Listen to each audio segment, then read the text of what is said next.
The sound of the gavel echoed rapidly through the bustling space, signaling that the auction was entering a crucial moment. The auctioneer raised the gavel high, flashing a triumphant smile as he announced the item had been successfully sold. According to Chen Yuxiang, the black market does not operate on the coin system that regular players use. The black market is a secret auction, reserved only for invited guests, where all transactions are conducted in cash. Jin Hyuk mused to himself. Now that the Tower of Trials has become reality, auctions like this have started to appear. If this is a gathering place for the wealthy, he might find some useful items to overcome the third-floor boss. When the notification appeared, Jin Hyuk let out a light laugh. The video he uploaded had become a featured video, showing that rumors about his actions were spreading faster than he expected. A video was just uploaded to the newly opened channel of Unknown, quickly making it to the featured section, with a title claiming to have defeated the third-floor boss. In the video, famous rankers like Teresa also appeared alongside the mysterious masked figure. Jin Hyuk had carefully edited out segments related to demonic monsters to avoid conflict with major guilds. Under the video, the comments expressed surprise at the claim of fighting alone and for free. Audience reactions exploded. Some praised Unknown for being both strong and brave, others doubted his ability to solo the boss, but most expressed admiration or curiosity about his true identity. The masked player, Unknown, was actually Jin Hyuk. He had deliberately made a provocative statement to the major guilds, publicly declaring he would defeat the boss they all failed against, shocking the community. With over 50 million views, Jin Hyuk calculated 100 coins for every 10,000 views meant 500,000 coins. Even after a 90% fee deduction, he still pocketed 50,000 coins, a considerable profit for a video lasting only a few minutes. Smiling at the screen, Jin Hyuk thought to himself that although the sharing fee was quite high, the profit was still enough to satisfy him. Everything was going according to his plan. Jin Hyuk yawned wearily, clearly uninterested in the event unfolding before him. Sitting amid the lively crowd, Jin Hyuk looked tired, mumbling to himself, wondering when the turn of the person he was waiting for would come. Amid the cheers, the match on the field continued fiercely. While the audience was engrossed, Jin Hyuk just wished it would end quickly. This tournament gathered 24 contestants of AA rank or higher, all the strongest that the guilds could put forward. Fearing that repeated failures against the third-floor boss would cause people to lose faith, the Awakening Association and major guilds decided to broadcast the tournament live to prove their strength and credibility. Jin Hyuk assessed that the entire event was just a performance, like the gladiators of ancient Rome, meant to show off their power to the audience, even if not everyone was watching via YouTube.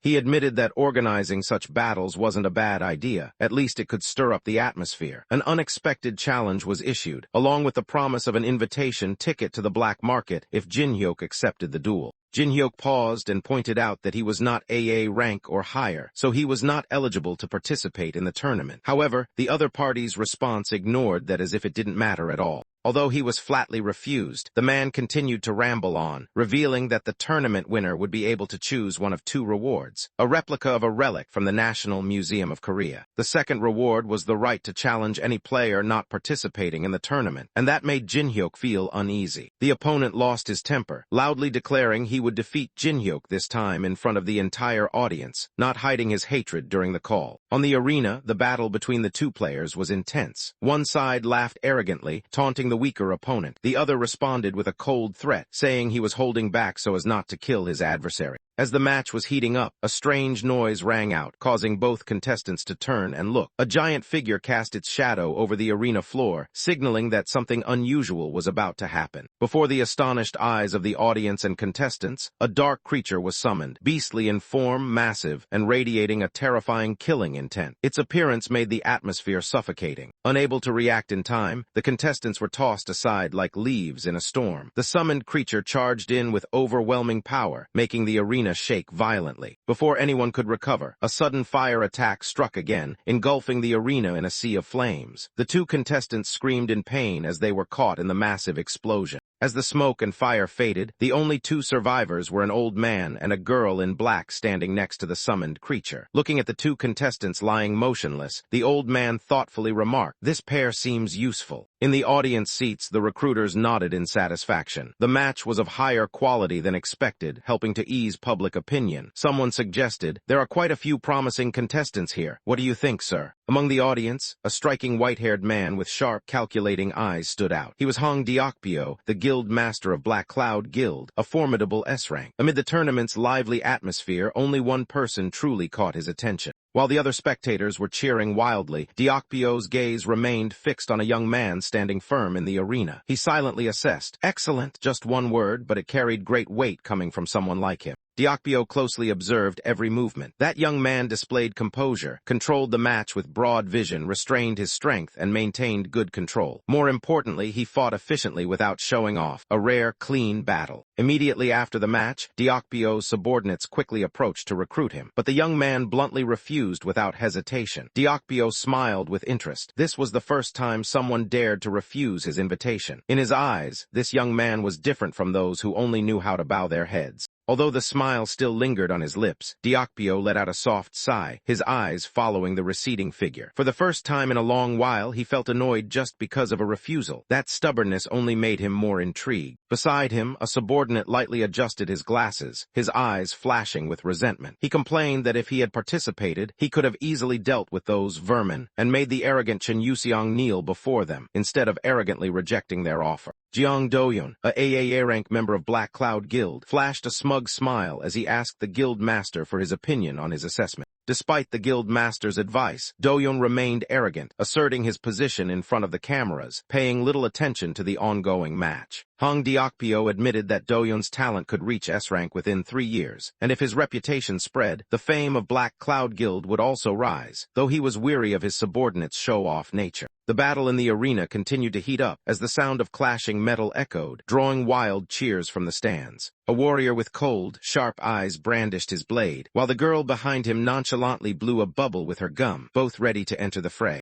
In a flash, both were struck by a high-speed slash. Their bodies took the hit, blood splattering amid the patchy light of the overwhelming attack. A wave of sword energy swept across, flinging the girl in black and the silver-haired old man out of the combat zone, creating an unexpectedly chaotic scene. At the center of the vortex, Chen Yuxiang swung his sword with overwhelming force, knocking all opponents out of the ring with a single move. The match was decided. Chen Yuxiang claimed an overwhelming victory. Meanwhile, viewers watching on their phones were stunned by how quickly it ended. A group of schoolgirls chatted excitedly upon realizing the winner was Chen Yuxiang, who was not only powerful but also attractive. The announcer declared Yuxiang's victory and presented the reward options. Without hesitation, Yuxiang chose Battle Request, requesting to continue the challenge. Amid the cheers, Chen Yuxiang raised his sword and pointed directly at someone, announcing his next opponent. The hall instantly buzzed with curiosity about who had been chosen. Chen Yuxiang coldly pointed his sword toward the stands, his sharp gaze sweeping the crowd, calling out directly to the person he wanted to challenge. "Come down here." Caught off guard by the sudden provocation, Jiang Doyun burst out laughing, thinking he was the one being singled out, so excited that he stood up and declared he would accept. However, before Doyun could finish his sentence, a strong hand suddenly pulled him back into his seat. It was Hong Deokpyo, the guild master of Black Cloud Guild. With a stern voice, Hong Deokpyo ordered Doyun to sit down, making it clear, "He's not aiming at you." The misunderstanding was quickly resolved. Chen Yuxiang kept his sword steady, his eyes full of determination. He made it clear, both his sword and gaze were directed behind the two of them, not at them. Jiang Doyun was stunned when he realized Yuxiang's true target. Someone else behind them was being called out, the only person besides Deokpyo and himself who could be a worthy opponent. That man stood up slowly, his expression completely unshaken. Whispers spread throughout the stands, all eyes turned toward him. With a calm yet reproachful voice, he said, "You really are troublesome." The words left Doyun speechless and the audience stunned. Chen Yuxiang immediately lowered his sword when he saw that person step forward. His serious expression suddenly softened. This was the person he had been waiting for. In the control room, the staff hurriedly searched for the identity of the man. "Who is that?" Searched the database immediately. The information appeared. Player Kang Jinhyuk, F rank. The truth left everyone stunned. An F rank was the one Chen Yuxiang chose to challenge. No one understood the reason. If he chose to fight Doyun, Yuxiang could boost his reputation by defeating a AA rank. So why pick an F rank like Kang Jinhyuk? What would he gain from this match?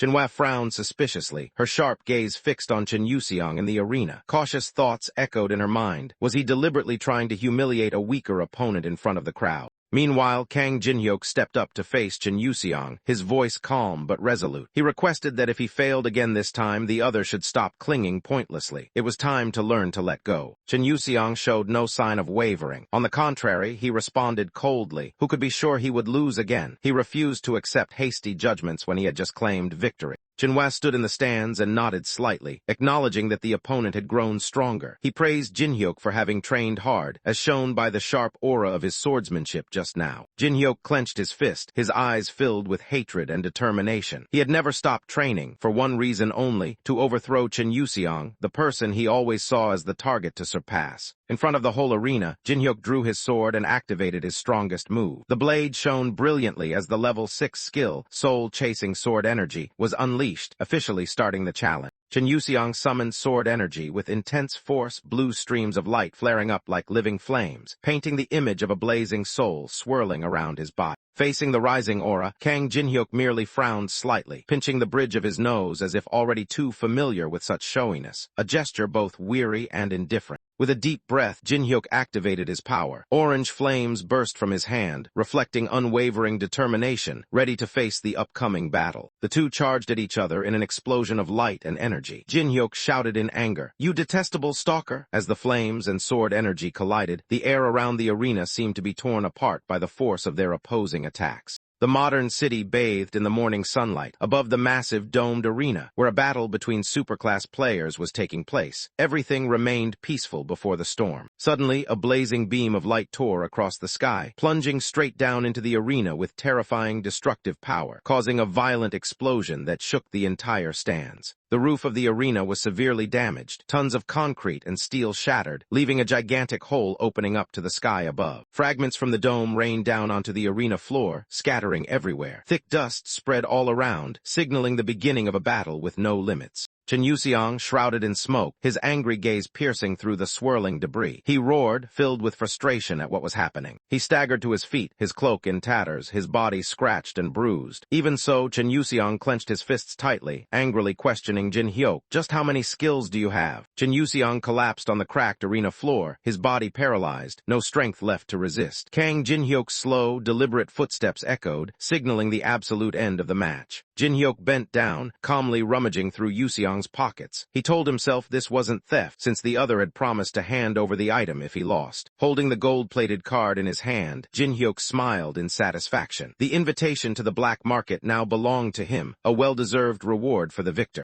The stands erupted in commotion with all the chatter. From the massive ice missiles to the destructive beams of light, no one could believe the winner was only an F rank. Sitting on the high podium, Jinhyuk looked down at two old acquaintances approaching. He gave a friendly smile, starting with a gentle greeting. "Long time no see." The silver-haired man nodded in response, mentioning their last meeting at the museum. The young woman beside him could only remain silent, her eyes still wide with shock at what she had just witnessed. Though they had once been fierce opponents, Jinwoo now acted friendly, extending his hand in reconciliation. The old man and the girl could only fumble awkwardly, unable to argue against his smile. Jinwoo looked straight at Lee Yuri, making a simple yet hard-to-refuse offer, a gesture of goodwill. "Give me your phone number." Lee Yuri's hesitation was obvious, wavering as she looked at the phone being offered. Jinwoo reassured her that she didn't have to do it if she didn't want to. However, right after, he lowered his voice and emphasized, "Of course, only if you can handle my pettiness." His eyes flashed and his smile made the atmosphere tense. Lee Yuri froze at the veiled warning. She reluctantly held out her phone as if complying with a forced request. As she handed over her number, Yuri silently lamented. This wasn't a request but a clear threat. Yet under that all-seeing gaze, she had no other choice. A shadowy figure suddenly landed in the stands, making the entire row of seats tremble. The surrounding crowd panicked, some backing away, others screaming in surprise. The center of the chaos was the newcomer, accompanied by a provocative laugh. The newcomer strode toward the center of the arena, eyes glaring at the main character. His voice rang out mockingly, barely hiding his amusement. What a surprise! The protagonist looked at the newcomer with cold eyes. The system immediately reacted, his eyes flashed. Eye of Truth, Level 3 was activated, ready to reveal all the opponent's information. Information displayed. The man's name was Jiang Doyun, 33 years old, Level 21, Class Powerhouse. He possessed many powerful Level 5 skills, and in particular, the talent Titan Strength. But the most notable thing was the special condition for copying. The target must harbor ulterior motives. Kang Jin-hyuk was momentarily startled by the system notification. Ulterior motives, he wondered to himself. The system's sophistication made him suspicious. Could this be more than just a simple program? Jeong Do-yeon raised both hands, grinning slyly as if to placate. No need to look at me like that. I'm not here to fight. He was an AA rank ranker, but clearly he hadn't come here out of mere curiosity, and Jin-hyuk knew it. Jeong Do-yeon smiled confidently, explaining that since they both worked in the same field, meeting often was inevitable. He extended his hand for a handshake, while camera flashes from reporters began to go off. Maintaining a calm expression, Jeong Do-yeon took another step forward and offered his hand, showing goodwill and cooperation as a future colleague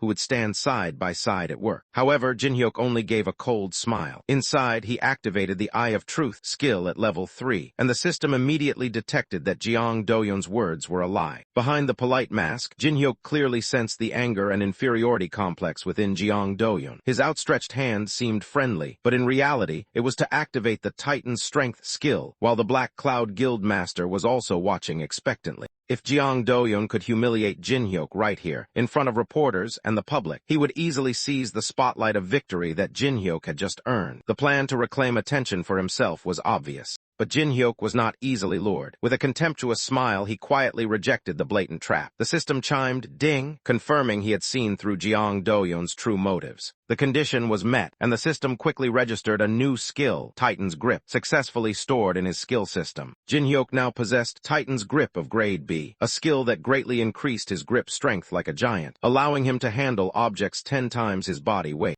He recalled the time when Tower of Trials was just a virtual reality game with few players. But now, as the game became reality, every skill was an opportunity he could copy. Jin-hyuk gave a cold smile. He twisted Jeong Do-yeon's words. Colleague, huh? So does that handshake represent the Black Cloud Guild? Jeong Do-yeon immediately made an official offer, affirming that if Jin-hyuk joined, he would receive special treatment, making the atmosphere of the exchange even more enticing. Jin-hyuk pretended to be interested, asking about the bonus if he joined. Jeong Do-yeon laughed loudly, promising to meet any number he named, and the two finally shook hands. Jeong Do-yeon smiled confidently, as his trap finally led to the handshake he had been waiting for. Kang Jin-hyuk gripped his opponent's hand tightly, his eyes cold, asking the final question in a murderous tone. Do you think you can beat me with pure strength alone? Jeong Do-yeon curled his lips in a scornful smile, unable to hide the arrogance in his gaze. He immediately activated the level 5 Titan's Grip skill, his muscles swelling, aura exploding, charging in with the intent to crush Jin-hyuk. Under the relentless pressure, Jeong Do-yeon screamed madly, affirming his absolute belief in victory. Of course I believe.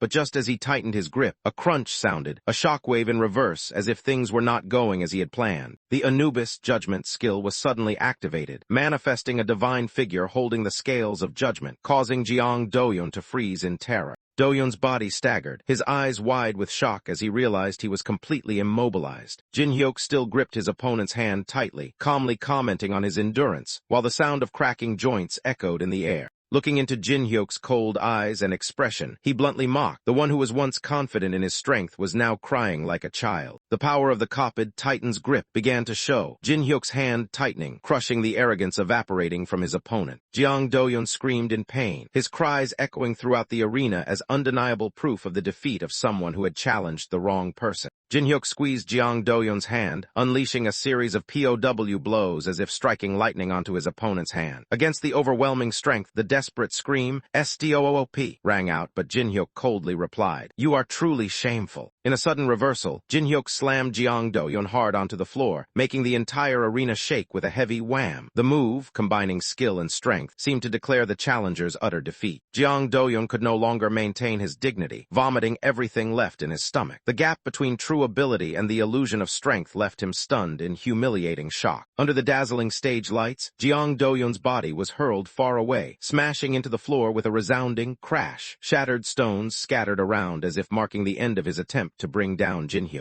Jin-hyuk stood tall before Jeong Do-yeon's motionless body, uttering with contempt, "Colleague, my foot. Who gave you the right to think we're close?" A cold slap accompanied by flashing lights and a snap sounded like the final condemnation. But just as the battle seemed to be over, a dazzling red energy streak suddenly tore through the air, aiming straight for Jin-hyuk's neck. His face showed no confusion, only a slight glance, as if he had already anticipated this surprise attack. A loud explosion shook the ground. The center of the arena cracked open, leaving a blazing red smoke spreading out. Jinwoo immediately turned back, his sharp eyes following the direction of the blast. In that tense moment, Jinwoo's eyes flashed with electricity. He had activated a special skill, Eye of Truth. A silver-haired man appeared in a fit of rage, his fist radiating a blood-red magical aura. He roared for justice for Jeong Do-yeon, revealing his identity. Hong Deokpyo, level 34, a berserker possessing the rare ability Blood Demon Spirit. A system notification appeared. To copy the Blood Demon Spirit skill, Jinwoo must shatter Deokpyo's pride. He smirked slightly, stepping toward his opponent burning with fury.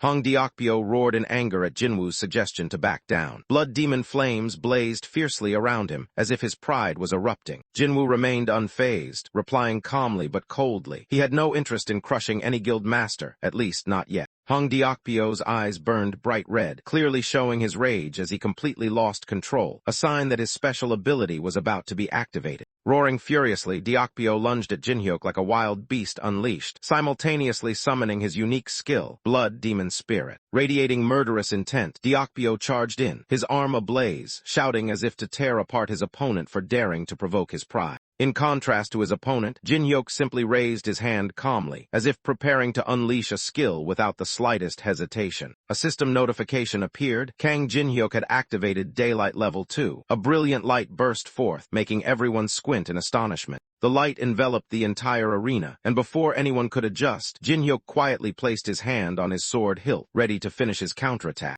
Hong Deokpyo's fiery punch came crashing in, but Jin-hyuk didn't dodge. He blocked it directly with the gleaming sword in his hand. Activating the gap state instantly neutralized the power difference between the two. By spending 99 stat points, Jin-hyuk reduced the power gap between them to 33 levels. Deokpyo was shocked to see his Blood Demon Spirit attack completely blocked. Deokpyo's face changed. Memories of a life-and-death battle with the raid team against the second-floor boss, the giant warlord, flashed through his mind. He couldn't believe it. Could the person before him really be his equal? With a crazed smile and blazing red eyes, Deokpyo burst out laughing. He roared a challenge, completely denying Jin-hyuk's abilities. To him, comparing the two was utterly ridiculous. Jin-hyuk held his sword steady, spiritual light radiating like a thin mist. He was completely unfazed by his opponent's shouting. Just as the atmosphere was about to explode again, a calm voice rang out, "That's enough." The level 4 mediation skill was activated, enveloping both in a powerful, soothing energy. A wave of blue energy covered the entire arena. The one who intervened was one of the most powerful figures. With advanced mediation abilities, he forced both sides to stop. With a stern look, the middle-aged man reminded them, "The whole country is watching this tournament. You should show reliability instead of getting swept up in rage." Rushed footsteps echoed. The high-ranking members of the association had arrived. Leading them, Han Sangjin, president of the Awakened Association, was about to step in to handle the tense situation.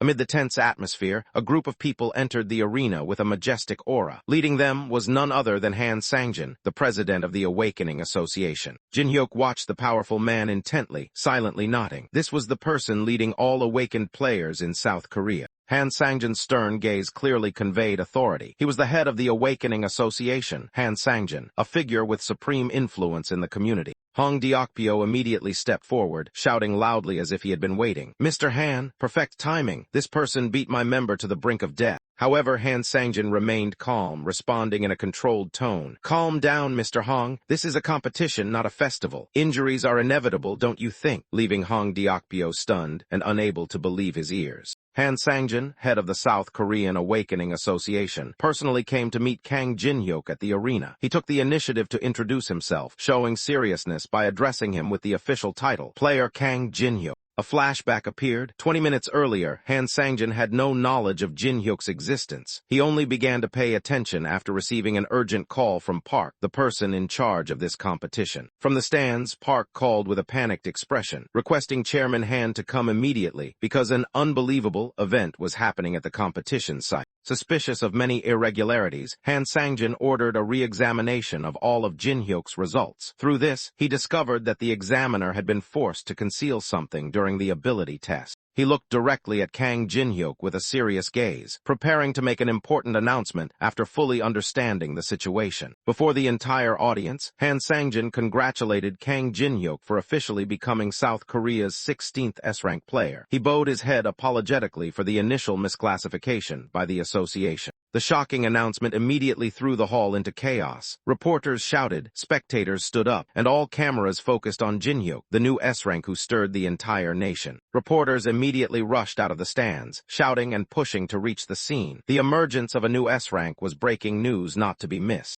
A spectator who hadn't yet understood what was happening was trampled by the crowd, collapsing on the floor with a face covered in sauce, looking dazed. Hong Deokpyo glared at the chaotic crowd, his voice trembling with anger. The plan to turn the competition into a stage for the Black Cloud Society had completely collapsed before an unexpected name. Realizing the situation was out of control, he gritted his teeth and tried to stay calm. An idea flashed in his mind to draw attention back to himself. Acting quickly, Hong Deokpyo grabbed a passing event staff member and hurriedly declared he would reveal a plan to defeat the third-floor boss to attract media attention again. But the person whose hand was grabbed panicked and broke free, stammering refusal and excusing themselves by saying they would contact later, leaving Hong Deokpyo standing dumbfounded on his own failed stage. Amid the black smoke rising from failure and shame, Hong Deokpyo stood silently, eyes wide open, horrified to see all lights and cameras focused on someone else. In the sparkling light of hundreds of cameras, Kang Jin-hyuk smiled calmly. He became the absolute center of media attention, as if the entire stage had been prepared just for him. Hong Deokpyo's expression darkened, heavy with resentment and humiliation. His tightly furrowed brows showed the anger rising within him. As Deokpyo quietly left the arena, a Black Cloud member lay collapsed nearby, while the crowd of reporters and spectators remained overwhelmed by the aura Jin-hyuk had just created. A sound echoed in Jin-hyuk's mind. The system confirmed he had completed the skill copying condition. Deokpyo's pride was trampled, and the unique skill, Blood Demon Spirit, officially belonged to him. Immediately, news spread across major online news sites. Korea's 16th S-ranker revealed. Accompanying it was a portrait of Jin-hyuk, with a confident smile full of hidden meaning, as if everything had gone according to plan.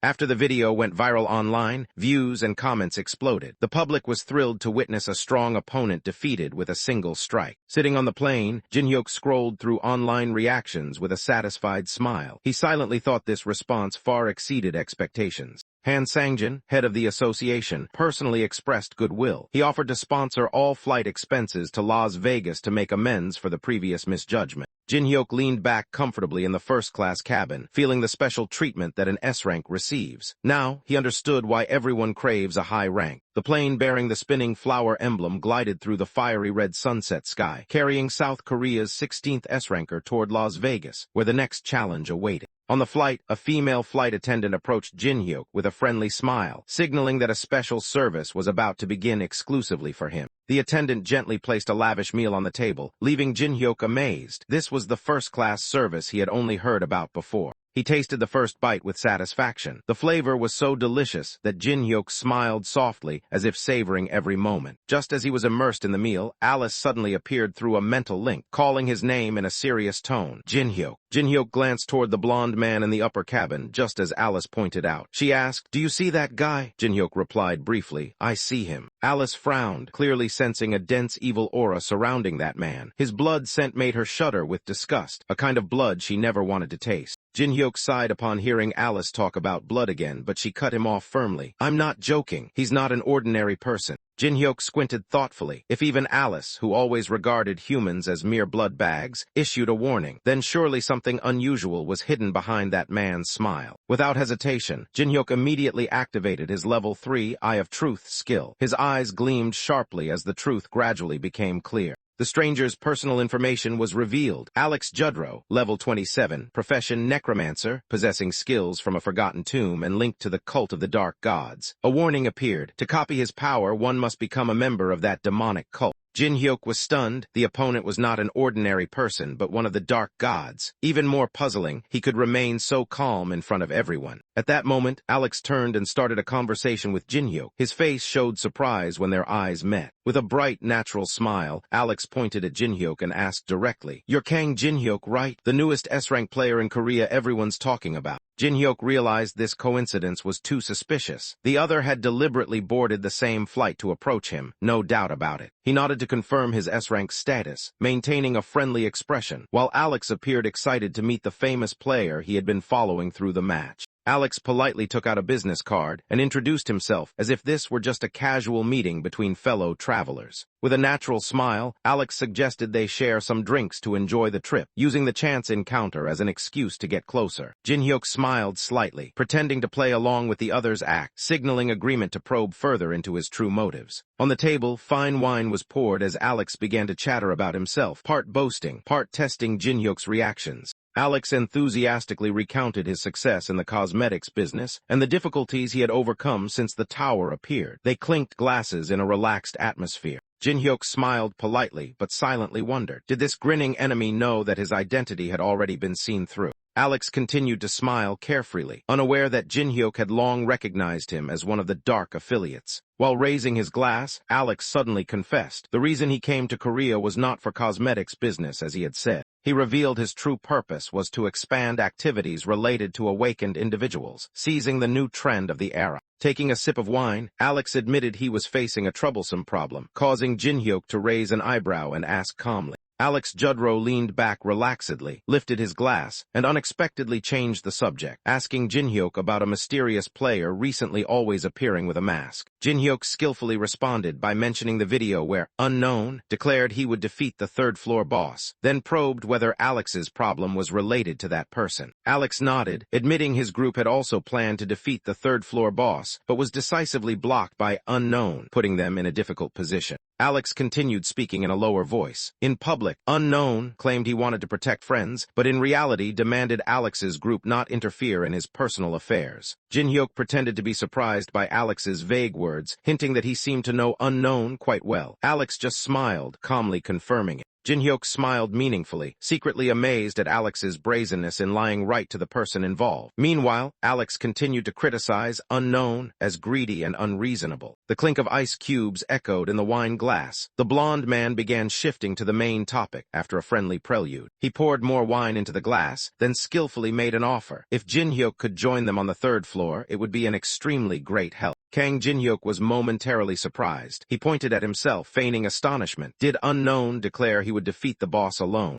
The man argued that S-rankers have the right to act independently, and no one can blame them. He even offered an additional reward, a hidden item in the boss room. Jin-hyuk smiled and declined. In his mind, he quickly analyzed. The major guilds had agreed to let Unknown solo, but now they were bending the rules by borrowing his name to intervene. He leaned forward, eyes cold. Did they really want a new S-ranker like him to oppose the decision of all the major guilds? The blonde man smiled confidently, affirming his identity as a merchant, someone always ready to pay appropriately for the difficulty of a request. He took out a strange, glowing vial, introducing it as a legendary medicine that could heal all injuries, whether incurable diseases or severely damaged hearts. A sharp gleam flashed in his eyes as he revealed the item's true name, Elixir, causing the atmosphere to darken, as if signaling a complicated deal. Before Kang Jin-hyuk's eyes, the elixir glowed brightly, making him unable to hide his surprise. This medicine was truly too precious to appear so easily in the hands of a mysterious organization. Jin-hyuk carefully observed the elixir in his hand, both amazed and suspicious. What had the demonic one association done to possess such a rare treasure? Yet he also admitted he was beginning to waver. The man did not miss the opportunity, smiling calmly as he said everyone would be tempted by this item, then gently suggested, accept the elixir as an advance payment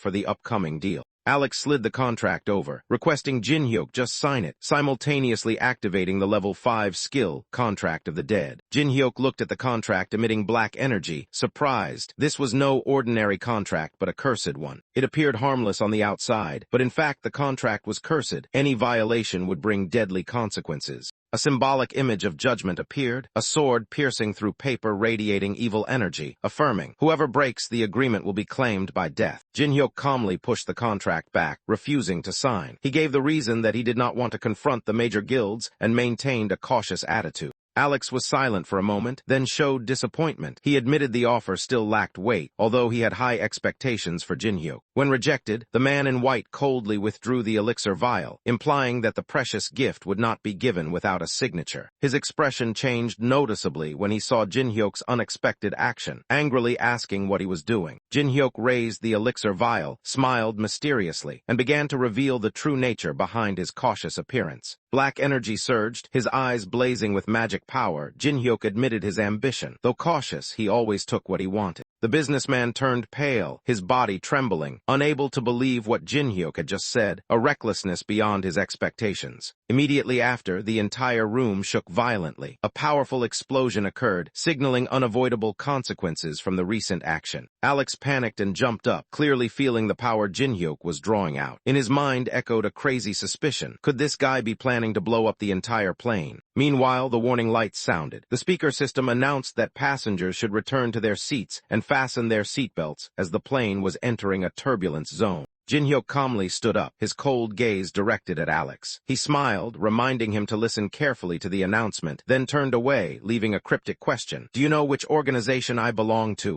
The blond man gripped the armrest tightly, astonished to realize he had been fooled from the start. Facing him, Jin-hyuk smiled confidently, admitting he had suspected it from the beginning and cleverly complimented the other as a pretty good actor. Feeling threatened, the blond man gritted his teeth and responded with a warning. He cautioned Jin-hyuk not to provoke them if he wanted to stay safe, while mentioning unknown as a force that would make Jin-hyuk pay the price. Jin-hyuk only sneered mockingly. With glowing eyes, he bluntly denied the threat, claiming the connection between the other party and unknown was a lie, especially since they themselves had been humiliated at the Olympus meeting. The reply stunned the blond man. Doubts arose in his mind. Who exactly was this young man before him, and how did he know such classified information? A fleeting thought. Could he be an acquaintance of unknown? Immediately after, he tried to calm himself and gripped the armrest tightly. Maybe Jin-hyuk was just pretending, being recognized as an S-ranker. Perhaps he had been shared some insider information from major guilds. Jin-hyuk glanced back, walking while giving a suggestive hint. If the other behaved properly, maybe he would reveal some information about the figure he feared, unknown. The plane carrying the main character departed from the airport, leaving behind echoes of a tense confrontation. A cold message rang out, "See you next time." The plane's wheels touched down on the runway of a new destination, marking the beginning of another journey. The bright sign of Las Vegas appeared, welcoming the arrival of someone far from ordinary.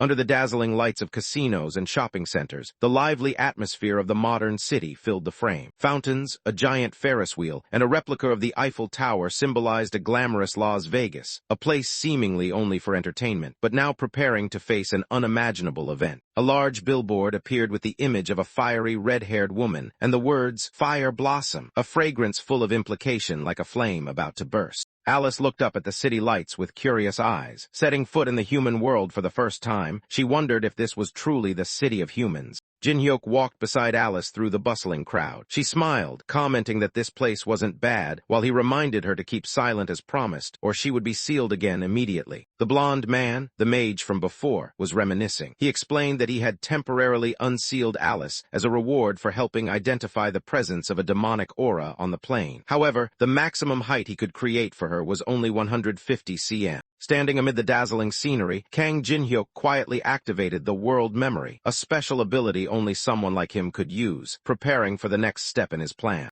Jin-hyuk began the skill fusion process, combining Eye of Truth SS with Blood Demon Spirit S to create a stronger new ability. The fusion process succeeded. The system announced that Jin-hyuk had acquired the skill Eye of Gluttony SSS, a superior skill with the power to see through everything. Jin-hyuk admitted that initially he intended to combine with a safer skill, but circumstances forced him to choose Blood Demon Spirit immediately. When the process was complete, Jin-hyuk returned to reality, suddenly hearing someone call his name, Jin-hyuk, which made him slightly startled. Alice excitedly pointed toward Casino Universe, asking with eager eyes, but Jin-hyuk quickly dashed that hope. They were not here to have fun. Jin-hyuk explained that gamers were banned from using skills in normal casinos. When Alice questioned skills, he bluntly said, "I mean magic." Jin-hyuk thought silently that he could easily steal money from others, but did not want to cut off the livelihood of ordinary workers just to prepare for the auction. Alice curiously asked back, "If not there, then where would they go?" She eagerly awaited Jin-hyuk's answer. Jin-hyuk smiled softly, his eyes sparkling with confidence, saying they would go to a place far beyond any ordinary place. Alice's eyes shone brightly with excitement as she repeated eagerly, "A place beyond comparison." Kang Jin-hyuk and the white-haired girl have arrived at a special location, a private casino named Tortuga, rumored to be a hotspot for unlimited gambling. The girl was not very interested in the appearance of the new building compared to the dazzling casino earlier, but Jin-hyuk emphasized they were not here to have fun but to work.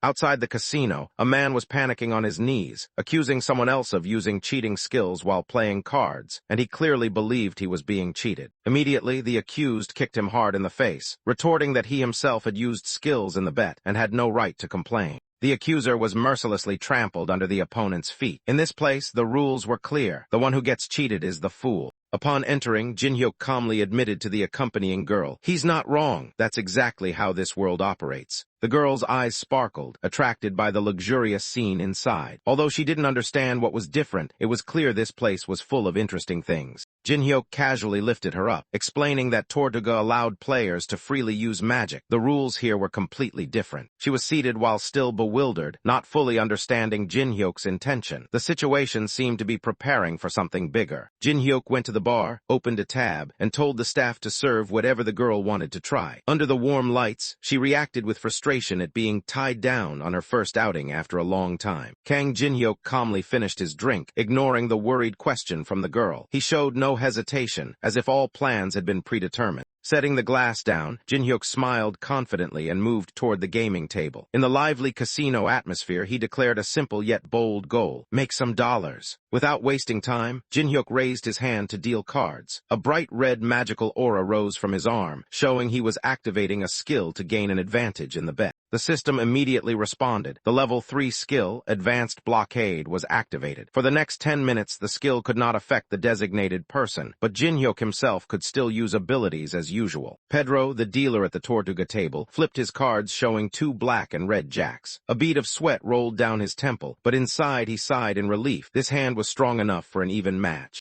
Pedro glanced at Jin-hyuk cautiously, bitterness echoing in his mind. Over $500,000 had been lost to this man. He gritted his teeth, telling himself, "I can't afford to lose anymore." Pedro clenched his teeth, silently determined. This round he must finish off his opponent. He pushed all his chips into the center of the table, creating tension that enveloped the entire casino. Kang Jin-hyuk remained unshaken, lightly flipping a chip in his hand while facing Pedro's intense gaze. He said nothing more, coldly gathering all the towering red chips, a sign of a bold move about to come. All in, the declaration made the whole room hold its breath. Before stunned eyes, he pushed chips worth nearly $5 million onto the table. Pedro asked again, half surprised, half probing, but Jin-hyuk only gave a faint smile and a cold look. "The house is always confident," Pedro replied with a meaningful smile. While raising his cocktail glass, Kang Jin-hyuk suddenly asked, "Which guild runs this place?" Pedro answered without hesitation. "Guild Scavenger is responsible for management and investment here." However, Jin-hyuk muttered about the dirty glass, as if subtly implying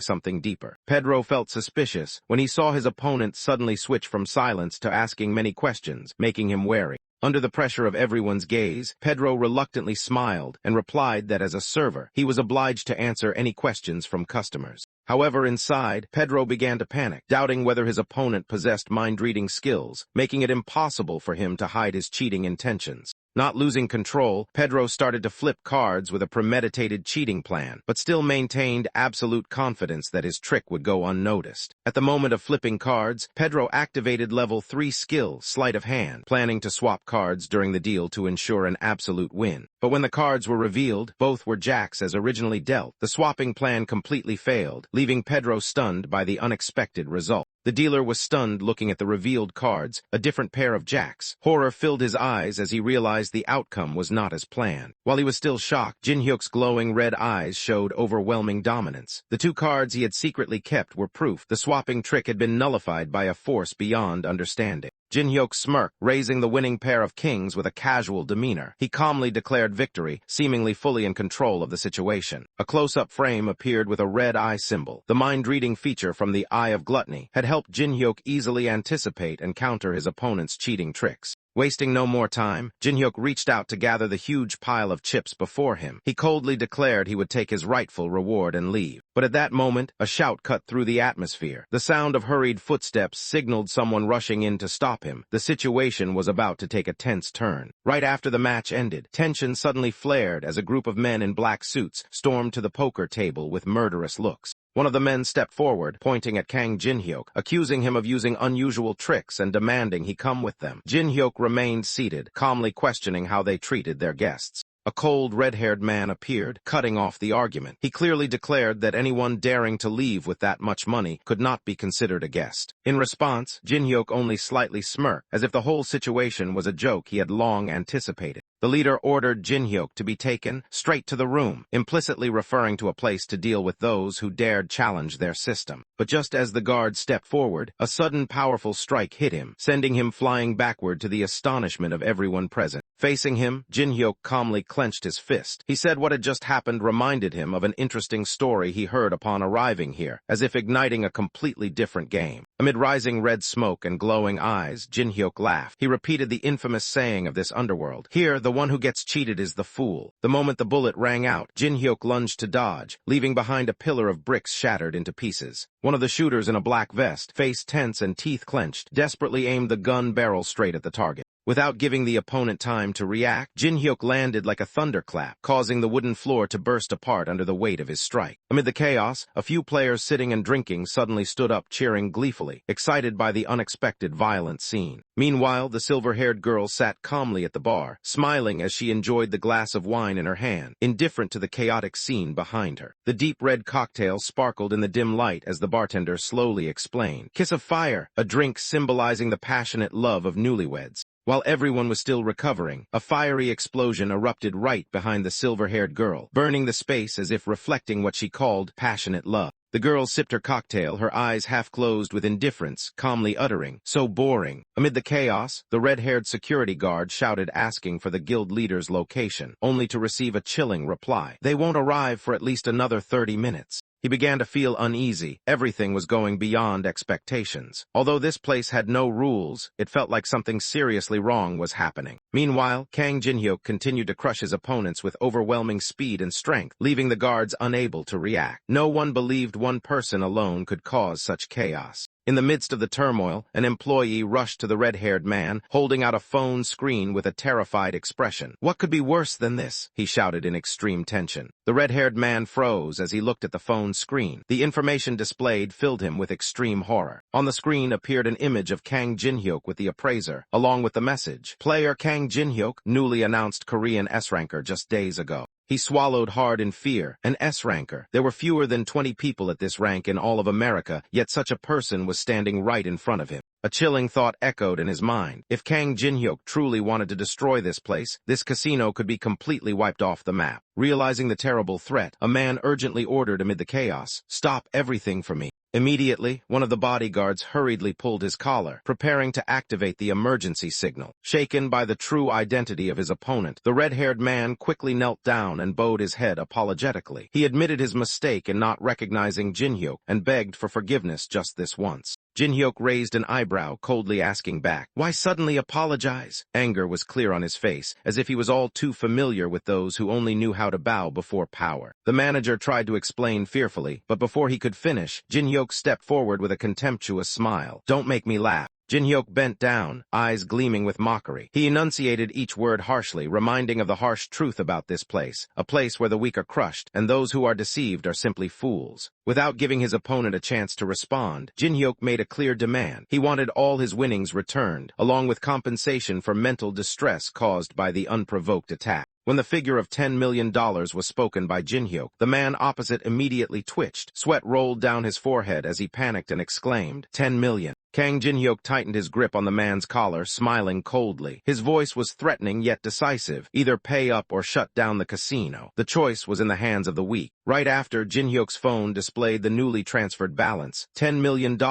With this amount, he was capable of participating in any auction on the black market. As night began to fall, Jin-hyuk stood leaning against the outside wall, phone in hand, silently watching a car approaching. It was time for the next character to appear. The car stopped abruptly in front of Jin-hyuk with screeching brakes. He calmly turned around, unsurprised. Everything was within his expectations. A man rolled down the car window and asked seriously. After Jin-hyuk confirmed he was guest number 117, he presented a black market ticket as proof. The other nodded, ready to take him to the auction location. The car sped through the silent night, headlights cutting through the darkness. The journey to the black market officially began, and Jin-hyuk was getting closer to his target. Kang Jin-hyuk sat quietly in the car, noticing the windows were completely blacked out, a sign that this auction location was being kept top secret. The car turned into a brightly lit area where the auction building appeared like a palace in the night. Excitement surged within Jin-hyuk. When the car stopped at the main gate, Jin-hyuk stepped out. The gate opened with a formal greeting from the driver. "Have a pleasant evening, sir." A voice sounded from the magical pendant, reminding Jin-hyuk of his promise. He reassured it, searching for a secluded spot before taking action.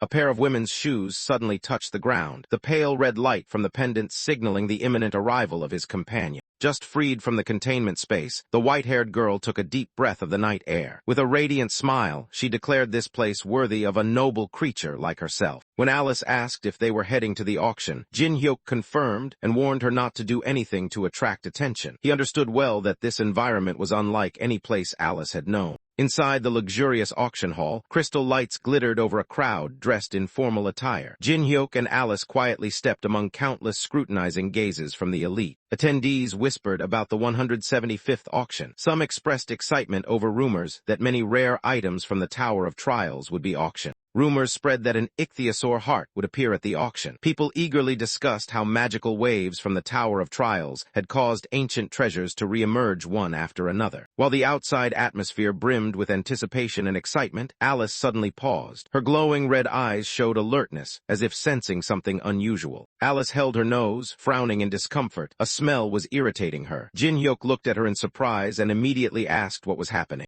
Jin-hyuk faced a stranger holding a skull-topped staff emitting dark purple energy and a foul stench. Alice behind him frowned and lightly covered her nose due to the unpleasant smell spreading. The elderly man introduced himself as Julius Kedrick, a necromancer wearing a black robe, and also the master of the man who had confronted Jin-hyuk earlier. Jin-hyuk silently observed the blond man with cold eyes. He had quickly called his master after his defeat. He looked like he had been badly beaten after losing an elixir without any result. Jin-hyuk's glowing red eyes activated his special skill, Eye of Gluttony, allowing him to analyze all stats and abilities of his opponent. Information about Julius Kedrick appeared, a level 30 necromancer mage, possessing the unique skill Guardian of the Pyramids and 2 high-level skills, Wailing Wall and Commander's Orders. Jin-hyuk silently assessed. The stats were as expected, very strong. His special abilities perfectly matched the necromancer class. The skill Guardian of the Pyramids summons undead with low mana cost, making many mages envy it. The system activated a copying condition. If Jin-hyuk learned dark magic from Kedrick and achieved an A+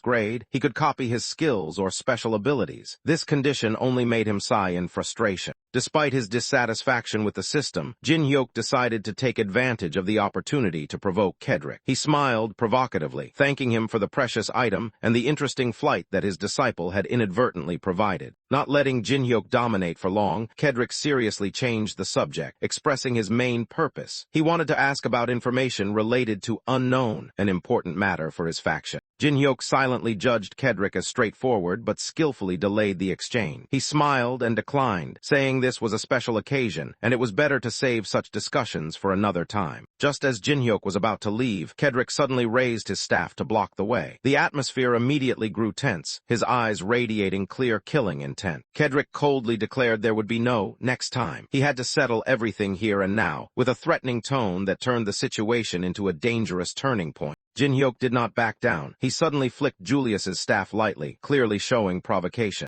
He coldly looked up, firmly stating, "That's none of my business," creating a tense atmosphere. The disciple angrily rushed forward, grabbing Jin-hyuk's shirt from behind, intending to act on impulse. But Julius intervened in time, placing his hand on his shoulder and softly saying, "Let him go, there is still another way." Alice looked annoyed and asked if she should deal with those stinky guys, while Jin-hyuk stopped her, emphasizing that they shouldn't cause trouble here. The two left the disputed area, with Jin-hyuk stressing the main mission, to auction the necessary item and leave as soon as possible. The auctioneer stood on the high podium, excitedly announcing the opening. The moment everyone had been waiting for had arrived. Jin-hyuk quietly observed from the steps, reminding his teammates to return to their seats as the auction officially began. With a strong knock of the wooden hammer, the 175th black market auction officially commenced amid an atmosphere full of excitement and anticipation. The first auction item was revealed, a meteorite fragment that fell in Arizona, emitting powerful magical energy since the Tower of Trials appeared, causing the entire hall to buzz with discussion.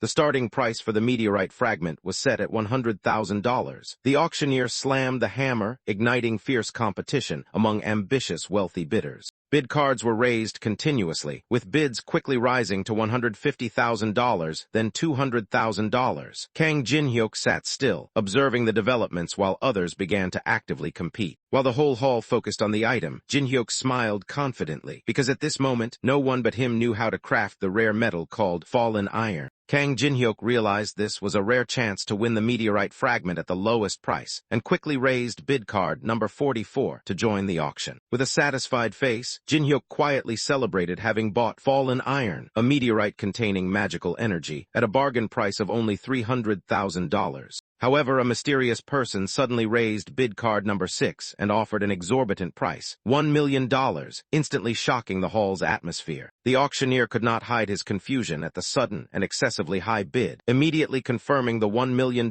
price 3 times in a row. Kang Jin-hyuk was stunned, not understanding what was happening as his plan to buy cheaply was suddenly disrupted. The person behind bid card number 6 was none other than Kedrick, the one Jin-hyuk had just provoked, wearing a sinister smile, silently declaring war in the auction. The auction continued with the next item called Sealed Catalog from the Psychiatric Hospital, starting at a base price of $100,000. Before anyone could react, the bids kept rising. $150,000, $200,000, then $250,000, making the atmosphere increasingly lively. Jin-hyuk quickly raised board number 44, decisively increasing the bid to $300,000 without hesitation. Once again, the mysterious old man with board number 6 made a move. He raised the bid straight to $1 million, maintaining a cold smile on his face hidden in the shadows. The sudden bid increase stunned the entire hall. The participants were shocked, unable to understand why the price was pushed so high in the blink of an eye. After a decisive hammer strike, the auctioneer announced the winner at $1 million. The victor was none other than the old man in the black cloak. Jin-hyuk gritted his teeth, his eyes darkening. He had guessed correctly. The man was deliberately trying to claim every item he targeted. Instead of anger, Jin-hyuk smiled slyly. If the opponent wanted to play, he would respond in his own way. The next item introduced was an artifact from the Maya civilization, found in South America. Without hesitation, Jin-hyuk immediately raised his board and offered $500,000.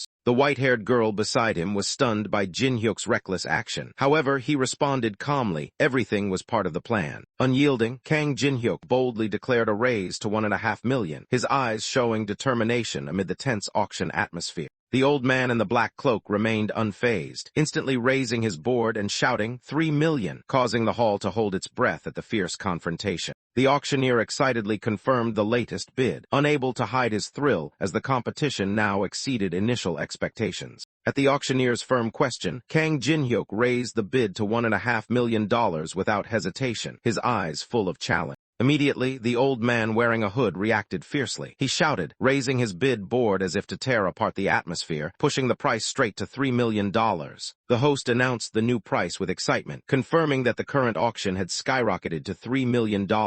Seeing his opponent trapped, Jin-hyuk casually lowered his board, not continuing to bid. His gaze dropped as if he had achieved what he wanted. The auctioneer struck the hammer, confirming the result. $3 million goes to gentleman number 6. Meanwhile, the old man stood still, his eyes darkened, gritting his teeth as he looked at the one who forced him to bid so high. The hammer fell resoundingly in the hall, confirming that the next item belonged to the man in the black cloak with number 6. The host enthusiastically introduced the next auction item, a precious piece from Columbus's discovery of the New World. Meanwhile, a young assistant anxiously urged the owner to skip this item. Anger erupted as the old man in the black cloak shouted and slapped the assistant hard. With bloodshot eyes, he hissed that if the opponent got what he aimed for, the consequences would be unforeseeable. Despite mounting losses, he remained determined. With abundant resources, the only important thing now was to seize anything the other wanted to own. The host excitedly announced the next item as a rare collectible, the world's first chessboard. Contrary to the organizers' expectations, the audience's reaction was rather indifferent. One person criticized the item as useless without chess pieces, while another openly declared they would save money for a more attractive auction item, the heart of an ichthyosaur fish. The silver-haired girl glanced at Jin-hyuk with a suspicious look, as if sensing something unusual in his actions. Without hesitation, Jin-hyuk raised board number 44 and boldly bid $50,000, causing murmurs and whispers throughout the hall. The old man in black immediately responded, raising the bid to $100,000 in one breath, shocking the entire hall with the sudden doubling of the price. The auction became lively as bids of $150,000, then $500,000 were called out one after another. The tense atmosphere engulfed the auditorium. Not letting his opponent take the lead, Jin-hyuk boldly shouted, "1 million," his words echoing through the space like a sword slashing across the auction floor. The old man immediately countered, shouting 8 million, with bloodshot eyes, shaking the entire hall with this terrifying price. Amid the noisy auction atmosphere, a participant voiced doubt, unable to understand why someone would pay 8 million for a useless chessboard. Jinwoo sat silently, his eyes lowered, but calculations had already begun in his mind. Undeterred by the wealthy opponent, Jinwoo gritted his teeth and raised his board again. His voice rang out clearly, 10 million. The entire hall immediately fell into stunned silence. In the darkness, the cloaked man grinned maliciously, baring his teeth. To him, this was not just an auction, it was a hunting game. Jumping up as if extremely provoked, the old man roared a monstrous number, $30 million. At the same time, a red lightning aura surrounded his body, shaking the entire hall. He turned his head to glance at Jinwoo, sneering, "So 10 million is your limit." The mockery was clear in his terrifying purple glowing eyes. Not stopping there, the old man shouted across the hall, "Want this item? Then come kneel before me." His voice echoed challengingly as if victory was already assured. While the old man's triumphant laughter echoed, Jinwoo held his head, sweat dripping. He did not expect this man to have so much money, completely beyond his initial expectations. Jinwoo told himself he needed a plan immediately. If he didn't act quickly, the item would fall into the hands of an enemy he could not reach. The auctioneer was preparing to announce the sale of the item to the old man for 30 million. The old man's mad laughter echoed throughout the hall. Victory seemed within reach. At the very last moment, the silver-haired girl stood up, her gaze icy cold, uttering a staggering number, 100 million. The entire hall held its breath, and Jinwoo was stunned as he turned to look at her. The old man wearing a hood widened his eyes, stunned and unable to believe his ears when he heard the shouted price, $100 million for a chessboard. He could not hide his confusion and suspicion, mumbling anxiously in his mind. "Who exactly is that girl?" Meanwhile, she coldly asked Jin-hyuk, "Is this how auctions are supposed to be?" causing him to stammer awkwardly in response. The old man was bitter, thinking about having spent over 70 million on a pile of junk. But if he stopped now, all that money would be wasted. After a moment of hesitation, he turned to look directly at the silver-haired girl, preparing to raise the bid once more in a final gamble. He barely said 110 million when the girl coldly interrupted, pushing the bid straight up to 200 million. The entire hall seemed to freeze in the dark aura emanating from her. Unable to bear it any longer, he shouted, "Enough! Do you think we believe you have 200 million? His tone mixed with anger and despair. The auctioneer tried to stay calm and politely asked the girl to provide financial proof to verify the true value of her bid. The girl nonchalantly lifted her head and flicked her hand. From that simple gesture, a blazing energy erupted, swirling like divine magic. Proof. With golden light flooding the auditorium, countless treasures, gold, silver, and treasure chests appeared around her. Her voice sounded gentle yet powerful. "Is this enough?" An appraisal staff member could not hide his astonishment. Under the magnifying glass, the crown in his hand shone brilliantly. "Oh my," he murmured, completely overwhelmed by the true value before him. The appraiser confirmed in amazement. The crown alone was worth over $500 million, causing the crowd to buzz and the old man in black to be stunned. The old man stood silently, his eyes shaken. Who exactly was this child that could turn the situation around so drastically? With a cold, contemptuous look, the silver-haired girl whispered, "Humans are really bold." Obviously, she was no ordinary person. But what worried the old man more was Kang Jin-hyuk, the one who could command a being like that girl as if she were just a subordinate.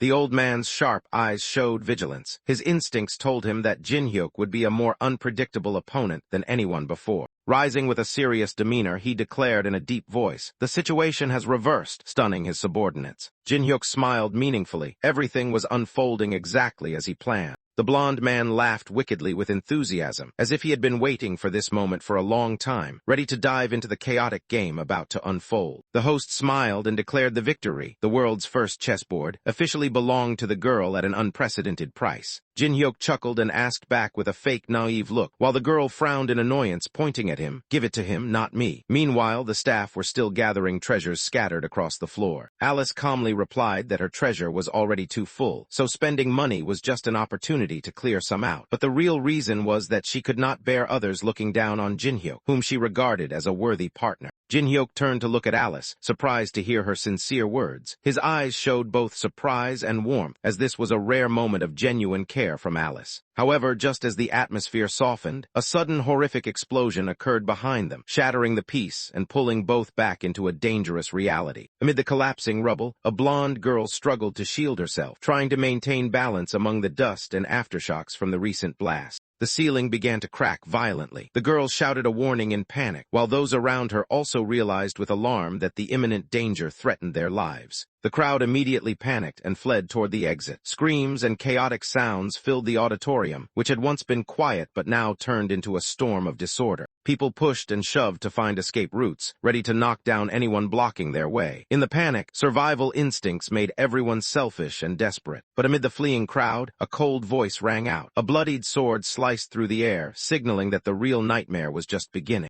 Alex, with a mad smile, charged into the panicked crowd, swinging his blade without hesitation. He cared nothing for their fear. As to him, they were merely sacrifices for a frenzied ritual. A system notification appeared. Alex had activated the skill Magic Furnace. Amid blazing red light and flickering magical symbols, the terrifying truth about his plan gradually emerged. Alex's thunderous stomp triggered a brutal magic formation, causing the ground to shake and marking the start of an unprecedented magical disaster. A man in the crowd clutched his head and screamed as he was affected by the magic formation, his whole body trembling as if his mind was about to shatter. Many people collapsed, convulsing in pain without understanding what was happening, as red light engulfed the room, seemingly devouring their sanity. A desperate man crawled on the floor, his voice trembling with tears as he begged for help, but all he received was cold indifference from the one standing above. In that chaotic and bleak scene, a blue light flared around Kang Jin-hyuk. His eyes blazed with anger, no longer able to hold back. Facing Alex, who was engulfed in evil red flames, Jin-hyuk gritted his teeth and stepped forward. His voice rang out like a judgment. "You have gone too far, you beast." A green magical smoke swept through the room, tossing two men in suits aside. The victims had no time to react to the sudden, powerful attack. From the blazing red smoke, a giant creature roared, its eyes blazing brightly and teeth bared threateningly. Its power made the space seem to crack with every movement. Kang Jin-hyuk appeared coldly amidst the smoke and fire, his gaze sharp. He muttered words of contempt. Only a disgusting undead sorcerer would create such a monster. The blonde summoner smirked arrogantly, standing before the blazing creatures. He called them adorable specimens, as if oblivious to their repulsiveness. Jin-hyuk tensed his body to withstand the pressing magical force. The enemy admitted only an S-ranker could endure this power for so long. The sorcerer bitterly recalled the incident on the plain where Jin-hyuk had humiliated him. Now, having permission to finish off his opponent, he no longer intended to hold back. At the summoner's command, the giant monsters charged simultaneously. The floor trembled under their steps as their frenzied momentum filled the space. A monster tore through the air like a blood-red arrow. Jin-hyuk stood firm, his gaze unwavering. Jin-hyuk tilted his head to dodge the strike in an instant, moving so fast that the naked eye could barely follow. His eyes were filled with focus and determination. A thunderous explosion sounded as the monster's attack landed. Debris and dust rose thickly, marking the start of a fierce battle to come. Kang Jin-hyuk smoothly turned to evade the blow, his eyes still tracking the two charging monsters. From behind, the summoner coldly acknowledged Jin-hyuk's astonishing agility, but his tone was sarcastic and confident, as if the game had only just begun. The blonde sorcerer shouted in frustration when Kang Jin-hyuk disappeared from sight. The monsters still charged forward, but no longer had a clear target. Jin-hyuk appeared in shimmering blue light, smiling confidently. He concealed the fact that his companion's spirit had vanished due to the magic array's effect, instead masking it with a sarcastic remark. Inwardly, Jin-hyuk admitted that the magic array was silently damaging his body. The situation could not be prolonged any further. The giant monsters leapt forward again, forcing Jin-hyuk into a decisive choice. He understood clearly, the longer it dragged on, the more disadvantageous it became for him. Under unavoidable pressure, Jin-hyuk decided to launch a preemptive strike. He had to defeat them all in the shortest time possible. A special skill was activated, Grave of Swords. Purple blades swung from the void, slicing through the screaming monsters. The skill exploded violently, crushing the monsters into ashes under the swordlight. Jin-hyuk turned away coldly as if it were just a warm-up. The sorcerer smiled with delight, surprised he couldn't catch Jin-hyuk's movements. Yet he remained calm and continued the dangerous game. Activating another blazing red magic array, he looked at the disintegrating corpse in his hand with satisfaction. To him, everything was just material for a more ruthless spell waiting ahead. head. The necromancer sorcerer spread his arms wide, laughing loudly as he watched the monsters he summoned surround and drain life from the wounded on the ground. He was thrilled by how much he harvested in an instant. Jin-hyuk gritted his teeth watching the enemy control the monsters. He realized his opponent's goal was to prolong the battle to gradually exhaust his stamina and magical power. The more Jin-hyuk looked closely, the clearer the strategy became. As long as the sorcerer could drain life force from the living, he could continuously resurrect the monsters until Jin-hyuk's magical power was depleted. This was the standard fighting style that spirit beast sorcerers often used, wearing down opponents with an army of immortal minions, as long as there was a source of life energy. Unable to let things drag on, Jin-hyuk immediately charged forward, dodging attacks and closing in on the monsters at extreme speed. His sword flashed as Jin-hyuk unleashed a sharp slash, instantly killing 2 monsters before him. He slid across the ground, gliding while sarcastically saying, "I really can't believe you consider that your trump card." With a cold smile on his lips, Jin-hyuk raised his glowing sword, vowing to burn all the monsters before the necromancer could resurrect them again. The skilled daylight was activated, emitting intense sunlight-like light that burned the monsters from within, causing them to scream in pain. The necromancer squinted, shielding his eyes from the dazzling light, gritting his teeth bitterly. "Tusk, I knew you used that move." The enemy, eyes blazing with confidence, believed he had mastered all of Jin-hyuk's skills after watching tournament videos, ordering the monsters to attack before the light fully gathered. However, before the blinding light from Jin-hyuk's skill, the necromancer panicked as he realized his army stood frozen in the battlefield. He was stunned to discover the monsters' legs were completely frozen, a situation beyond his expectations. Jin-hyuk smiled coldly, holding shards of ice in his hand, showing this was entirely a premeditated plan. The necromancer was furious, realizing the dazzling light was just a trap to prevent him from noticing the freezing skill had been silently cast beforehand. A decisive command rang out from Jin-hyuk, "Get lost," with a brilliant blue light ready to explode. Immediately, the light exploded like a meteor strike, sweeping the battlefield clean with dazzling energy. After the fierce bombardment, the necromancer was blown away, his body falling to the ground dazed and powerless. Struggling to stand amid the rubble, he couldn't believe he had been crushed so swiftly. In the stands, one of his comrades burst into desperate tears witnessing the children they had created being completely destroyed. The blonde gritted his teeth in rage hearing his teammate mourn the destroyed monsters. He muttered, unable to accept defeat against his opponent. In fury, he launched a surprise attack, hoping to turn the tide with a magical throw at the enemy. However, his attack was immediately broken. The magic shattered upon contact with the opponent, causing no damage at all. Completely defeated, he immediately turned and fled. His panicked figure rushed toward the back of the arena, trying to escape the overwhelming foe. He ran gasping, unable to believe he had failed so easily. His only thought was to retreat and contact Sir. But before he could finish that thought, a black sword pierced his back. The sharp pain made his body arch as he screamed in despair.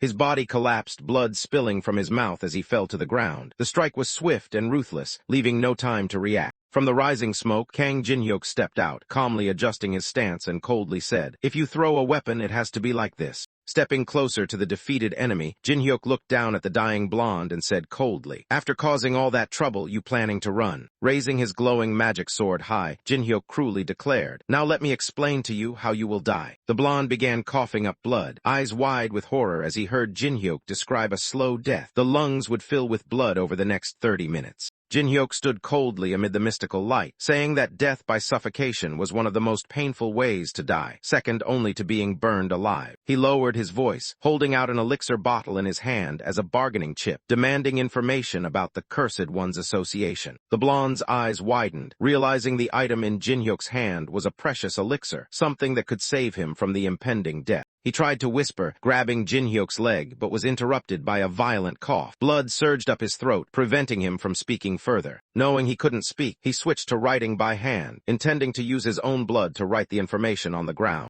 But before he could write, Jin-hyuk unhesitatingly stomped on his hand, stopping that final act in his struggling. Jin-hyuk smiled cruelly, asserting that if he refused to speak, death was inevitable. As he withdrew his hand from his pocket, Jin-hyuk muttered that the elixir was no longer needed, implying it had lost its value. Jin-hyuk threw the blood-stained business card to the ground, adding a bitter remark, "And please, take care of your own ending." Kang Jin-hyuk walked away coldly, leaving the defeated enemy behind with a curse. "Die slowly and painfully, you piece of trash." Before him was the chaotic scene inside the auction room, precious treasures scattered among the rubble. Jin-hyuk's eyes flashed as he suddenly noticed an object among the spoils. Two items clearly named, Michelangelo's Safe C and Ichthyosaur Heart A. Jin-hyuk immediately recognized their potential combination. Jin-hyuk activated the item fusion feature in his mind, preparing to combine the two items to upgrade his storage. With a satisfied expression, Jin-hyuk rubbed his hands and performed the ritual golden light spreading to signal success. System notification. Jin-hyuk has acquired the large dimensional space storage with a capacity exceeding 5,000 kg. A voice called out from behind, startling Jin-hyuk into turning around reflexively. A kind man led a boy closer, bowing to thank Jin-hyuk for saving their lives. The boy bowed politely. Jin-hyuk was surprised to realize the child was the auction master's son. The man removed his earpiece and smiled sincerely. He confirmed that it was Jin-hyuk who saved them before he completely lost consciousness. Holding his son tightly in trembling arms, he choked up and declared he would report nothing, because the man before him was the benefactor who saved his only child. Jin-hyuk stood silently watching the father and son. He said nothing, but his expression subtly changed. For the first time, he showed no distance or defensiveness. A strange feeling crept into Jin-hyuk's heart. Being thanked by others for saving them, this was a first, and it seemed that feeling wasn't bad at all. The third floor of the Tower of Trials, a venerable church hidden amidst thick fog. This place is chillingly called the Sanctuary of Hatred. The sound of footsteps echoed through the deserted corridor, signaling the arrival of an uninvited guest. A girl with fierce, glowing red eyes entered, using the large door as a shield, piercing through a rain of arrows as if she were all too familiar with the death awaiting here. The heavy door was thrown aside in anger. Melina shouted, frustrated by the complicated defense system that repeated itself every time she returned. Two people emerged from the rubble, Melina and her companion. She growled, "Do we have to endure this every time?" But the only response was Alex's reproach from the teammate. Melina turned around, her eyes cold, emotions stirred by what seemed like a harmless complaint. She pressed the fiery sword to the other's chest, gritting her teeth, and asked, "Am I supposed to care about your feelings?" Ready to finish him off if provoked further. A commanding voice rang out from afar. "Enough!" The newcomer made both of them stop in their tracks. On his coat was a strange symbol with the mark VII, the unmistakable sign of a secret organization. He asked pointedly, "You two have worked together for over 10 years, right?" The man wearing a crow mask, with glowing red eyes and a purple mark shining on his forehead, stood solemnly like a death priest. He was the coordinator of silence among assassins. The man with the beak mask spoke with disdain, questioning why his two subordinates always seemed ready to devour each other alive, forcing both to reluctantly turn away, swallowing their anger. In the solemn atmosphere of the great cathedral, he called the group together to announce a new arrival, Kang Jin-hyuk, who was attracting special attention from the council. Melina crossed her arms, asserting that Jin-hyuk must have played this game before, but she didn't believe he was superior to the high-ranking players scattered across the tower floors. Though she sneered skeptically, Melina was reminded that Jin-hyuk might have advanced far beyond them, and those reaching floor 20 were always considered madmen, enough to make her cautious but not convinced. Melina continued expressing doubt, saying it was very unlikely for Jin-hyuk to reach such a high floor since she had never heard that name before.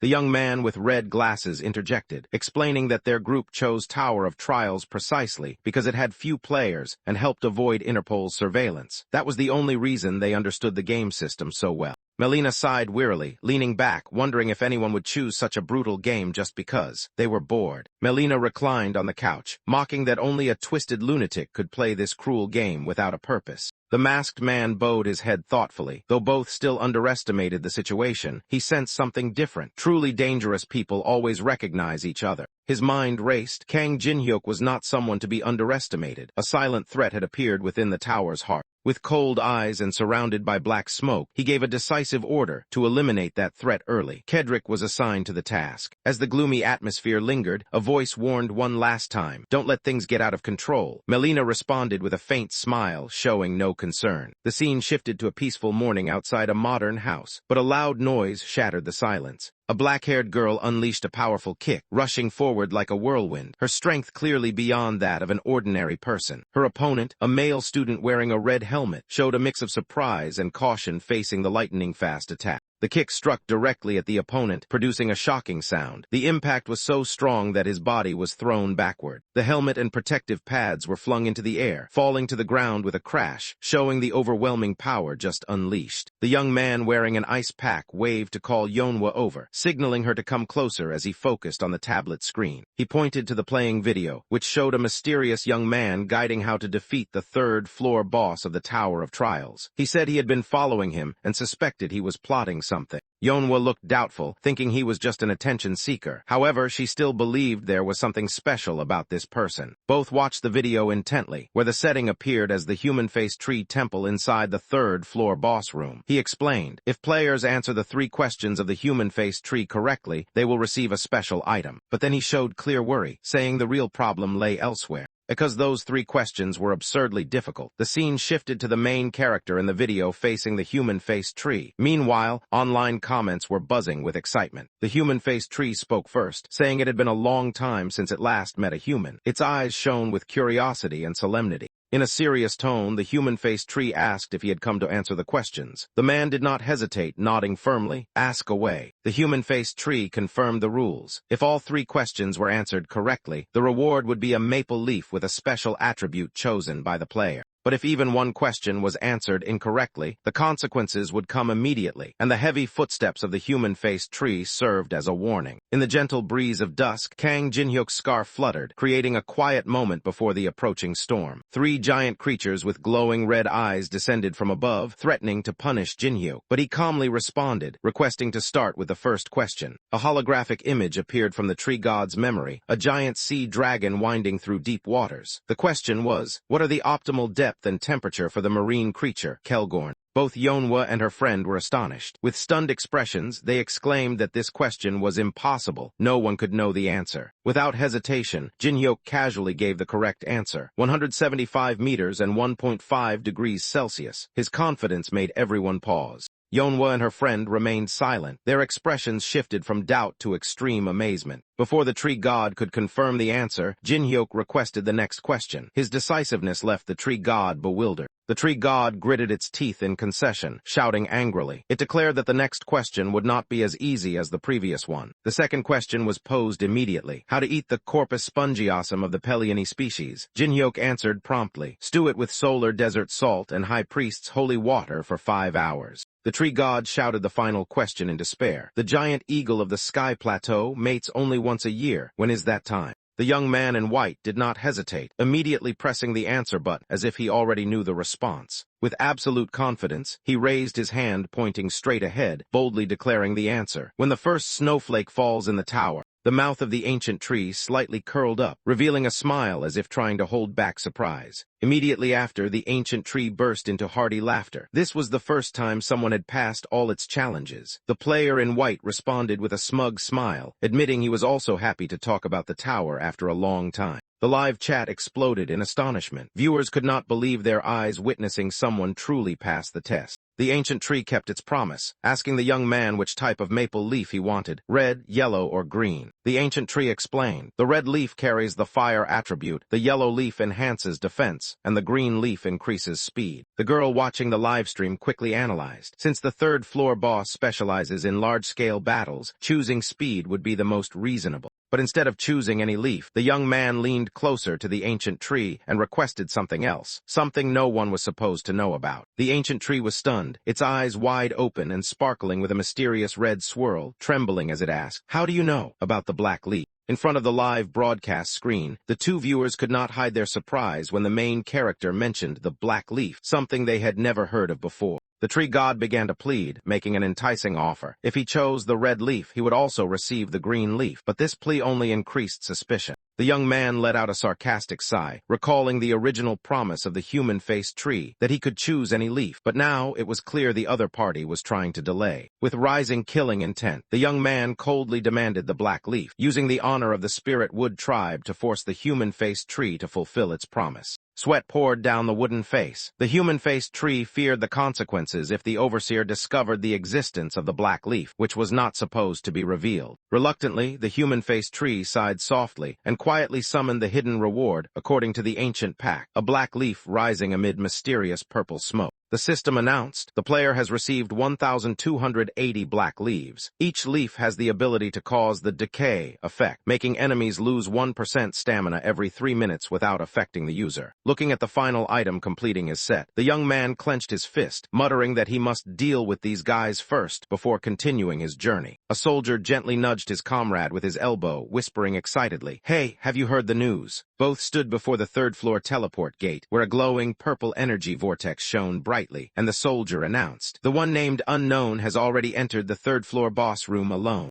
They were both surprised and relieved, thinking they just needed to wait here for a while before they could leave, since no one would be crazy enough to rush into this place. Another soldier laughed, believing it was best not to overthink things, because the more they analyzed, the less it would solve anything. But just as he asked, "Agreed," the sound of a weapon dropping rang behind them, leaving an eerie silence. They panicked and looked around. Everyone else had disappeared, leaving only strange black energy vortex traces on the ground. One of the two soldiers was tightly bound by eerie black-purple energy cords, unable to resist, completely controlled. A masked figure stepped forward, coldly ordering, "Absorb his life force. We need every life we can take." The leader of the black-clad group silently appeared, eyes full of calculation, affirming, "He has begun his move." The night wind tore through the peaceful sky, maple leaves scattered amid sharp sword clashes, signaling an imminent battle. After defeating the guard, Jin-hyuk stood coldly amid ashes and still wind, his dagger stained with dark energy still glowing purple in his hand. On the livestream screen, a flood of comments poured in, some admiring, some skeptical, but all watched Unknown's steps with unusual anticipation. Jin-hyuk casually responded to the wave of comments. He declared he didn't care about viewers' trust, only hoping they would stop bothering him because it distracted him. Jin-hyuk's decisive attitude shocked the audience. When he confirmed he was speaking directly to them, his purple eyes seemed to pierce through the screen, causing the camera to shake. A boy watching the livestream on his phone suddenly gasped, eyes wide with amazement. Jin-hyuk's coldness made him both scared and fascinated. His thoughts continued. A streamer who acts indifferent only makes people unable to look away. He smiled softly, whispering, "Who is this guy?"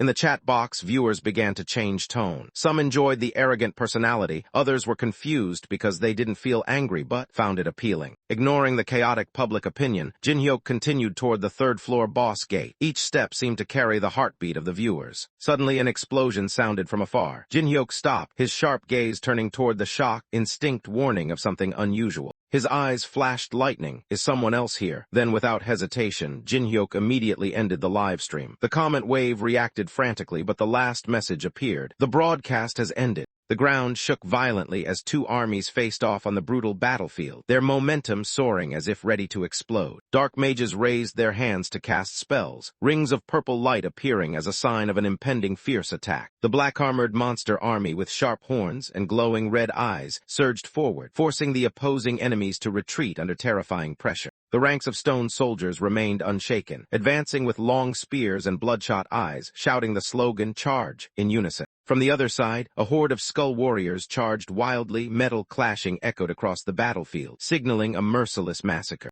The battle officially erupted. Roars, clashes, and bone-cracking sounds echoed in chaos. No one could determine the winner in that moment. From above, Kang Jin-hyuk stood silently observing the entire battle, the winds blowing the battle flags at his feet as if engraving an overwhelming aura. Jin-hyuk appeared calm as he remarked that the monster side was fighting quite well, but he immediately dismissed that thought upon hearing chaotic screams. A giant warrior was smashed in the head right in the front lines, making Jin-hyuk briefly think that the monsters might be gaining the upper hand. In a corner of the battlefield, black-robed mages cheered as they saw the tide turning in their favor, while continuing to intensify their relentless magical attacks. Noticing their advantage, a black-robed mage excitedly urged the entire army to press the attack. However, before he finished speaking, he was suddenly struck down, eyes still wide open in shock. A sudden hail of sharp magic rained down from afar. In the chaotic moment, warning shouts rang out, demanding the formation of defensive barriers before everything was wiped out by the deadly sparkling light. The mage hurriedly erected a magical barrier to block the surprise attack from the enemy, but the powerful pressure left him unable to determine the direction. Where did that attack come from? From the middle of the battlefield, one soldier pointed toward the masked figure surrounded by a purple glow. "There, that's the guy." The leader of the black-clad faction ordered an immediate attack upon recognizing the lone target. The skeleton archers raised their bows, aiming straight at the masked figure. A volley of arrows simultaneously released, slicing through the air at lightning speed toward the troublemaker's position, carrying collective destructive power.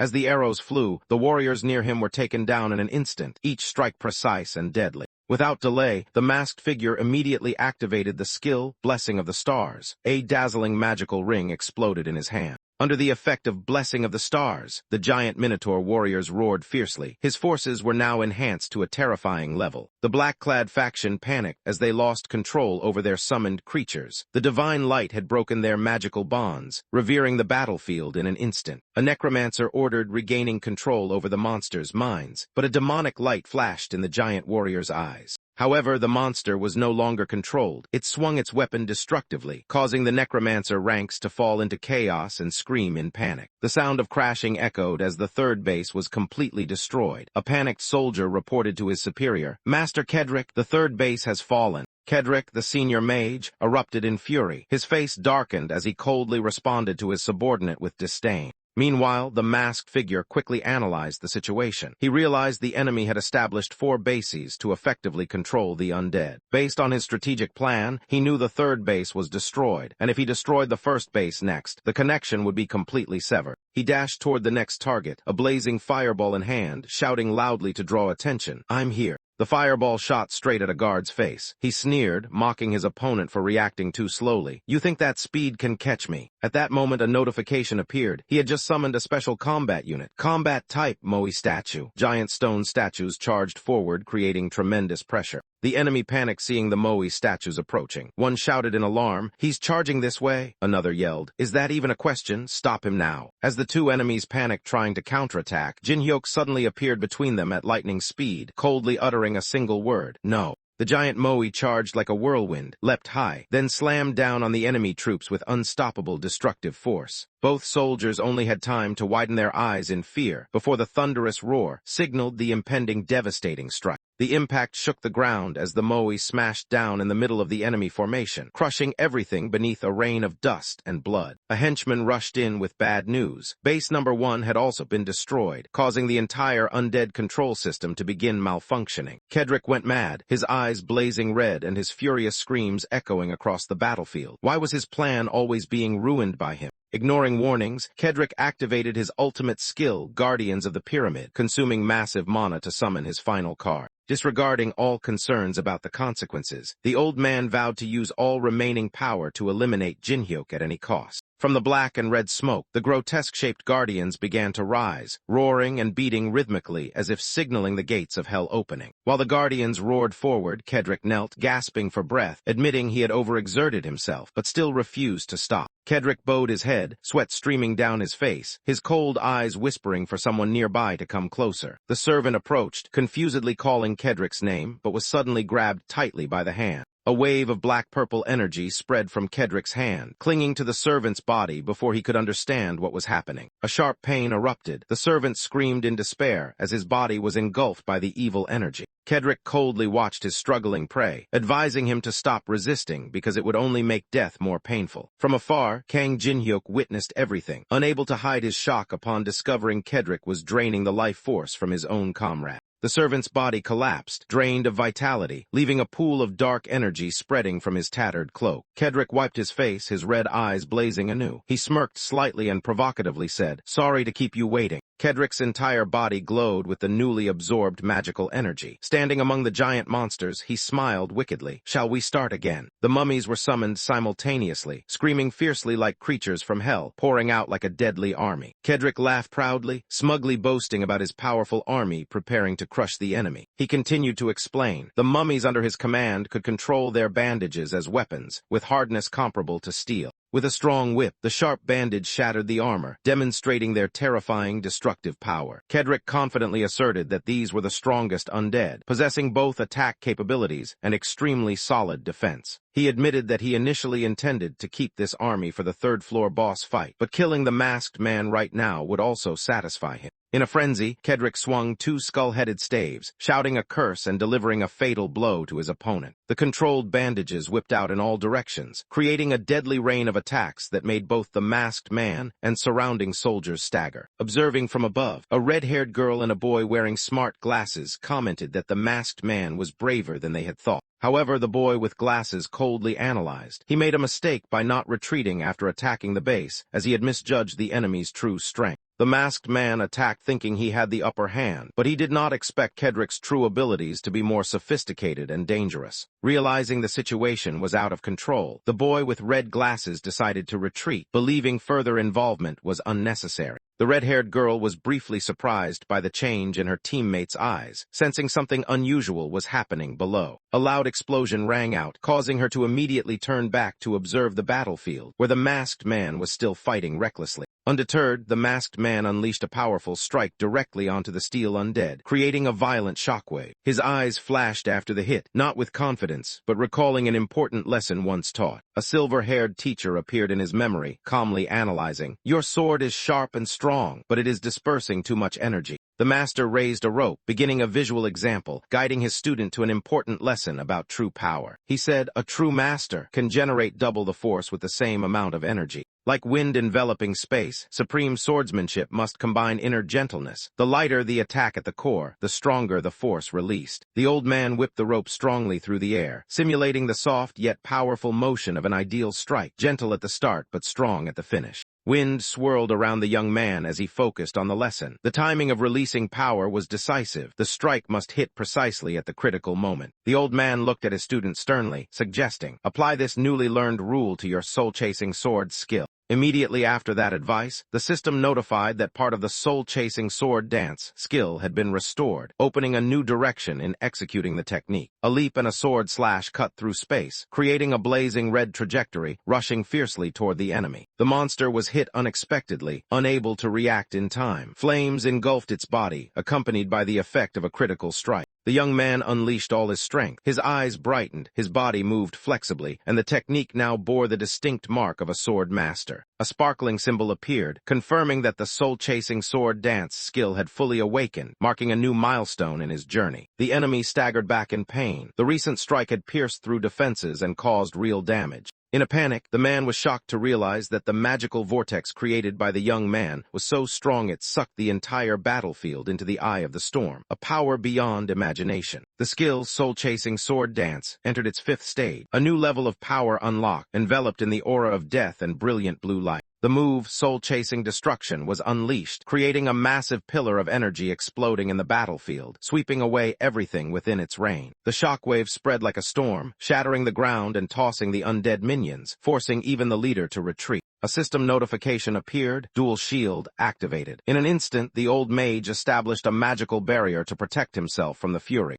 Despite the protective shield, the mage still looked panicked. Inside him, an overwhelming truth became clear. Less than a year, and the other had become this strong. The violent collision cracked the shield with a cold, clank sound, a signal of inevitable collapse. The final shield shattered in a blaze of purple light, causing the mage to roar in pain. He could not stop the power beyond calculation. Blown away by the terrible aftershock, the old man's body fell straight to the battlefield amid flashes and ruins, screaming in despair. The dust gradually cleared, revealing a devastated land after the destructive move. All sounds fell silent, leaving only the echo of the unleashed power. Amidst the corpses and ruined battlefield, the old mage struggled to crawl up, trembling all over, his eyes full of confusion as he saw the scene before him. The old mage forced himself up amid the clearing dust, his body shaking and eyes full of fear. A clear despair rose within him. This battle had gone beyond control. He told himself he must escape this place at all costs. As he tried to crawl over the dust-covered ground, he suddenly felt a heavy pressure. A step stopped right behind him. A cold voice sounded from the oppressor. "You are no different from your own disciple." The old man froze completely. Each word cut deep into his pride like a blade. Though kneeling on the ground, he understood clearly. His life, his power, all had collapsed at the hands of someone he once despised. Kedrick lay collapsed among the rubble, trembling, panicked as he realized the situation was out of control. In his heart, only one thought remained. He must escape at all costs. A cold figure approached. A voice rang out with contempt. "You are no different from your own disciple." The man in white continued to mock. He pointed out Kedrick's cowardice, who was always arrogant when holding the advantage but turned to flee when losing ground. The enemy's words made Kedrick shudder. He stammered in fear. "You, does that mean?" The enemy's face finally became clear. No doubt anymore, he was Kang Jinhyuk. The true enemy was standing right before him. Kedrick's eyes widened, sweat pouring as he felt the magical flames begin to burn. The flames flared fiercely, engulfing his body amid screams of pain. Kedrick howled in despair as his skin was burned. Kang Jinhyuk coldly uttered his final words. "Tell him I sent you to be company." Within the blazing red flames, Kedrick was dying with no chance to resist. Jinhyuk stood tall amid the sea of fire, clutching the magical flames in his hand. He was the embodiment of punishment, calmly watching his enemy scream in agony. As Kedrick was burned to ashes, the souls of the monsters he summoned also vanished. The black skeletons began to collapse under the eerie purple light. Screams echoed across the chaotic battlefield, with dust and flames rising from the completely incinerated monster corpses. Kang Jinhyuk stepped out of the ancient gate, admitting that casting, soul-chasing destruction at the current level was overwhelming, and his body had begun to exhaust. Although it consumed a lot of mana, he was still satisfied because he received 4 medium-level mana recovery potions just in time from the system. He quietly looked at the shimmering blue potions in his hand, telling himself that not coming here would have been a huge loss. After drinking the potions, a healing light flooded around Kang Jinhyuk, restoring HP and replenishing MP, fueling him for the battle ahead. Suddenly spotting a shield lying rolled at his feet, Jinhyuk bent down to pick it up, murmuring about old memories of having played with shields a lot. He turned around, skillfully tossing the shield, the familiar feeling stirring memories of past battles. Gripping the shield tightly, Jinhyuk raised it with determination, ready for the next confrontation. Wind swirled around him as he stepped forward, sword in one hand, shield in the other, the aura of a warrior ready to break through all obstacles ahead. Jinhyuk looked up coldly and asked, "Is that so then?" His gaze fixed directly on the giant stone monsters just beginning to move. The 4 great guardian kings, the war gods guarding the ancient temple, finally appeared. Their pressure weighed heavily on the air, causing the space around Kang Jinhyuk to tremble violently. But instead of retreating, he tightened his grip on his sword and stepped forward to face them, his eyes unwavering before the 4 impending storms of wrath. A fierce explosion sounded as Jinhyuk stomped hard on the ground, creating a shockwave that enveloped the space ahead. In front of him, 4 giant guardian statues, the 4 heavenly kings, slowly manifested, exuding a majestic aura, ready to punish any intruder. Unfazed, Jinhyuk tightened his grip on the sword hilt and shield, prepared to confront the forces guarding the ancient temple. One of the 4 giant statues suddenly charged forward, roaring and swinging a great blade at Jinhyuk with a deadly strike. Jinhyuk quickly raised his shield to block the blow. The fiery clash echoed throughout the space. He smiled. Silence like this is really adorable. While the enemy was still attacking, Jinhyuk immediately shifted stance, his body gliding sideways like a gust of wind, beginning his counterattack. The sword flashed, creating dense slashes cutting through the air, covering the entire bodies of the guardian statues. Showing no sign of fatigue, Jinhyuk turned his head coldly and said, "Hand over the key quickly. I'm tired." Faced with overwhelming momentum, even the mindless guardian statues involuntarily trembled, stepping back with faces showing clear horror. One statue could not bear the pressure and collapsed onto the ground with a resounding crash. The others roared and immediately charged forward, determined not to let the intruder advance further. One of the 4 heavenly kings approached the Enlightenment Tower, reaching out to grasp an object emitting a strange light, a lotus-shaped key sparkling with spiritual power. In the stone statue's palm, the golden lotus-shaped key radiated dazzling light, surrounded by swirling spiritual smoke that seemed alive. Without hesitation, the heavenly king plunged the key straight into his chest. Instantly, energy erupted violently as the key activated an internal sealing mechanism. A message appeared, "The key to the inner sanctuary is responding." The surrounding air began to tremble. Sensing something unusual, Kang Jinhyuk immediately looked up, his eyes sharp and cold. Something was awakening. A second message appeared, "The creature beyond the gate is responding to the summons." Spiritual energy gathered, swirling around the giant stone statue. Jinhyuk squinted at the forming opponent, whispering, "You're stronger than I thought." His gaze remained fixed on the brightly glowing lotus top. The giant lotus bloomed, its dazzling light spreading throughout the space, signaling the arrival of a terrifying being beyond imagination. 2 golden hands slammed down on the ground, creating a tremendous shockwave. Dense spiritual power radiated from the summoned entity, shaking heaven and earth. From within the stream of spiritual light emerged a creature with thousands of hands and wide-open eyes. A voice rang out, "It has been a long time since the 4 heavenly kings called me." This was Avalokiteshvara, the 1,000-handed, 1,000-eyed bodhisattva. Avalokiteshvara closed his eyes thoughtfully, voice full of implication. He did not expect an intruder to threaten the key of the stone tower. Jinhyuk stepped forward through the breaking smoke, his eyes glowing bright purple. He declared he would defeat the boss of this floor without hesitation. The 1,000-handed bodhisattva looked down arrogantly, both surprised and amused by the boldness of the small human standing before him. As Jinhyuk jumped back, Avalokiteshvara remained calm, expressing a desire to continue dialogue, but was flatly refused. He lightly leapt forward, moving out of the opponent's influence range, ready for a confrontation without further words. Jin-hyuk raised his shield and responded sarcastically. He had no interest in talking to a talking statue. Avalokiteshvara's gaze sharpened, his hands beginning to move. He warned, every moment in life is precious, and Jin-hyuk was wasting it. Battle stance established, a series of sharp weapons extended from his arms. Avalokiteshvara decided to teach that human a worthy lesson. Jin-hyuk took a breath, raised his shield to block, showing no fear of the surrounding killing intent. Behind a calm smile, Avalokiteshvara tightened his grip on his weapon, preparing to unleash the first finishing strike of the battle. The enemy launched a glowing energy orb, creating a fierce shockwave as it flew toward Jin-hyuk. Jin-hyuk was knocked back toward the wall, leaving a long impact mark and magical flames bursting around him. The blow made the shield in his hand shake violently, with small fragments beginning to break off. Jin-hyuk frowned. Though only blocking, he clearly felt pain as if his entire skeleton was about to shatter, yet he still tried to hold firm. Knowing he had only one chance, Jin-hyuk focused all his spirit on a single counterattack, while the opponent laughed with delight at his supersonic reflexes.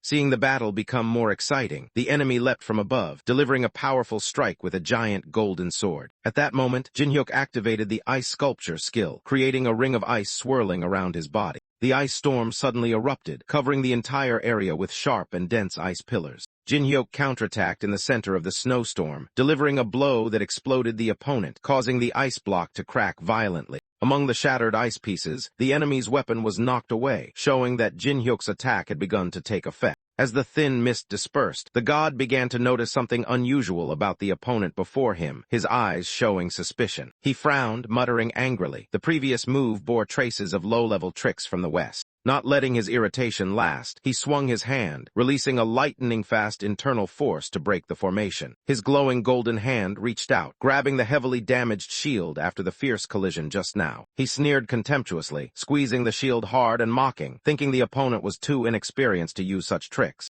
At that moment of arrogance, a small dart pierced deep into his back arm, releasing an unusual red aura. Kang Jin-hyuk clenched his fist, eyes sharp, shouting angrily. The shield was just a lure for the real strike. Wounded by the surprise attack, the god startled at the wound, emitting poisonous gas, but remained calm. He believed the poison could do nothing to him. Jin-hyuk raised his fist, emitting red aura high, and calmly replied. It was no ordinary poison, but blood demon soul, causing continuous damage. Though injured, the god still coldly clenched his hand, gritting his teeth, declaring he would not be fooled again. A giant golden arm fell heavily to the ground, blood spurting from the severed spot. Facing it, Jin-hyuk calmly stepped forward, taunting, "You only lost one arm. What's your next move now?" Jin-hyuk placed his foot on the opponent's arm, looking down coldly. He admitted that cutting off one arm was not enough to kill him, and understood that he could not repeat the same move twice. Sitting beside the severed arm, Jin-hyuk pulled a blue gem from the opponent's palm, smiling with satisfaction. "But actually, I've got what I wanted." Avalokiteshvara's face showed clear astonishment. He began to realize, from start to finish, Jin-hyuk had targeted the arm bearing that precious gem. Jin-hyuk raised the gem while opening a spellbook. He reminded the enemy that it was he who underestimated his own arm and now must bear the consequences. The system board displayed the message, fusing the Pelteros Kingdom spellbook and Avalokiteshvara's gem. A dazzling light radiated from the open book as the energy from the two items merged, creating a powerful artifact like never before. Ding! A new item appeared, Lemegeddon of the Golden Dawn S rank. This is a spellbook written by King Solomon, containing the souls of 72 demons, helping the user maximize magical power, although Jin-hyuk's potential had not yet reached its limit. Jin-hyuk's eyes lit up in the red mist. He had activated the Greedy Eye, a famous skill that allows copying the target's abilities. Now the next target was in his sights. Information about Avalokiteshvara appeared, a genderless being, unknown level, possessing the skill Mandala. To copy his skill, Jin-hyuk had to insult him by creating a beautiful ice sculpture within 5 minutes, a difficult and ironic challenge. An unexpected additional condition appeared to complete the requirement. The caster not only had to use ice magic, but also wear appropriate attire and dance to music. Jin-hyuk was stunned by the system's unreasonable demand, muttering in disbelief, "What?" Almost unable to believe his eyes, he reread the condition once more, breathing heavily while trying to understand the absurd contradiction of this mission. But then, after a moment's thought, Jin-hyuk sighed resignedly, muttering to himself to focus on the reward, leaving Avalokiteshvara bewildered by this strange behavior. He began activating the sound system with a slight hand gesture, stirring up a magical melody. In his mind, Jin-hyuk reminded himself, "I can't give up now. This is the only chance to get Mandala below floor 25. Avalokiteshvara's eyes flickered with shock. He gritted his teeth, feeling uneasy about the opponent's strange actions, and spoke with suspicion. Clear sounds from the speaker began to resonate amid the snowy air, signaling the official start of the challenge. Jin-hyuk bowed his head, brushed back his hair, and prepared to begin the dance. He calmly said, "From now on, don't ask anything," because even he felt that what he was about to do was the most embarrassing thing he had ever done. Avalokiteshvara gritted his teeth in anger, his cold, sharp eyes staring intently at the opponent before him, not understanding what trick he was playing. The antique music player began to play strange melodies in the cold space, each note floating in the air. Kang Jin-hyuk adjusted his outfit and helplessly warned, "From now on, don't ask anything else." Under the shimmering light and flying notes, Jin-hyuk started moving his body, performing a mocking dance despite the clear discomfort on his face. The surprise turned into extreme fury. Avalokiteshvara's eyes blazed with fire, his pupils glowing with anger. Shouting in rage, Avalokiteshvara summoned the power of the mandala, unleashing a radiant sacred magic from numerous golden arms. The golden hands tightly gripped their weapons, ready to unleash divine wrath upon anyone who dared to offend. He shouted loudly, swinging his weapon amid an exploding storm of energy. "I will make you taste pain through a million cycles of reincarnation." Without waiting for the opponent's attack, Jin-hyuk swiftly channeled his magic, dodging and preparing to counterattack. In an instant, ice and snow erupted into a giant sculpture. Jin-hyuk had activated the glacial sculpture skill, the first step to insulting the opponent as required by the system. The giant ice pillars were fiercely bombarded, shards scattering as they endured a series of counterattacks from Avalokiteshvara. The masked man turned amid the shattered atmosphere, confidently introducing his move as an upgraded version of ice sculpture. Faced with the opponent's arrogant attitude, Avalokiteshvara clenched his teeth in anger, the veins on his face bulging with murderous intent. The fierce attacks continued to strike the ice statue, leaving two distant observers staring at each other in shock and disbelief. The red-haired girl couldn't understand why he played music during the battle with Avalokiteshvara. Was he crazy? Before she could calm down, she was distracted again by the strange wig, a cheap-looking item from a coin market, which made her even more suspicious. The bespectacled young man sat up abruptly, silently acknowledging the unpredictability of Unknown, the one who had just killed Kedrick and was now facing Avalokiteshvara. Avalokiteshvara was described as too powerful to face before Floor 10, fully deserving the title of the second boss of Floor 3. However, the one fighting Avalokiteshvara was someone who had long surpassed human limits. The girl asked if they could win if they joined forces, but the young man replied briefly, "It will be very difficult." Asura suggested giving up the fight with Unknown, believing they couldn't face him alone without support from higher ranks in the organization. However, Lee Kao immediately refused, fearing that retreating would jeopardize their status in the guild. Asura disagreed, questioning whether he was willing to risk his life just for that position. Without answering, Lee Kao took out a mysterious glowing item from his virtual inventory, declaring it was time to use it. In his hand was a strange coin emitting purple-black energy, something that could change the course of the battle. Asura watched with a cold smile, a purple aura swirling around her, signaling she was ready to enter the fight. From afar, an evil light began to flash behind, making Unknown immediately alert as he sensed another hand meddling in the battle. He instantly realized Kedrick was not the only pawn they had sent. Without hesitation, Unknown unleashed a sharp sword strike, shattering the remaining ice blocks around him. But in that moment of vulnerability, his eyes suddenly twitched, something distracted him. Avalokiteshvara took advantage of the opening, throwing a storm-like punch at Unknown, growling, "What is it that distracts you so?" He had just activated a magic book, blue flames rising from the open pages, accompanied by a sarcastic remark about his hairstyle, as if this whole battle wasn't worth his seriousness. Immediately after, the glacial sculpture skill was activated, engulfing the entire scene in a fierce icy explosion, pushing everything in its path backward. From within the cold mist he stepped out, his gaze colder and more confident than ever, taunting, "Now you have my attention." Avalokiteshvara roared, unleashing a continuous barrage of fiery attacks, igniting the surrounding air and leaving no moment of rest for his opponent. The masked man immediately countered, swinging his arms to launch icy counterattacks, creating a series of sharp ice spears aimed straight at his foe. Two forces clashed fiercely. The fire fists of Avalokiteshvara and the sharp ice spears collided violently, shaking the space with a harsh clash sound. As the smoke still curled, Avalokiteshvara reached forward with a contemptuous look, saying, "Fool," as if certain of victory. A greenish light exploded, and a system notification appeared. Avalokiteshvara had activated the special skill, Heaven's Trap, sealing the entire area with magical bindings. Having just cast the skill, Avalokiteshvara continued swinging his sword, forcing his opponent into a desperate defense. He coldly declared, "You don't even have the strength to block." With icy eyes, he unleashed a rain of sword strikes from the arms behind him. "Where is that confidence from earlier?" Avalokiteshvara roared, pushing the battle to its climax. Beneath the hexagonal barrier layer, golden rays shot out fiercely, each attack like a relentless rain of arrows. The skill between heaven and earth was cast, creating a dense net of light enveloping Jechenhyok, making him seem trapped between heaven and earth. Despite the barrage of attacks, Jechenhyok stood calmly. He activated glacial sculpture again, blue ice once more covering his body. A thick ice wall formed, blocking all the golden attacks pouring down from every direction. From outside the barrier, Avalokiteshvara watched the ice gradually crack, his momentum seeming ready to end all resistance.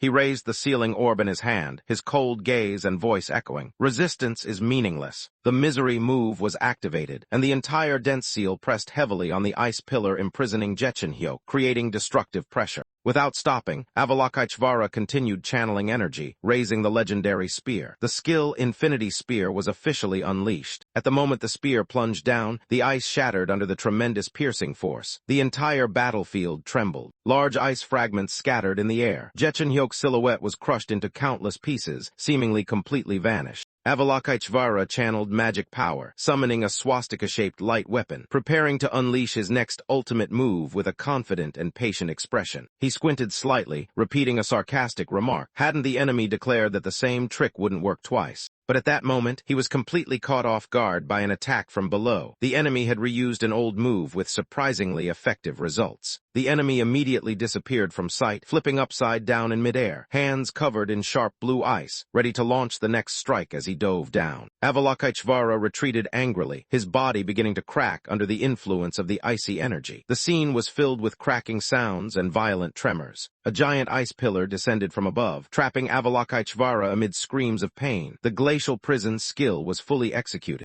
The enemy landed lightly, eyes unwavering, taunting. "It's sad how much you hate ice magic." Inside the transparent ice layer, Avalokiteshvara gritted his teeth and strained, but could not hide the pain of being completely sealed. A hand reached out, gently touching the ice that radiated cold, an action both gentle and filled with absolute dominance. "Nothing is more effective than shock therapy to resolve obsession," he said calmly, standing before Avalokiteshvara's fully frozen body. Trapped in the thick ice, the furious enemy roared, his eyes bloodshot with hatred, helplessly looking outward. He shouted a curse, declaring he would drag his enemy down to hell to suffer for countless lifetimes, cursing him to be reborn as vermin hundreds of thousands of times. At that moment the system announced the skill copying condition was completed. The player had successfully copied the unique skill, Mandala S. The male protagonist's cold voice warned the enemy not to waste effort in vain. At the same time, he threw away a wig that had been part of his disguise. The wig fell onto the stone floor. From a rear view, a magical mandala-patterned aura gradually spread, signaling a major change. Frozen but still able to sense his energy being invaded, his eyes widened in horror at the unbelievable sight. In front of him, the male protagonist had summoned the mandala skill itself, a lifelong passion of his, in a complete and solid form. The male protagonist responded calmly but sarcastically that he would use the skill effectively, as a bitter counterattack. After declaring "disappear," a powerful wave of energy shot from his hand, carrying terrifying force toward the enemy. The strike pierced the ice, hitting the multi-armed opponent's body who was sealed, leaving him no time to react except a startled scream.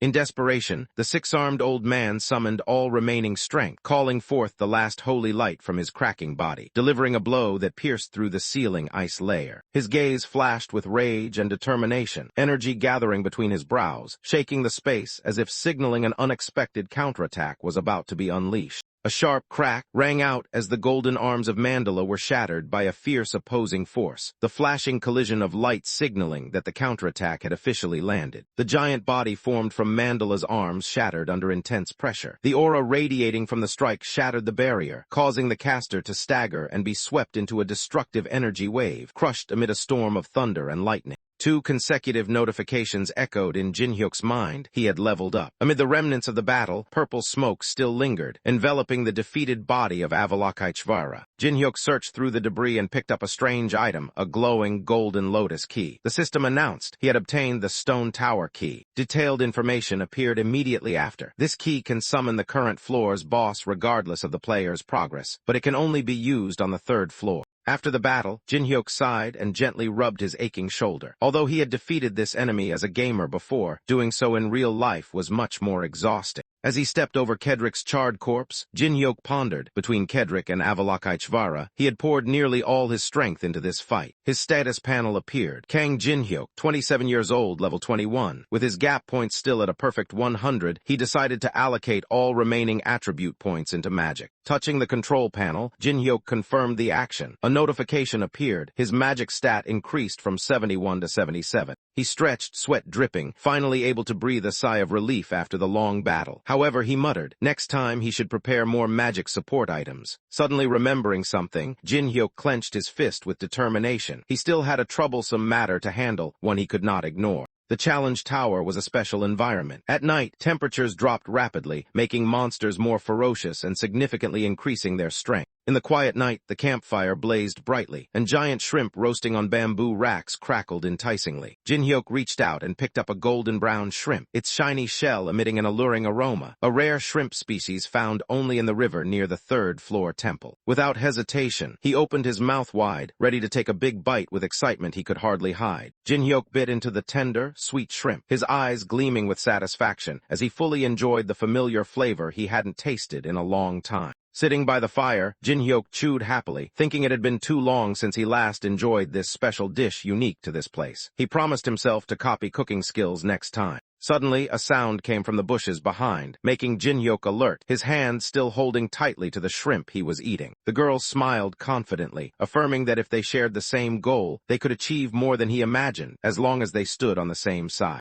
Soft footsteps sounded through the leaves. An excited voice called out, "Wow, that smells amazing." A young man and woman emerged from the bushes. The red-haired girl smiled warmly and asked to take shelter by the fire until morning because they hadn't left before nightfall. Jinhyuk said nothing, silently watching the two. The fire continued to burn brightly in the suggestive silence. The red-haired girl smiled in response. "Feel free to sit down, at least it keeps out the cold." Her eyes flashed with a subtle, observant gleam. The girl introduced herself as Melina, and the young man with her as Likeo. They sat down to warm themselves and chatted amicably, while the masked figure noted they looked quite tired from their journey. The cold air made the group appreciate the campfire even more. The masked man, with polite demeanor, sincerely offered. He had cooked quite a bit of food and invited them to try some. Melina looked at the fragrant giant shrimp before her, her eyes betraying her craving despite her stomach growling from hunger. However, before she could respond, Likeo raised his hand to stop her, refusing the offer. He emphasized that they shouldn't accept food from strangers, especially someone still hiding behind a mask. The masked man did not show any discomfort. Instead, he asked back, "Does this mask make you feel uneasy?" and joked that it had been very trendy lately. Likeo argued that wearing a mask must be to hide something. Under the firelight, the atmosphere among the three began to tense subtly. The masked man suggested, if it really caused discomfort, he was willing to take it off. After all, they were sharing the same campfire. Melina looked surprised at the offer, while Likeo could not hide his suspicion and caution, asking awkwardly, "Really?" The masked man smiled and said it wouldn't be interesting to remove the mask so easily. He proposed that the three play a small game to get to know each other better. He suggested each person would take turns asking and answering questions. If they answered all his questions, he would immediately remove the mask. In Likeo's mind, he calculated, even if he had to lie, it was fine as long as he could find out this person's true purpose. Melina smiled with satisfaction when she saw Likeo nod slightly in agreement with the game. Both were mentally prepared to start the mind game. Likeo gave a thumbs up, agreeing to the proposed rules and ready to participate without hesitation. He tossed a coin high into the air and slammed it onto the back of his hand, producing a decisive sound, a traditional way to decide who goes first. Melina suggested using the coin to decide the first turn and confidently chose heads, her eyes sparkling with excitement. She flipped the coin on the back of her hand, and as expected, heads appeared, making her cheer happily for winning the first turn. Melina raised the coin triumphantly, while the masked man silently realized this little magic trick was no joke. It was the Caligula coin, a rare item that allows the user to control the target's mind for 5 minutes after properly channeling magic. Melina was not in a hurry. She considered carefully, knowing that direct questions like name or guild would not get honest answers. Instead, she leaned forward with a smile and asked directly, "Did you come here alone or with someone else?" The masked man calmly replied that he came alone. In his mind, a line of reasoning flashed. Melina wanted to determine if there was any other threat beyond their control. The masked man coldly remarked, if the other two were also targeting the boss, why were they just standing outside observing instead of fighting? The red-haired girl stepped forward to explain that they were just waiting for the right moment to infiltrate the shrine, a place full of traps and dangers requiring utmost caution.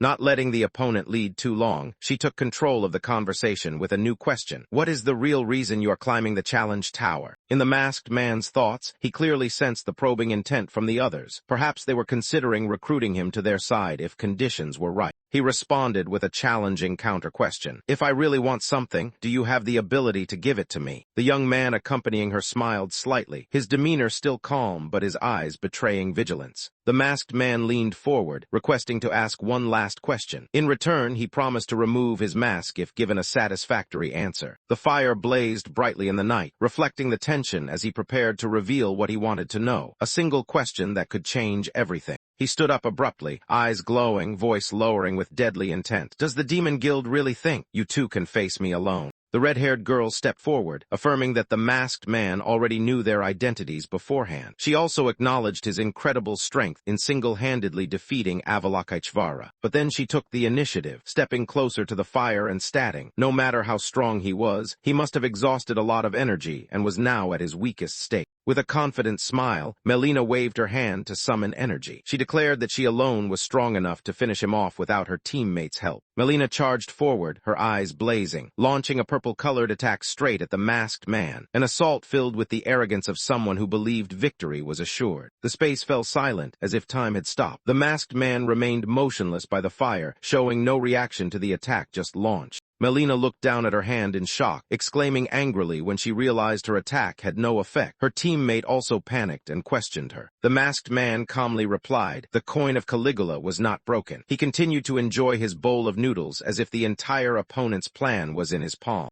The mystery was revealed. He had prevented her from channeling magic into the coin. At the same time, the skill judgment of Anubis was activated, reducing all enemy stats by 50% and sealing all skills for 1 minute. The glasses-wearing man shouted in panic. He had been seen through. He called for Melina to switch to Plan B, but it was already too late. Melina froze, realizing she could not use any skills at all. While the opponents were desperate, the masked man calmly set down his noodles and uttered a light but sarcastic remark. You people really are a mess. Kang Jinhyuk bowed his head to offer tribute before the shrine, and the souls of the guardian gods responded. A red and blue spiritual aura rose from 2 pillars, showing their approval. A notification sounded. The ritual was successful. Jinhyuk chose the World General to execute Anubis's judgment. Immediately, the blue totem began to crack. Not stopping there, he continued to select the Underworld General as the next target. The red totem's eyes blazed fiercely. At the strange sight, Melina and her teammates stood speechless. She could not believe such a ritual existed, something never recorded or passed down. 3 giant entities rose from the spiritual smoke. The Earth Guardian God, the World General, and the Underworld General, all charging into battle like awakened nightmares.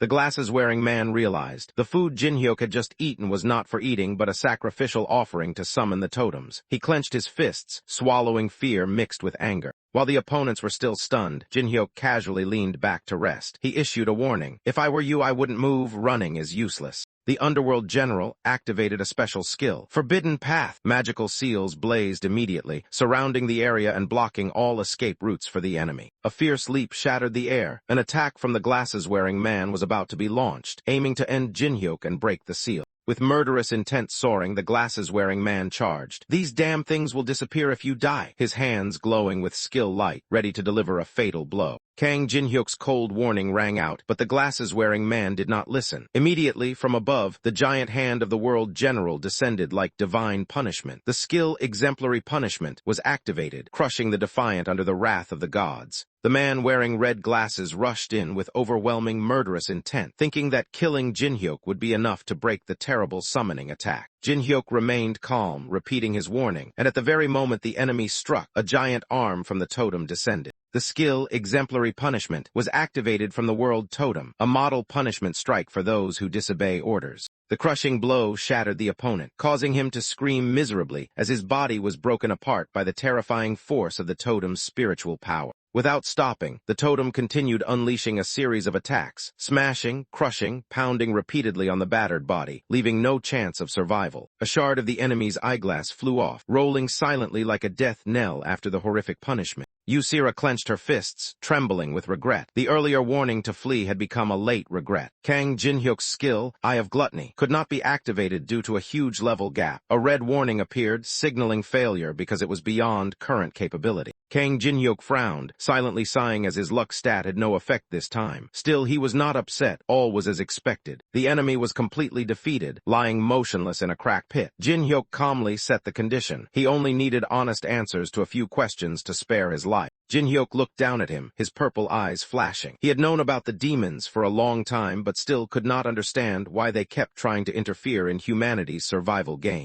Melina was about to speak, but was immediately shouted down by Lee Keo's comrade from the pit, preventing any disclosure. Fear was evident in both their eyes. Lee Keo screamed desperately, warning Melina not to speak, but his shout only worsened the situation. The totem's anger flared up once again. As the totem struck again, Melina screamed in terror. She could do nothing but watch her teammate get crushed with a chilling wham. She trembled and uttered his name, Lee Keo, but it was too late. Jin-hyuk remained calm, sarcastically remarking that loyalty is precious, just not at the right time. Jin-hyuk stepped closer, his voice cold. He always eliminated anyone who intended to kill him, unless they had something worth trading. Melina froze, hearing Jin-hyuk's cold threat. Yet a glimmer of hope appeared when he promised to spare her life if she provided valuable information. The cold-masked man raised his short sword into the air, mocking the value of insider information, precious, but still not worth the life of the girl before him. In her panicked gaze, Melina's heart pounded wildly. She clearly realized that one wrong word would cost her life immediately. Melina bowed her head and confessed. She did not know the true identity of the mastermind behind the assassination, only that they called him Lancelot, and besides him there were 11 other leaders. As a low-level assassin, she lacked details. Eye of Gluttony activated, the system confirmed Melina was telling the truth. The man silently listened, his red eyes unchanged. Under the piercing gaze, Melina continued revealing. The operators believed that if they collected all 12 cursed relics in the tower, they would survive even if humanity was wiped out. They were also promised great rewards. Melina affirmed she only knew that much and nothing more. The system confirmed again she was telling the truth. The man thought silently that perhaps this was all he could extract from her. In his mind echoed terrifying pieces, Lancelot, and the 12 cursed relics. He began to realize the madness of the organization behind the assassination. The man was shocked when he realized the true conspiracy. They wanted to summon a demon king. Not only did they want to survive the apocalypse, but they were also aiming for the ultimate evil power. He knew he had to carefully consider this new variable from now on. Melina stood up with an expectant look, thankful to be alive and to provide information. She asked hopefully, "So can I go now?" But the answer was a cold one word. "No." Melina protested in horror, reminding him of the earlier promise to spare her life, but his gaze remained unmoved. He stepped closer to Melina with a reassuring tone, affirming he would keep his promise. But first, one final step in the agreement needed to be carried out. Seeing the magical energy emanating from his hand, Melina forced a smile and asked, was this the contract he mentioned?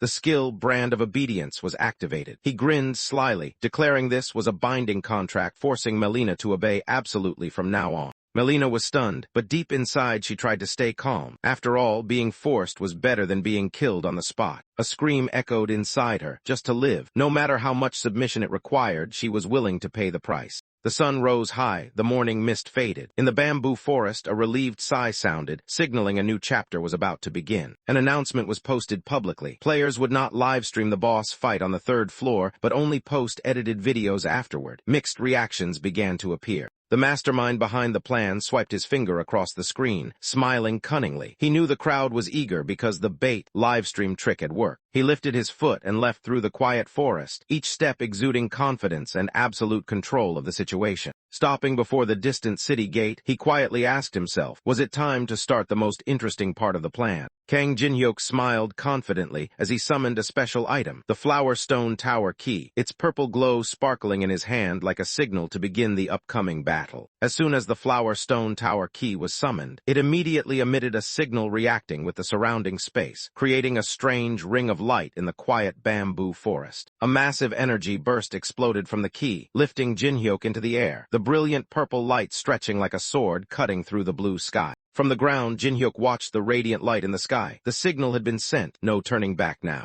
The purple energy continued to spread, shaking the bamboo forest and causing flocks of birds to panic and scatter. The spatial barrier began to change, the summoning gate opened, and a response from the third floor was immediately sent back. The owner of this floor had received the challenge. Two giant gates rumbled as they slowly opened, revealing a misty purple haze and a surge of fierce spiritual power. A huge foot stepped out from the spatial vortex, the first appearance of the third floor's guardian, radiating overwhelming aura. The Stone Guardian army gradually took shape, their heavy footsteps shaking the ground. They were the loyal troops protecting the tower's master. From within the gate, a cold voice rang out. "Who dares disturb my slumber?" The third floor's master officially appeared. Jinwoo's eyes glowed bright red as he activated the skill Eye of Gluttony, a special tool for observing and analyzing superior enemies. Despite a huge level gap, Jinwoo's luck and adaptability stats helped him neutralize that difference, triggering an evenly matched confrontation. On the giant stone throne in the middle of the third floor, the boss Muhan appeared, quietly raising a glass of wine as if welcoming an uninvited guest.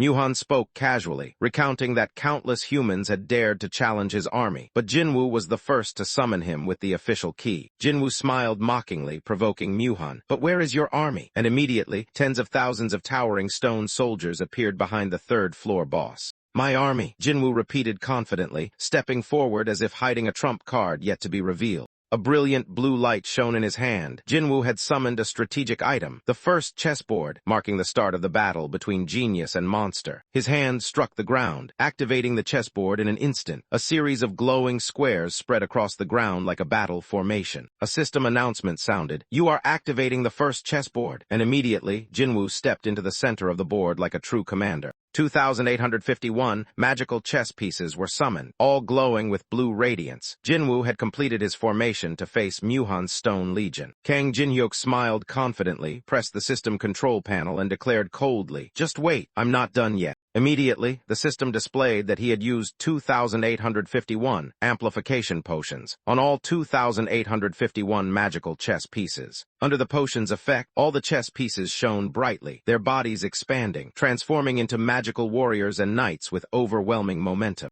Muhan lightly raised his wine cup, observing all changes with a faint smile, and uttered only, "Hm." A fierce rumble echoed from the ground. The giant chess pieces had just completed their transformation, shaking the entire space. Looking at the army closing in around him, Kang Jinhyuk stood proudly in the formation, his eyes sparkling with satisfaction. The 2,851 chess pieces had now become a massive legion, creating an unprecedented battle formation. Jinhyuk smiled provocatively at the enemy's astonishment. An old hand meticulously carves the head of a knight chess piece, each stroke created with great care and patience. The old man mutters complaints as he works, turning to ask Yuri with a tired expression. His joints ache after hours of continuous labor. Yuri is no better, frowning as she looks at the unfinished chess pieces. She mutters about how no one told them when this work would end. While the two adults are still complaining, the purple-haired girl coldly reminds them there is no time to grumble, then immediately casts magic. Another member speaks up, revealing they were ordered to make at least 2,000 chess pieces. Meanwhile, the gloomy old man wonders when his life took the wrong turn. The girl, with a tense expression, finally gives up. Holding a bishop in her hand, she accepts the reality. They have no other choice. Turning toward the container box, she finalizes her decision. It's best to follow Kang Jinhyuk's will if they want to live peacefully. Amid the misty haze, Kang Jinhyuk smiles smugly, wondering if the recent words were an acknowledgement of his ability from the enemy. Without waiting another second, Jinhyuk swings his hand to grab the opponent's collar, sarcastically saying the third floor boss is just a braggart. Immediately after, Jinhyuk appears riding a warhorse, his eyes shining with killing intent. He bluntly declares, the opponent's recognition is what annoys him the most. The long-haired man glares angrily, questioning the sarcastic remark as if he cannot believe his ears. Jinhyuk smirks challengingly, delivering a sharp taunt implying the other's strength comes only from defeating weaker foes. A narrative appears, explaining the role of bosses in the challenge tower. They are the guardians of each floor, maintaining order and their own power. The tower emerges majestically amid the eerie purple smoke, revealing the secret that bosses can also climb floors, expanding their influence like players. The boss bursts into hearty laughter, finding Jinhyuk's words ridiculous, then arrogantly retorts with sarcasm. Jinhyuk replies briefly but provocatively, repeating his argument that the opponent remains stuck on the third floor for no reason other than incompetence. The boss stands up, still smiling, acknowledging the provocation but not letting emotions control him, ready to respond with his own strategy. With eyes glowing bright purple, the boss declares he will show Jinhyuk the absolute difference between military tactics and true strength. The command rings out, Formation 1, as armored troops raise their spears simultaneously, purple light spreading everywhere. The sound of pounding footsteps echoes rapidly as the boss's army begins its assault, carrying an overwhelming momentum across the battlefield. Kang Jinhyuk faces the first wave, a battalion of 1,000 soldiers led by a giant warrior. His gaze is calm as he realizes the enemy is testing his initial reaction ability. Without hesitation, Jinhyuk raises his spear and activates a special ability, First Chessboard. A dazzling blue light bursts forth, marking the start of the counterattack formation. The effect spreads immediately. All chess pieces on the battlefield receive a boost, increasing attack and defense by 30%. Under the brilliant light, Jinhyuk's units transform powerfully, ready to confront. Jinhyuk orders the pawns on both flanks to advance 3 squares while instructing the front line to prepare for defense, initiating the counterattack strategy.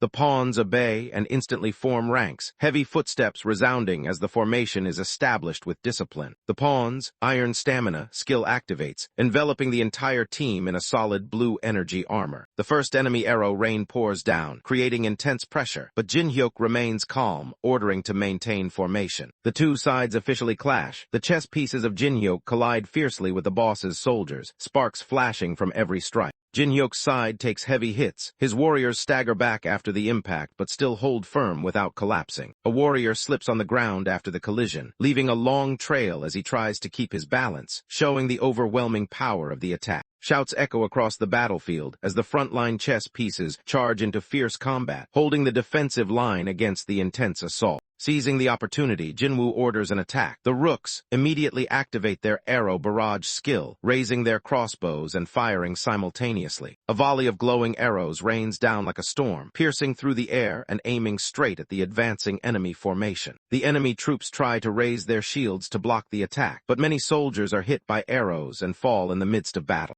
Under the arrow storm, shields shatter, clashing sounds ring out rapidly. The enemy begins to falter. Not missing the chance, the bishops activate their flame strike skill, summoning flames that scorch the battlefield. Red fire bursts fiercely, engulfing all enemies trying to defend, turning their front line into a sea of flames. A fiery tornado rises high, sweeping across the battlefield like a fierce beast, devouring everything within its reach. From afar, a mysterious figure with a purple mark on his forehead smiles with delight. He is surprised to see Jinwoo annihilate an entire battalion so quickly. Not giving Jinwoo time to rest, the next wave of troops charges forward immediately. The battle has just begun. Jinhyuk orders 100 knights to flank the enemy, exploiting weaknesses in their formation with a flanking maneuver. The cavalry activates the wedge formation skill, increasing collision damage by 200%, led by Jinhyuk charging fiercely toward the enemy with explosive momentum. A strong shockwave sounds as the knights rush forward, applying direct pressure that causes the enemy's giant stone defenses to start shifting.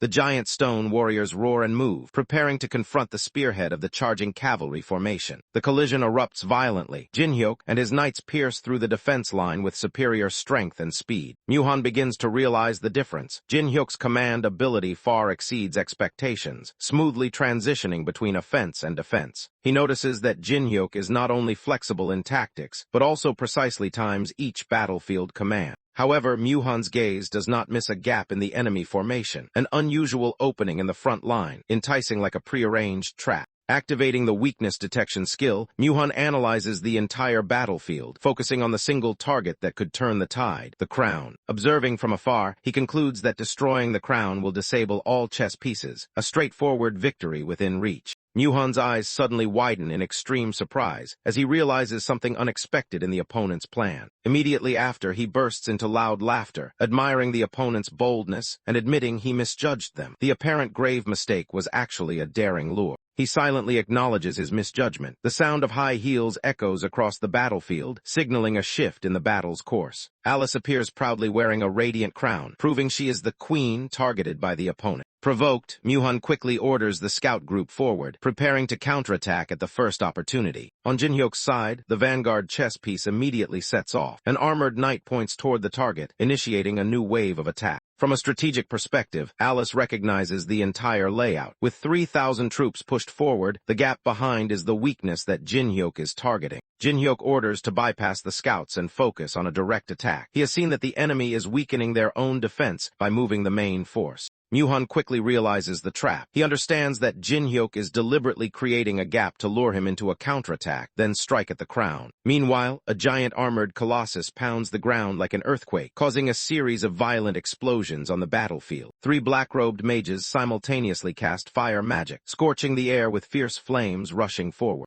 The fireburst hits the chest of an iron giant, creating a shock explosion but does not stagger him at all. The giant only hesitates slightly, then coldly tightens his grip on the spiked mace, preparing to retaliate. He begins to stride forward, each heavy step shaking the ground, surrounded by a dark purple aura enveloping his body. Without hesitation, he lifts one of the black-robed mages into the air and launches him like a rocket, with strength beyond imagination. The unlucky victim is thrown down from above, creating a terrible impact like a meteor crashing to the ground. Whirling winds and flying debris scatter everywhere. Alice's hair and cloak are swept by the shockwave, showing she is standing very close to the impact point. 2 other giants slide across the ground, maintaining balance and preparing to encircle the next target with astonishing speed. From above, 3 giant colossi descend like phantoms, surrounding the small, bat-winged girl standing in the middle of the battlefield. Observing from afar, the enemy only smiles cunningly, fully aware that this move will trap their opponent in a prearranged snare. Alice coldly turns around, her red eyes glowing with undefeated pride. She decisively declares, "It's over," as if concluding the battle in a single sentence.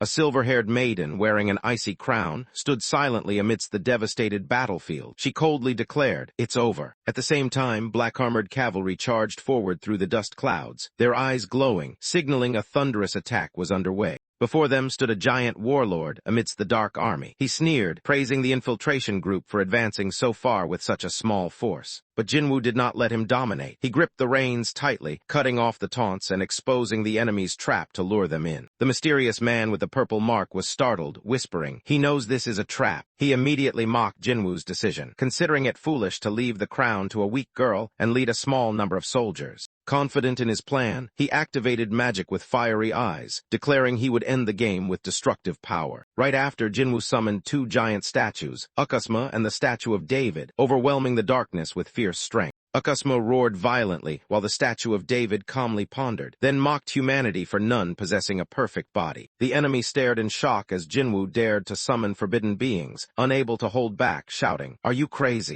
Despite galloping into the fierce battlefield, Jinhyuk smirked challengingly, surprising observers with his strange calmness. He turned to Alice with a half-joking tone, asking if she could handle things herself, while the cold-blooded girl merely glanced and retorted, as if insulting her ability was absurd. Alice firmly asserted her confidence, emphasizing that a third-floor guardian like Muhan was no ordinary opponent, and she understood his strength very well. Jinhyuk teasingly remarked it was the first time he heard Alice praise someone else. He asked if Muhan was stronger than her, causing Alice to flare up and shout a rebuttal. Grumbling irritably, Alice muttered about being trapped in the sealed corridor earlier, implying that without that obstacle, the situation would have been very different, then cut herself off in frustration. Jinhyuk gently confirmed once more, and Alice nodded proudly. She was confident that even in this state, handling 10,000 enemies was just a small matter. A giant shadow fell from the sky like falling arrows, enveloping Alice. Yet she remained unshaken, standing at the center of the blazing red light. Jinhyuk mocked, saying just imagining someone's angry face was enough to make him happy. Meanwhile, Alice began swirling energy, preparing to cast the spell Blood Spears. Hundreds of blood spears shot out from around Alice, covering the entire battlefield. She despised the enemies beneath her feet, calling them pests.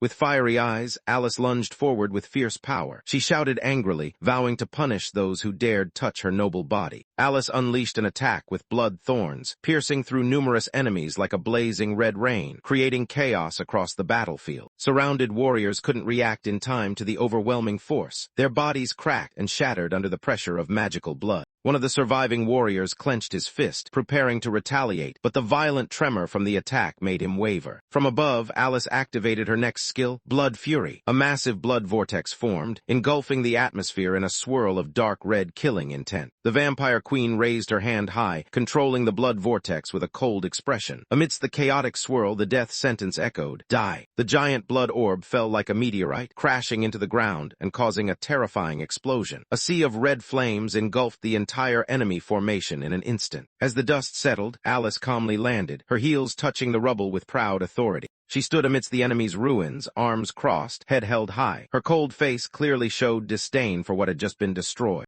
A surviving enemy screamed in panic. He couldn't believe such a small girl could possess such destructive power. Meanwhile, Jinhyuk approached with a smirk. He admitted the enemy's fatal mistake was thinking they could defeat his queen and let him get this close. The skill Blood Demon Spirit was activated, immediately triggering a reaction from a mysterious object. Black Leaf began to tremble violently, emitting an eerie purple glow as if awakened by an evil power source. As the energy of Blood Demon Spirit flared, Jinhyuk's arm blazed brightly within a red and purple aura. Black Leaf started merging into the magical energy, enveloping his arm with a deadly aura never seen before. A new attribute was added to the item, the image of a panicked head appearing within the purple mist, signaling the nightmare was beginning. The mental breakdown effect was clearly described, causing continuous deteriorating damage and making the target unable to distinguish friend from foe. Jinhyuk raised his weapon high. Purple magic flared around the megaphone, which would become the next nightmare. Riding his warhorse, he charged forward and threw the weapon toward the enemy army with a fierce spinning force. The weapon exploded midair, releasing a deep purple shockwave that spread across the entire armored formation below. All armored soldiers' eyes turned bright purple. The evil energy fully infiltrated their nervous systems and controlled their minds. Even beast-like creatures went mad. Roars echoed amid the tainted atmosphere. An affected armored soldier began howling, directing all his rage at former comrades, starting by cursing his perfect face and abs. A fierce punch struck, shattering the statue shaped like a handsome god in an instant, scattering broken stones everywhere. Influenced by the chaotic mind effect, the stone warriors simultaneously turned on each other, unable to tell friend from foe. As the battlefield descended into chaos, a stone warrior suddenly leapt down from above, stabbing through a teammate paralyzed by the mental breakdown effect. "My army!" A voice rang out in confusion, witnessing an entire formation destroyed by their own hands due to madness. "My strategy!" the commander shouted in despair before being blasted away by a thunderous punch. All plans turned to dust. The mastermind was shocked to realize everything was collapsing because of a single person. Before the villain could recover, a mocking voice whispered in his ear, "Hey, loser!" making him turn around in astonishment. Kang Jinhyuk rode in powerfully, a cold smile on his lips like a death sentence. "Don't retreat now, you look like a coward." A notification appeared. "You have activated the skill Glacial Sculpture." Immediately, a giant ice wall rose, blocking all escape routes. The enemy was stunned by the unbelievable scene, while Jinhyuk drew his ice spear and coldly asked, "Where do you think you're running off to?" The sorcerer panicked and fled, shouting orders desperately for his subordinates to block Jinwoo's path. But he did not expect the armored warrior to deliver a clearing punch, opening a path for Jinwoo to ride his horse through the defenses. The strike was so powerful it caused a tremendous explosion, sweeping away all enemies blocking the way ahead. Chaos ensued immediately after. Numerous soldiers and armor fragments were swept up by the blast, scattering wildly in the air. Jinwoo activated the skill Mandala, the golden spear in his hand blazing with overwhelming momentum against the enemy. From above, Jinwoo coldly criticized, "Your habit of fleeing and shirking responsibility remains unchanged." The skills Glacial Sculpture and Mandala resonated, generating a massive energy field around Jinwoo as he prepared to deliver the finishing blow. Jinwoo smiled coldly, drew his bow, and shot a light arrow with maximum power, a strike impossible to evade. The arrow pierced the final defense line, striking the sorcerer and sending him crashing to the ground at a terrifying speed. The attack pierced through him, creating a fierce column of light that shook everything around. He could only scream in despair. The golden spear pierced Muhan's body with destructive power, ending his last hope amid the blazing energy storm. A massive explosion erupted from Mandala, shattering the ground and declaring the complete downfall of the third-floor boss, Muhan. A notification rang like a victory bell. Third-floor boss Muhan has been defeated, opening the door to advance to the next floor of the Tower of Trials. Elsewhere, a girl with an icy crown smiled mysteriously as the system confirmed. The fourth floor of the Tower of Trials has been unlocked. At the monitoring headquarters, Alliance members excitedly applauded upon seeing the countdown clock displaying the remaining time to conquer the next floor, 89 days. The enemy's astonished face contrasted with the confident smile of the red-haired woman, both knowing the battle had now tilted decisively to one side.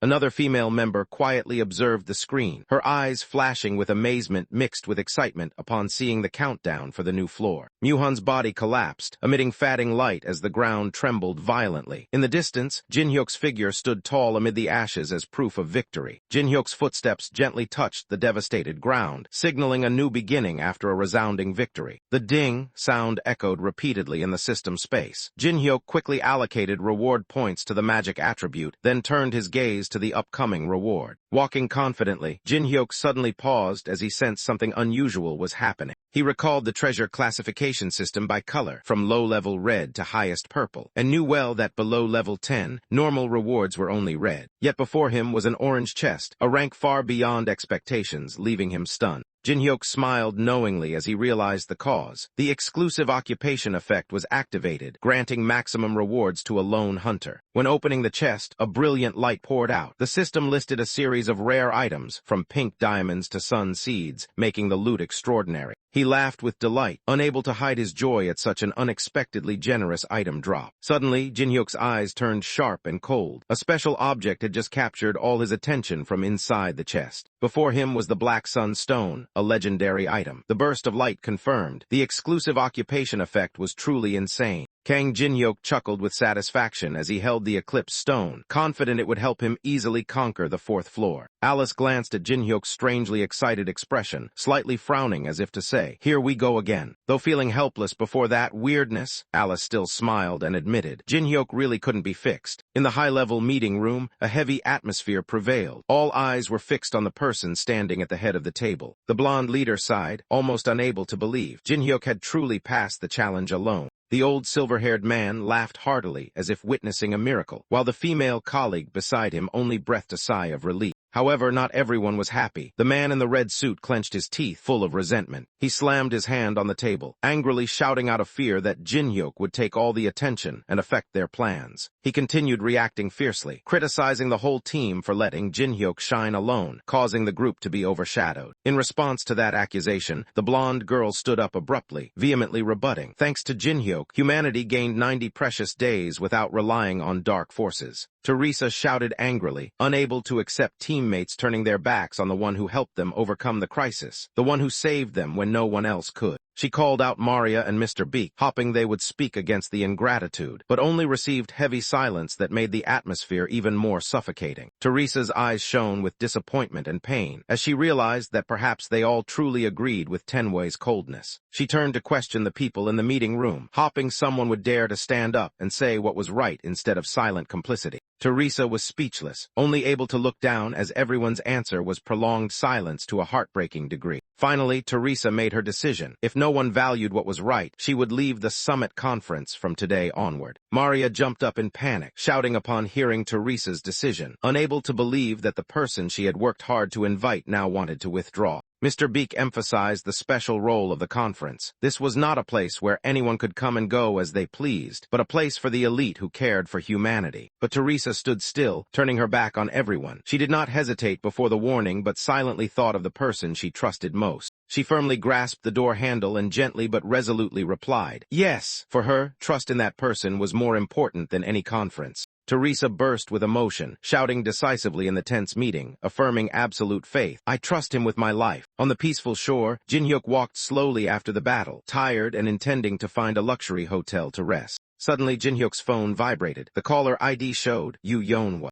Jinhyuk answered and casually asked about Yeonhwa, but her voice on the other end made him pause. Yeonhwa's voice was choked over the phone. Her grandfather had lost consciousness and could not wake up. Jinhyuk's face grew serious. After a moment of silence, he decisively asked, "Where are you?" The introduction appeared. Yu Yeonhwa, nicknamed the Nuclear Fist of Bulgwangdong, is the granddaughter of martial arts legend Yu Chenyon. She is always strong, energetic, and full of light. But this time, Jinhyuk's gaze darkened as he saw Yeonhwa's expression. She was completely different from usual, full of pain and loss. Yeonwoo called Jinhyuk's name through tears, unable to hide the rising pain. For Jinhyuk, this was the first time he saw her so vulnerable. Jinhyuk stepped closer, gently holding her hand with a determined look. He softly asked, "Can you tell me what happened?" The blood demon spirit's skill activated. Immediately, the black leaf, the special symbol of the protagonist, began reacting violently. A red and purple aura twisted around his hand, surging like living blood, infusing eerie power into the held object. A new effect was applied to the equipment. The mental breakdown attribute caused the target to be unable to distinguish friend from foe, while continuously suffering mental damage.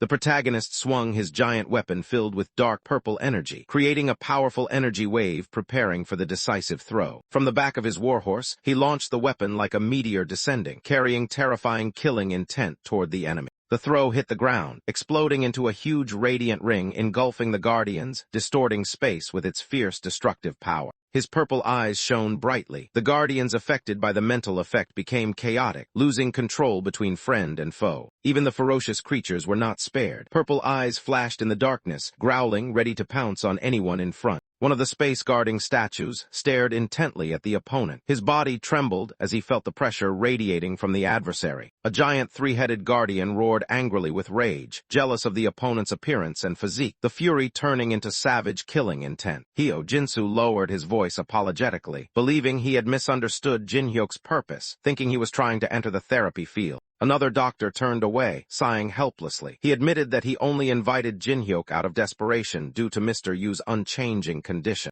Yeonwoo exploded with anger, criticizing those considered top experts, but unable to help her grandfather recover. Hyo Jinsu silently wiped his glasses, trying to stay calm under heavy pressure, and gently replied, "We are doing our best." He further explained that diseases related to the Challenge Tower were still too new, and modern medicine had yet to catch up for effective treatment. In the quiet space, the entire ward fell into heavy silence. No one objected, but no one felt reassured either. Yeonwoo finally lowered her voice and bowed apologetically. She realized she had acted harshly out of worry and accumulated fatigue. While Yeonwoo suggested leaving the room so the doctors could continue their work, Jinhyuk's system silently activated, Eye of Gluttony. Jinhyuk stood still, his red eyes glowing as a crooked smile appeared. He was ready to see through everything. At that moment, in the minds of the doctors, anxiety was clearly revealed. They began to panic, fearing that the sudden appearance of the rancor would ruin a plot to hide something shady. Jinhyuk silently cursed inside as he witnessed the old man's condition, considering the doctors as blood-sucking leeches. He realized the old man's magic had directly collided with the Challenge Tower's magic, causing toxic energy to spread throughout his body and putting him into a coma. A doctor explained that they were considering treatment with magic crystal therapy, but this method was extremely expensive. The young girl, without hesitation, declared she was willing to sell her entire martial arts school to afford the treatment for him, as long as he could recover.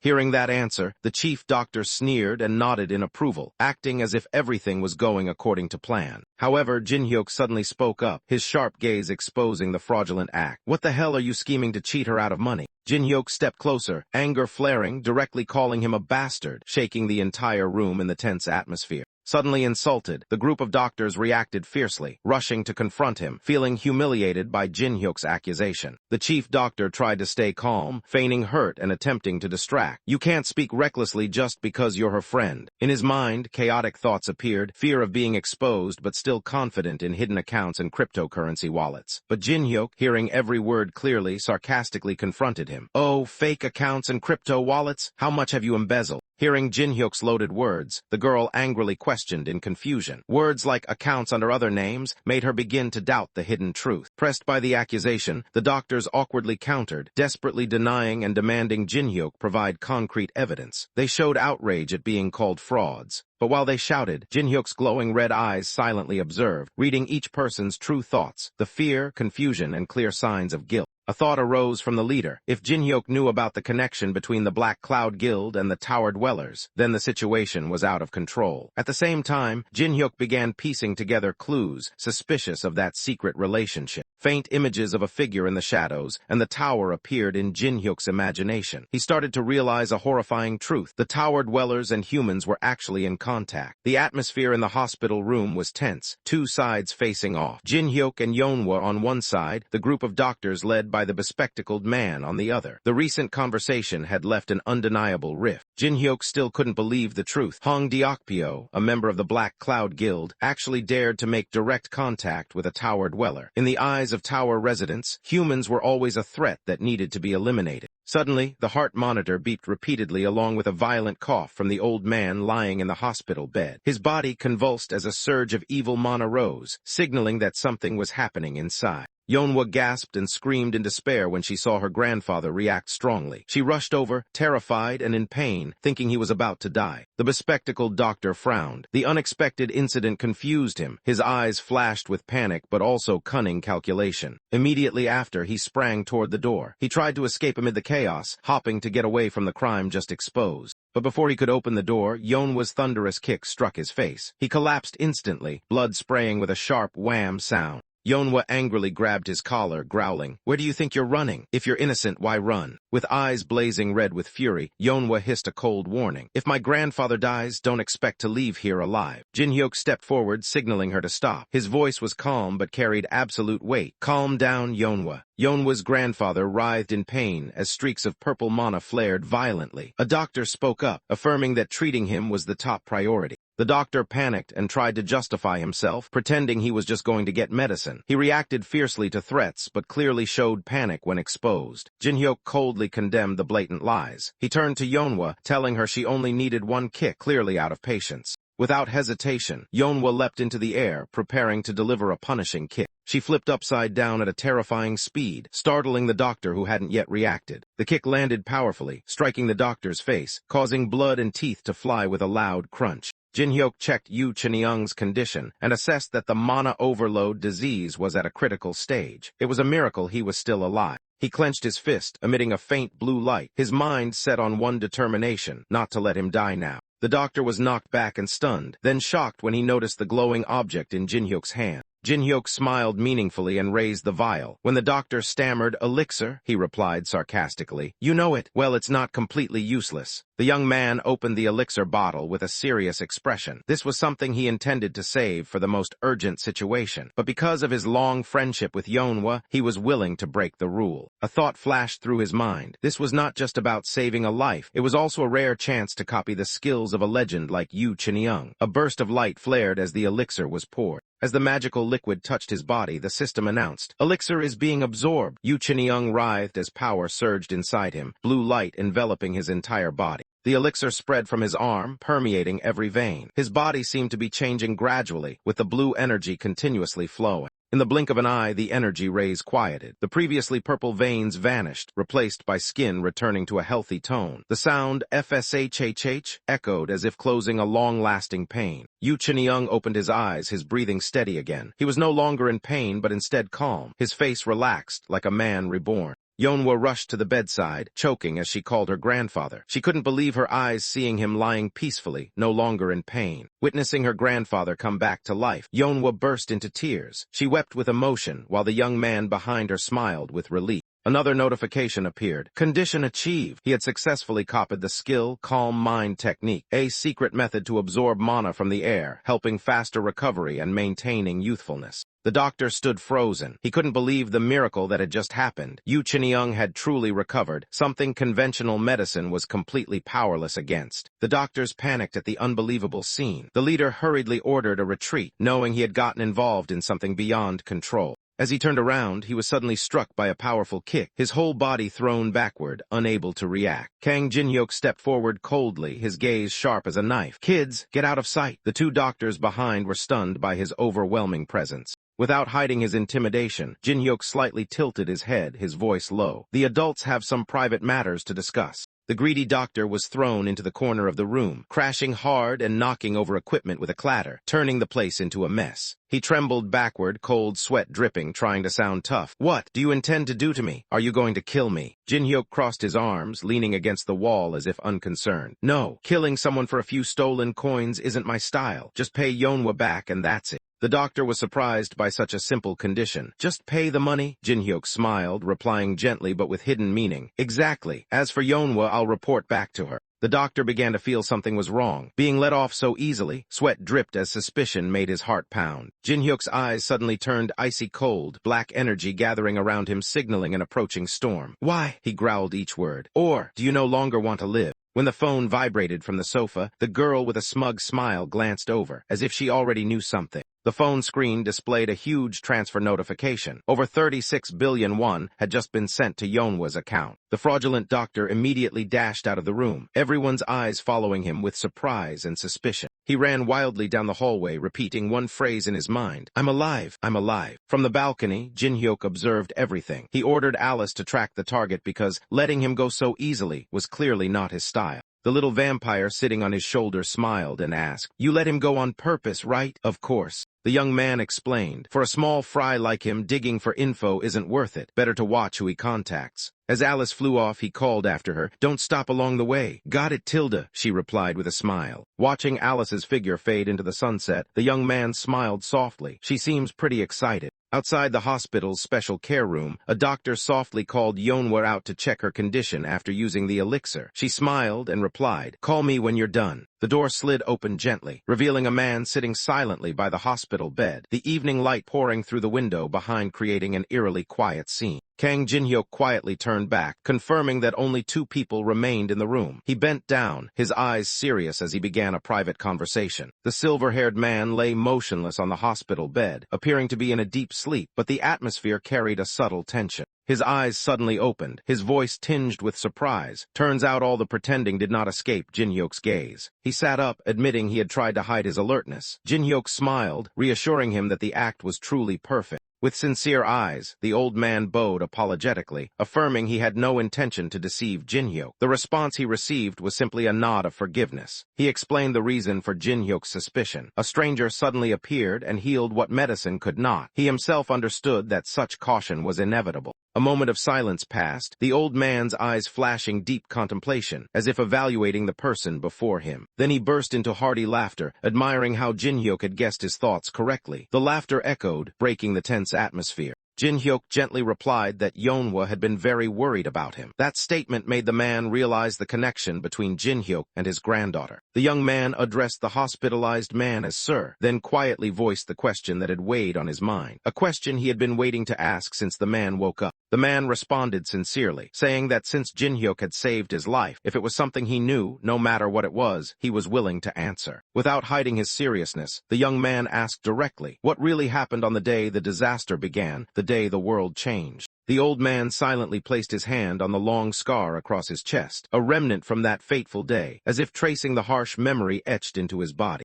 He began to recount how he was on his way to an important conference, and then everything suddenly erupted, brutally cutting off everyday life. In his memory, the scene inside the car suddenly became chaotic. He shouted in panic as he saw something strange happening outside, a phenomenon that defied normal explanation. A massive purple beam exploded in the city, tearing the sky apart with wild thunder. The entire space seemed ripped open, revealing something unprecedented in the human world. From the glowing portal emerged black spider-like monsters with blazing red eyes, crawling out and bringing darkness and destruction over the city. One giant spider stomped heavily on the road, terrifying police and civilians nearby. A police officer desperately tried to confront it. At the critical moment when the officer was about to be attacked, a figure suddenly appeared. A thunderous kick struck the monster, saving him in a hair's breadth moment. The old man gathered strength, stomping hard on the ground, causing cracks and widespread shockwaves, signaling an uncompromising battle was about to begin. He turned back to order the police to evacuate everyone while clenching his fists, ready to face the monsters pouring out from the space gate.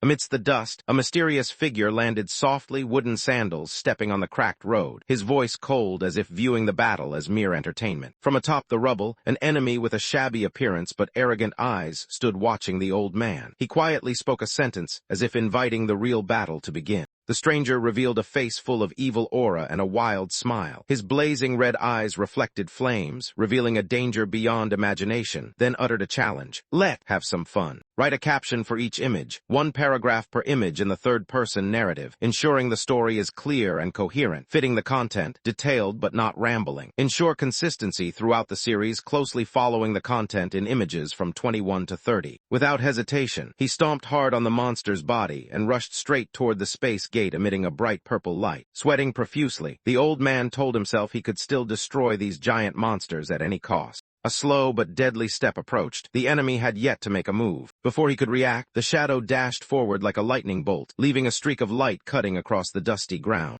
Startled, the old man turned around, his eyes showing vigilance as he realized the opponent's terrifying closing speed. From the enemy's perspective, the old man maintained a fighting stance, but the distance between them was rapidly closing. A slash tore through the air, cutting deeply into the old man before he could counterattack. The enemy closed in again, each step sharp like a knife scraping the ground, forcing the old man into a passive position. The old man gritted his teeth in endurance, blood spilling from the corner of his mouth while the shadow stood tall behind him, pressure rising relentlessly. The bloodied sword was drawn from the old man's body. The attacker's eyes gleamed with absolute coldness, a swift and ruthless finishing blow. In the hospital room, the elderly man recalled the moment he was defeated, still unable to believe the opponent's speed in wielding the sword. The young man listened to the story, his eyes thoughtful as he pictured a long-haired figure in Eastern attire, all signs pointing to a familiar force. Under the moonlight and the magnificent castle, the silhouettes of martial arts masters from floor 21 appeared. They had begun to act, and it was beyond expectations. He recalled the past, where martial artists were always cunning and full of schemes. As a gamer, he had suffered facing them. Now the most important question echoed in Jinwoo's mind. Why did they leave the tower to enter the real world? What conspiracy was being hidden? He revealed the attacker's identity, a tower dweller. The man in the hospital bed was shocked by this information, never expecting the tower's threat to infiltrate reality. The black-haired girl entered, confirming a long-standing connection with Yeonhwa. She was calm, but her words showed significant trust and closeness. The man laughed loudly, jokingly proposing marriage immediately, but Jinwoo awkwardly denied any relationship with Yeonhwa, unable to respond to such enthusiasm.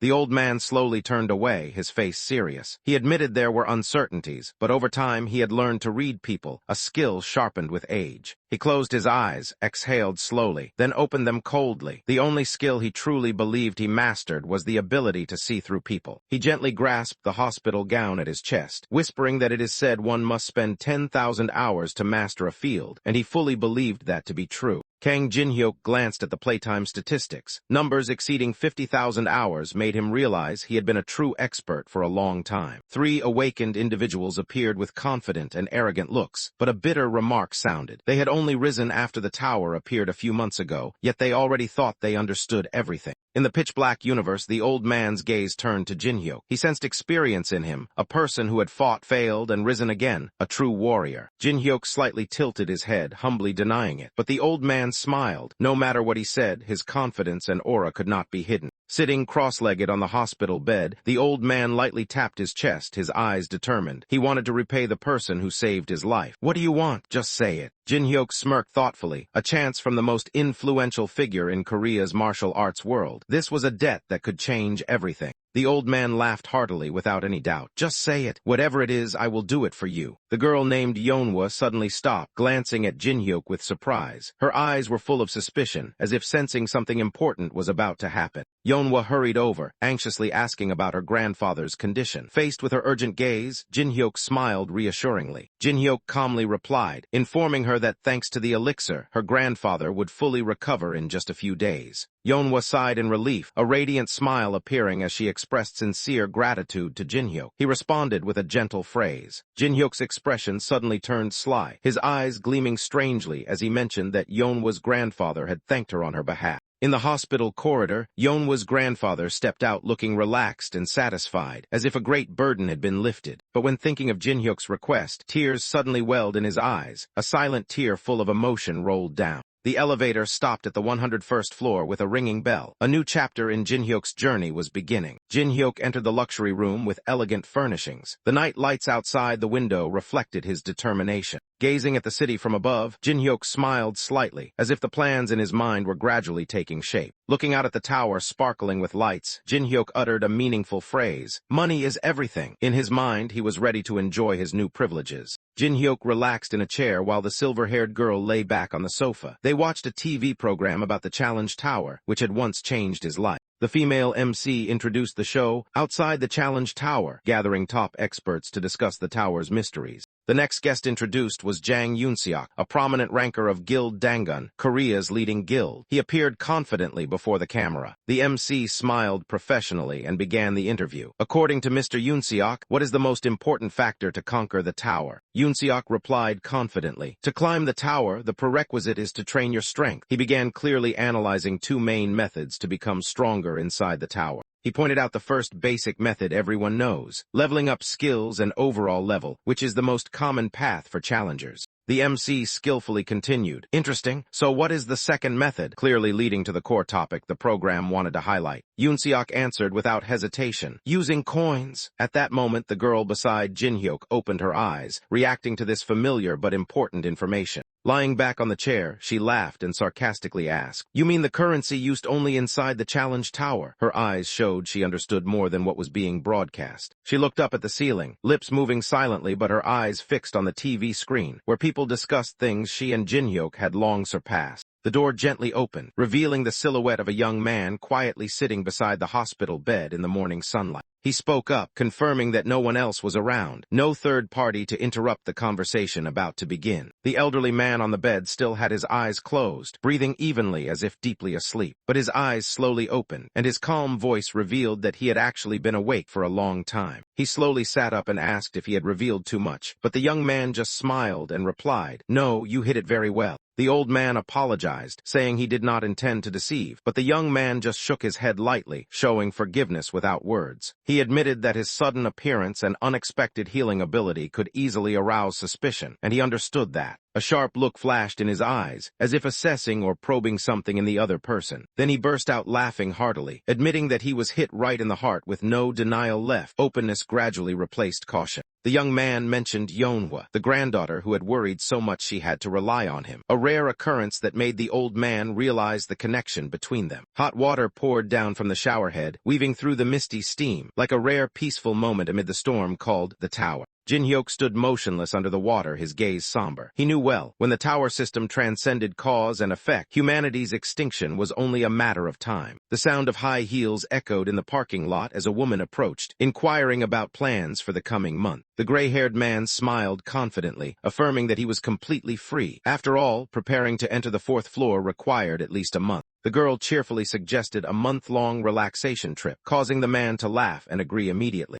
The moment they got into the car, a notification suddenly appeared on the screen. Player unknown will attempt to conquer the fourth floor. The man glared at the screen where the notification remained visible. He was stunned, unable to react to the unexpected news. All fourth-floor players were immediately summoned. The first wave would begin in 8 hours. The supercar roared, tires screeching on the road like a wild beast provoked, speeding forward crazily. The man shouted in panic, "Call all rankers! Emergency situation!" The girl beside him couldn't hold back a terrified scream as the car sped through the night. The sudden announcement from unknown threw information channels into chaos. The High Council's panicked because no one expected someone to dare challenge the fourth floor without warning. While everywhere was plunged into chaos, a man with a tense face clenched his teeth. Only 8 hours left, but they were completely unprepared. The engine roared through the night as the car sped like it wanted to tear the city apart. He still couldn't understand why unknown acted so recklessly. Elsewhere, Jinwoo still slept peacefully with the white-haired vampire, unconcerned about the chaos outside. A name echoed in others' minds, unknown. As morning sunlight filtered through the curtains, Jinwoo stretched and woke up comfortably, as if the whole world had never fallen into an emergency. Sitting before the large window, Jinwoo looked out over the city below and casually asked, "Going out now?" Even though there was only 1 hour and 30 minutes left before the first wave began. Tower of Trials, the fourth floor opens, bringing an unprecedented brutal survival challenge. Players are forced to face 100 waves of attacks from a mixed horde of zombies, including both regular and mutated ones. To survive, they have only 2 choices: to set up a defense tower system with thousands of tactical combinations, or choose a solid fortress where they can effectively organize defense against each wave of attacks. Jinhyuk stepped through the teleport gate, becoming the first person to set foot on the fourth floor of the Tower of Trials. A system announcement appeared. In 20 minutes, other players will be able to enter. Jinhyuk coldly commented on the gloominess of this place. Knowing time was limited, Jinhyuk quickly acted to seize the advantage before opponents appeared. He arrived at Sungam World Cup Stadium, a vast fortress in the heart of the ruined city. Touching the wall, Jinhyuk activated the privilege to select a priority base, a strategic move to monopolize a key position.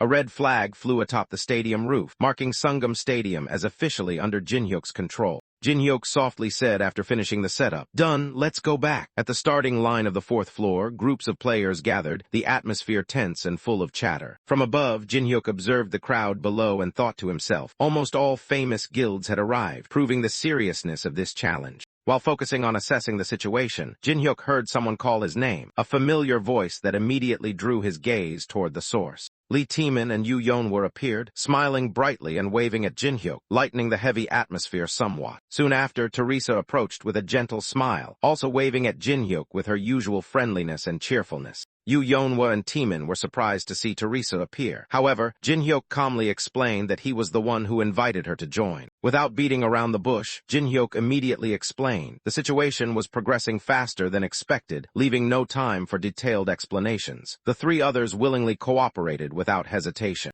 Teresa blushed slightly and turned away as she confessed her real reason for coming. She just wanted to be by Jinhyuk's side. From afar, other players quickly recognized Jinhyuk's group. They were amazed to see Yu Yeonwoo, Lee Taemin, and the Saint Teresa gathered together, especially with the presence of the rising star Kang Jinhyuk. Jinhyuk smiled confidently as he looked at his teammates. Although few in number, he knew well these were truly capable members. He asked, "Is everyone ready?" Yeonwoo worried about the upcoming zombie waves, while Taemin admitted his summoning ability wasn't strong enough to handle this situation. Jinhyuk showed excitement, explaining that he deliberately chose the stadium as a base because high difficulty is what makes it interesting. Both companions were shocked when hearing the name Sungam World Cup Stadium, as just thinking about its scale was enough to overwhelm them. Yeonwoo burst into tears from shock, while Taemin calculated that at least 100 people would be needed to defend such a vast space. Both immediately opposed the plan, emphasizing that this was no longer a game. If they died now, it would be for real, but Jinhyuk just sneered.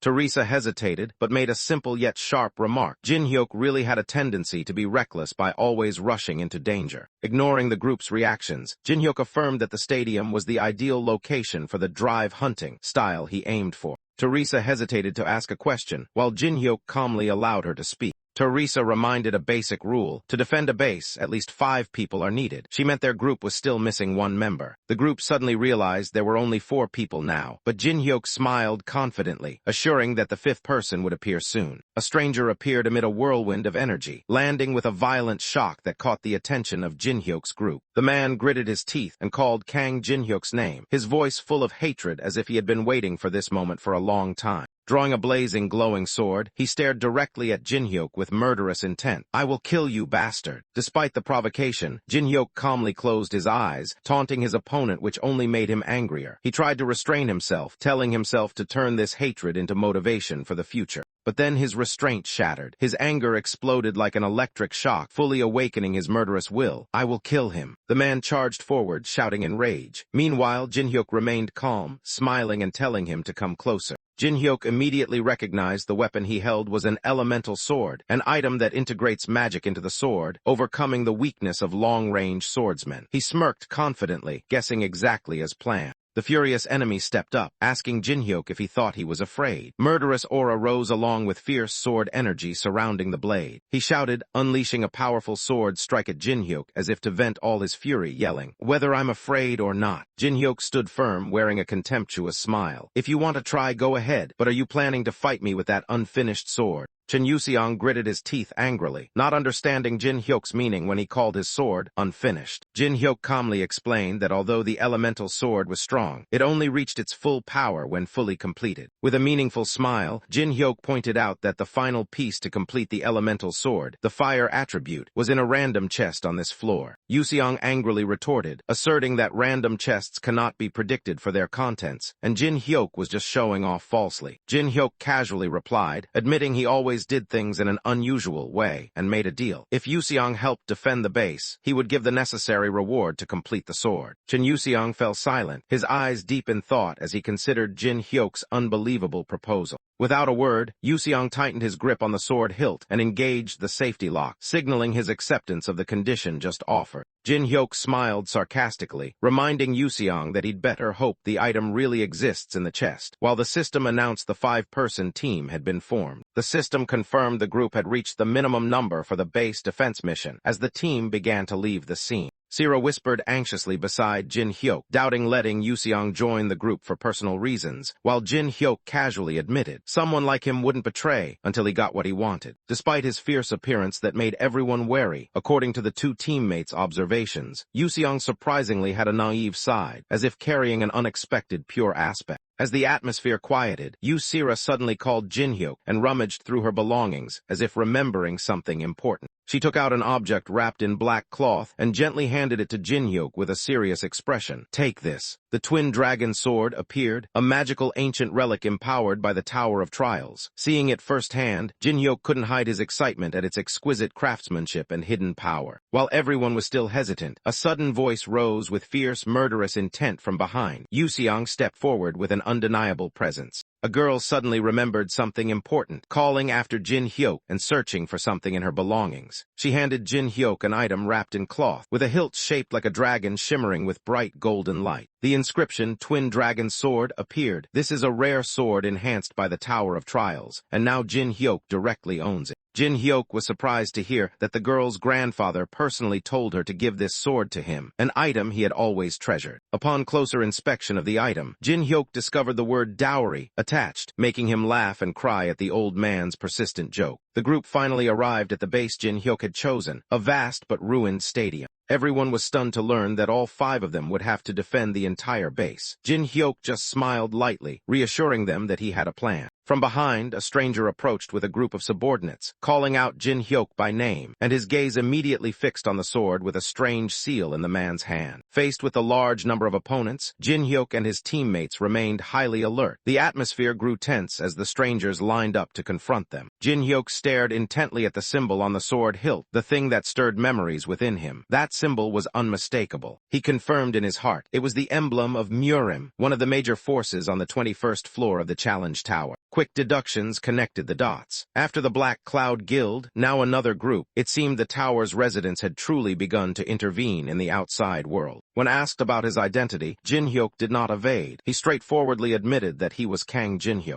The enemy leader smiled provocatively, introducing himself as Namgung Hyeon. However, Jin Hyuk cut him off, showing little interest. Not letting the opponent finish, Jin Hyuk bluntly rejected the introduction, sarcastically saying he was too familiar with the stupidity of the Namgung clan. The insult made Namgung Hyeon falter. His face gradually changed color, unable to believe his ears. Teresa anxiously asked about the relationship between Jin Hyuk and the name Namgung Noble Clan. She did not expect he had known them before. Jin Hyuk coldly explained. Namgung was one of the famous sects on the 21st floor. Although they were strictly trained, in his eyes, they were just an arrogant and detestable bunch. Jin Hyuk, tired of the old threats, calmly responded that such threats were nothing new. He continued to mock, asking if Namgung still had any pride left, now that only an empty name remained. Unable to bear it, Namgung Hyeon screamed madly, considering Jin Hyuk's insult unforgivable. He drew his sword and unleashed a powerful aura. The system interface appeared, revealing his information, level 68, sword god skill, and a series of dangerous techniques.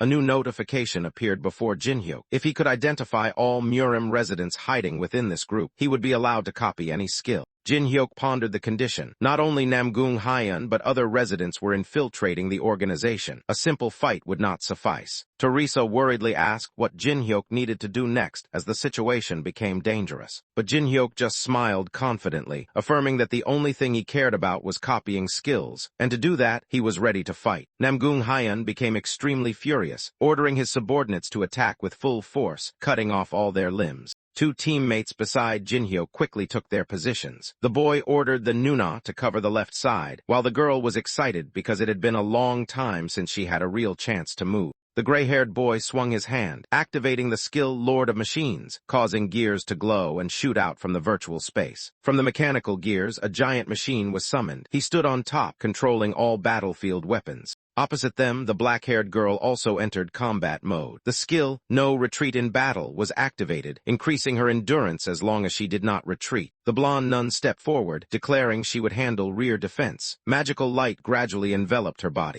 While preparing her shield, she whispered meaningfully that he always moved forward without caring about who was beside or behind him. Kang Jin Hyuk turned around and briefly said he needed about 3 minutes to prepare, asking if everyone could hold out that long. The man beside him smiled coldly, stepped forward with a sword in hand, asserting that he did not need 3 minutes to deal with it. In the blink of an eye, the enemies in front were cut down. The man decisively defeated the entire opposing group in a single series of moves. The nun activated 2 skills in succession, Divine Strength Enhancement and Battle Hymn, causing a radiant glow to emanate from her shield and weapon. All teammates received boosted stats for 10 minutes. The black-haired girl excitedly felt the power spreading through her body. A barrage of rockets rained down from above, accompanied by angry shouts. "Take this, you bastards!" The counterattack began with an overwhelming bombardment. The ground shook violently as the rockets exploded simultaneously, creating a deadly zone of smoke, fire, and scattered bodies amid screams of panic. In the lingering dust, the black-haired girl charged into the enemy formation, delivering a flurry of punches and kicks, ruthlessly taking down each opponent without hesitation. From the opposite direction, the girl in golden armor swung her sword powerfully, creating a ring of light that cut down many enemies, scattering the opposing formation. Witnessing their comrades crushed, some enemies cried out in fear. "They're crazy! They're too strong!" Their initial confidence was completely shattered. Amid the chaos, a blue glowing sword traced a deadly arc. A mysterious man unleashed continuous strikes, eliminating numerous foes in an instant. He stood amidst a circle of fallen enemies, calm but radiating killing intent. The entire battlefield seemed suppressed by his presence. The black-haired girl glanced over and silently thought, "Looks like not everyone is weak," a brief but weighty acknowledgement. The cloaked man charged at high speed, but the gray-haired youth was ready. He swung his sword upward, creating a dazzling blue light to counter the initial strike. The blade of light grazed his shoulder, leaving a burning wound. He gritted his teeth through the pain, his eyes blazing with killing intent, ready to continue the fight without retreat. The swordsman wearing a hat slightly raised his eyebrows, showing satisfaction at his opponent's timely reaction, a decent reflex in his eyes. However, he quickly pointed out the weakness. The man before him only knew how to swing his sword instinctively, completely lacking basic foundation. With cold eyes, he slowly drew a sword enveloped in an unusual aura, preparing to demonstrate his clan's true power. The blade gleamed in his hand, wrapped in dark purple energy, signaling a deadly technique. "Emperor Sword Technique," he murmured, then unleashed a terrifyingly fast storm of strikes, each slash carrying absolute power. Dense sword strikes tore through space like a storm. Opposite him stood the male lead, calmly maintaining his defense. Jin-hyuk clearly felt the weight behind each strike, a stark contrast to the ordinary Triple Alliance foes he had faced before. He gritted his teeth in endurance, but silently admitted this opponent was on a completely different level. The cloaked swordsman sheathed his sword and returned to a waiting stance, his cold eyes full of provocation. He had not yet unleashed his full strength. Feeling the rising pressure, Jin-hyuk focused his power and activated a skill. Blue light flared, signaling the start of a counterattack. Teresa appeared just in time, descending from above with a slash that blocked a critical attack, helping Jin-hyuk open the way for a counter while the enemy was caught off guard.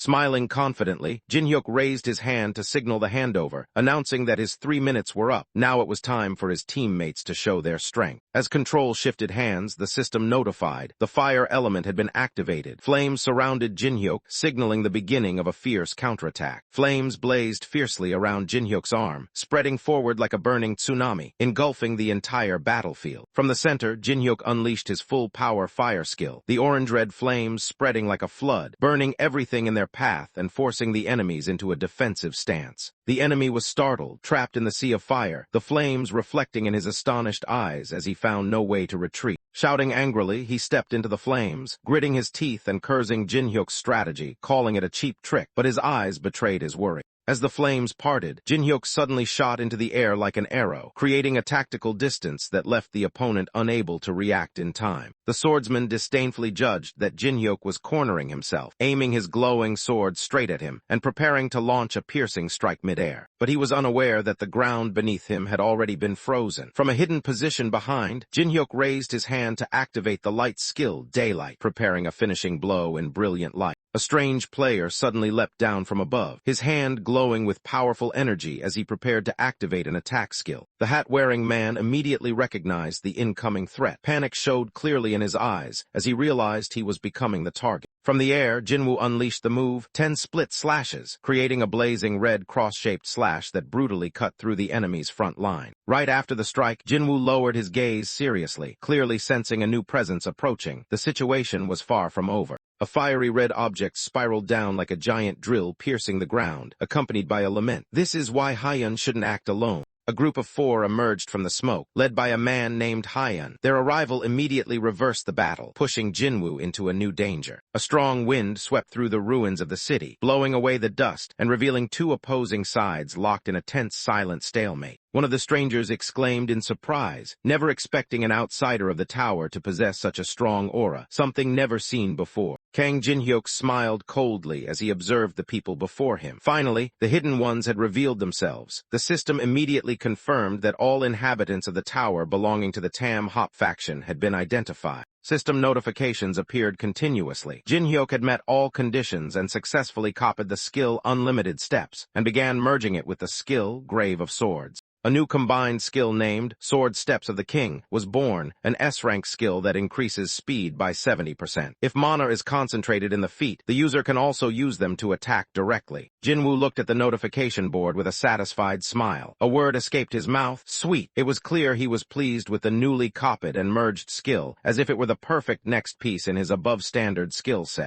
On the other side, the curly-haired man turned to ask his teammate Hyun, who was clutching his arm and groaning in pain. Although clearly suffering, Hyun gritted his teeth and replied, "It's nothing." However, his hand was cracking with a cold ice effect, showing the situation was actually serious. The purple-haired girl giggled softly, surprised to see usually calm Hyun now flustered. The man standing beside her coldly remarked that perhaps Hyun's prime was over, but then she added, "Anyway, it's kind of cute." Teased and wounded in pride, Hyun could not stay calm. He shouted angrily, asserting he could handle the situation without anyone interfering. The hurt of a proud warrior poured out in every yell. The curly-haired teammate immediately reassured him, emphasizing he did not doubt Hyun's skills. But he also gently reminded him. The master's order was to capture the target, not kill him. The purple-haired girl behind continued laughing, showing her unfriendly mockery toward Hyun. Melina tilted her head, her sharp eyes scanning the crowd. She smiled slightly and agreed with Gunnak. If the other truly agreed to join, there was no need for pointless bloodshed. In her eyes, fighting was necessary but not always the optimal choice. Hyun gritted his teeth in response, his eyes still burning with caution. He understood that reasoning, that a battle need not happen if the opponent surrendered. But then he hesitated, as if something greater unsettled his heart. Jinwoo's gaze remained calm as usual. He scratched his ear as if uninterested in the tense discussion. At the same time, he calmly revealed, from the start, he had known they came from the tower. That revelation struck a heavy blow to the group's morale. In a 3-frame split, shock was clear on each face. Melina's eyes widened, Hyun stared in disbelief, and the man in the vest broke out in a cold sweat.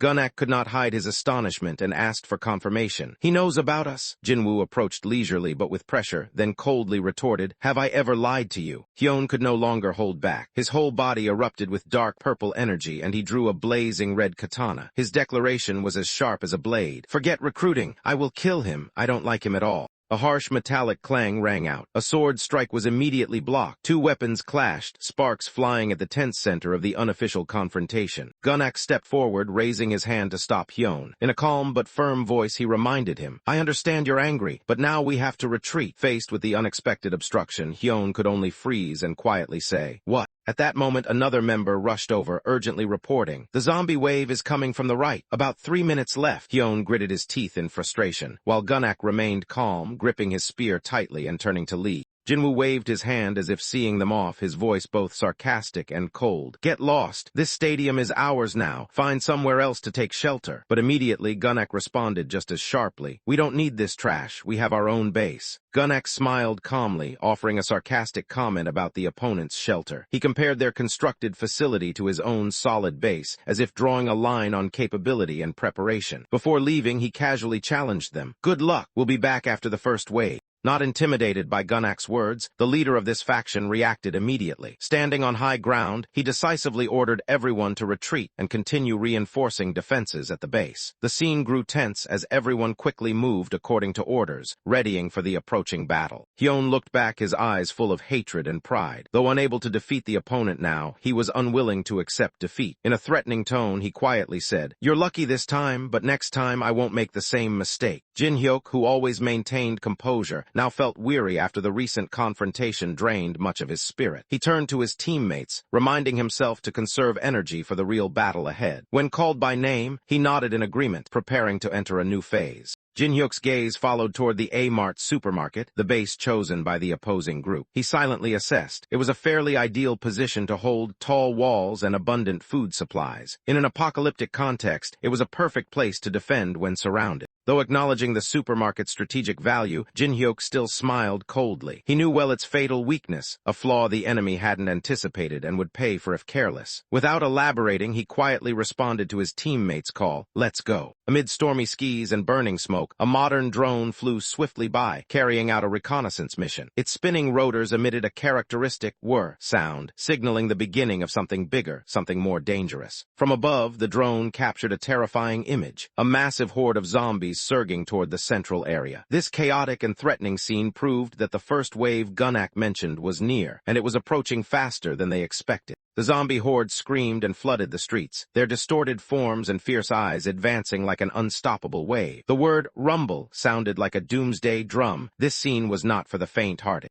In front of the surveillance screen, two members of Jin-hyuk's team were extremely worried as they witnessed the scale of the approaching zombie horde. Pressure weighed heavily on them as they wondered if their small group could withstand this fierce attack. Fear began creeping into every breath. After surveying the situation, a team member anxiously asked Jin-hyuk if he had chosen this location just to seek thrills as in past habits. Jin-hyuk, with a confident and calm expression, reassured her with a short but firm answer, "Don't worry." At an area marked Solar Plant, a giant plant sprouted from the ground. Jin-hyuk stood before it excitedly, explaining to his teammates that these plant towers were far more useful than they appeared. Another person also expressed surprise, having never seen such a large plant before. With a small branch in hand like a command baton, Jin-hyuk began gathering the group to present the defense plan. His tone was clear and decisive, clearly showing his leadership role in the imminent critical situation. Jin-hyuk explained that the main objective in defending the base was to prevent the enemy from approaching and capturing the flag. He had cleverly placed the flag at the center of the stadium, a location easy to observe and control. The plant towers were also arranged around as the first line of defense. He continued analyzing the terrain, pointing out that the stadium had 4 entrances from the 4 main directions, east, west, south, and north. To optimize defense effectiveness, Jin-hyuk evenly distributed the plant towers at each gate, creating a comprehensive protection system.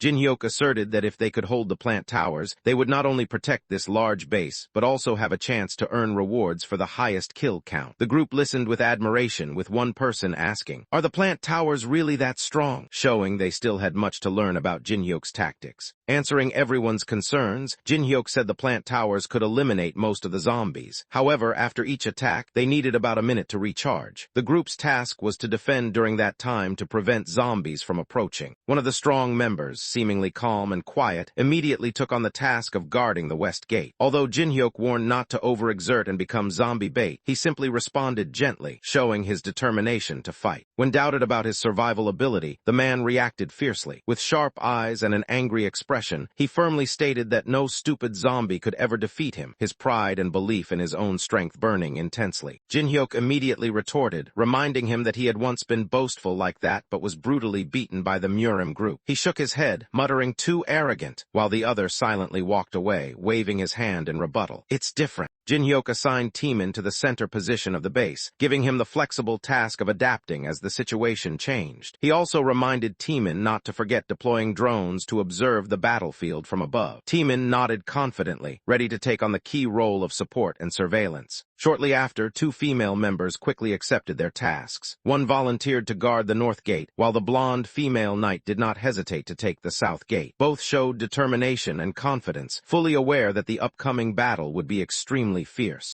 As preparations reached a climax, Jin-hyuk shouted loudly, signaling everyone to take their positions. The teammates dispersed in all directions, their eyes revealing determination to fight for the survival of the group in the approaching deadly battle. As for Jin-hyuk himself, he could not hide his excitement at finally having the chance to test the twin dragon sword, a powerful weapon he had just acquired. The shimmering light from the blade signaled a latent power ready to be unleashed. Elsewhere, Taemin hurriedly deployed an automatic cannon device. His eyes followed the activation process with absolute focus, knowing that every percentage of this weapon's charge was a vital factor in holding the front line. A flash of light appeared in Jin-hyuk's hand, a notification that the first attack wave had been activated. His gaze grew serious, fully aware that the moment of confrontation with the approaching zombie wave was very near, with no way back. Timin was the first to notice unusual movement on the surveillance screen. He shouted a warning. "They're coming!" The sound echoed, instantly putting everyone on high alert. The rumble sound echoed throughout the stadium as the two female warriors, at opposite ends of the front line, clenched their hands, ready to face the battle. Their eyes shone with determination, showing a spirit that would not retreat before any danger. From afar, the defensive towers began to shake as hundreds of zombies surged out from the entrances. The chaotic scene was also when Jin-hyuk's traps and plans started to take effect. Amid the roaring and dust rising from the battlefield, Timin held his position firmly. His eyes closely followed every development, ready to operate the support cannon system for his teammates as the zombies poured in. With cold eyes and a face full of determination, the man gripped the sword hilt tightly, preparing for the fierce battle. He said nothing, but that look alone was enough to show that no enemy would pass through the gate he guarded. In the dim light, a rough, tattered foot slowly stepped into view, signaling the arrival of the zombies. Their staggering steps made the atmosphere suffocating, as if death was creeping closer. Savage howls erupted as the zombie horde poured out from the darkness. Their glowing red eyes and sharp teeth were visible in the faint light. The undead surged forward like a deadly tide, unstoppable by anything. The frenzied zombies rushed out from the entrances, flooding the field like wild beasts. Their speed and numbers made the entire stadium seem to tremble. They had no tactics, only a killing instinct driving every action. At the critical moment, the main plant energy tower, solar plant, activated the sunlight skill. Giant petals blazed brightly, each ray of light spreading like flames ready to incinerate everything within range. A dazzling energy burst exploded from the heart of the sunflower. It launched a giant fireball, blazing in midair like a summoned miniature sun. This was a finishing blow aimed at stopping the first wave. The fiery red flames rained down like meteors from the sky. The zombies below looked up in horror as the heat approached. Screams echoed as they began to break ranks, unable to withstand the destructive power of that light. The entire battlefield was engulfed in flames. The sunflower towers continuously exploded energy spheres, creating uncontrollable waves of fire. The boom, explosions echoed, pushing back the entire advancing zombie army. The zombie wave was burned away in the blazing light. Each body screamed and burned. Their deadly existence was blown away in an instant. All that remained were ashes and the echoes of continuous blast explosions. Witnessing this horrific scene, the girl could only raise her hand to shield her eyes from the intense light. In astonishment, she exclaimed, "What kind of firepower is that?" having never seen any defense system match such destructive power. Under the devastating attack from the sunflower energy, the zombies turned into black ashes. The surrounding area was filled with thick smoke, leaving traces of destruction that testified to the tremendous power of the skill just unleashed. After the bombardment, the giant flower gradually closed, and the dazzling light faded away. It had exhausted all its energy in a single strike, a decisive blow for the survival of the entire group.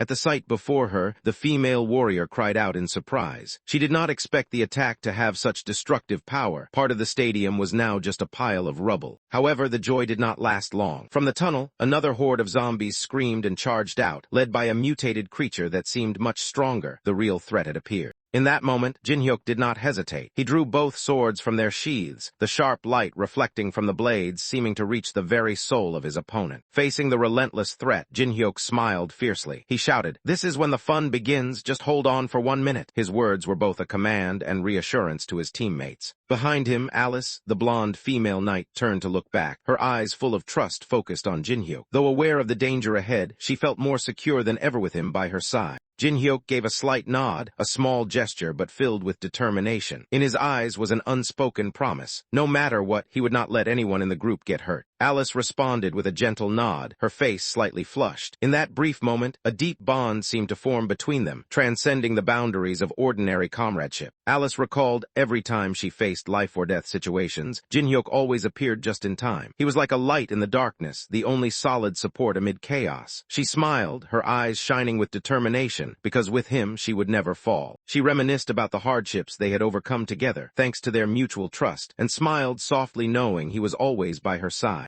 Her eyes closed, tears silently falling, a sincere emotion for the friend who had always stood by her in times of danger. Fueled by determination, she charged into battle with firm faith. This time, she would place her complete trust in Jinhyuk once again. Blood dripped from the cold blade of a killer who had just finished off an opponent. The victim's body was violently thrown, crashing into a steel rack in the warehouse. In the tense air, the system appeared with a cold announcement. The first wave is complete. Immediately after, the system continued to update. The second wave will begin in 3 hours. The group of survivors, tired but alert, tried to recover their strength after the fierce attack. One member complained, "That was only the first wave, but it was freaking hard." Amid the devastated scene, a female member in a black cloak spoke up with advice. "Don't overexert yourself." The team leader, Song Chun-hwa from Guild Dangun, reassured his teammates with a confident smile. "Just think about the experience points and items. If it gets too dangerous, we can retreat." The system screen announced, "Highlights from each base will be broadcasted for the popularity vote." Teams began watching the performances of other groups across the map. Someone commented on Guild Triad, "They have a supermarket, right? Defending a narrow entrance with the Holy Tower. Not bad."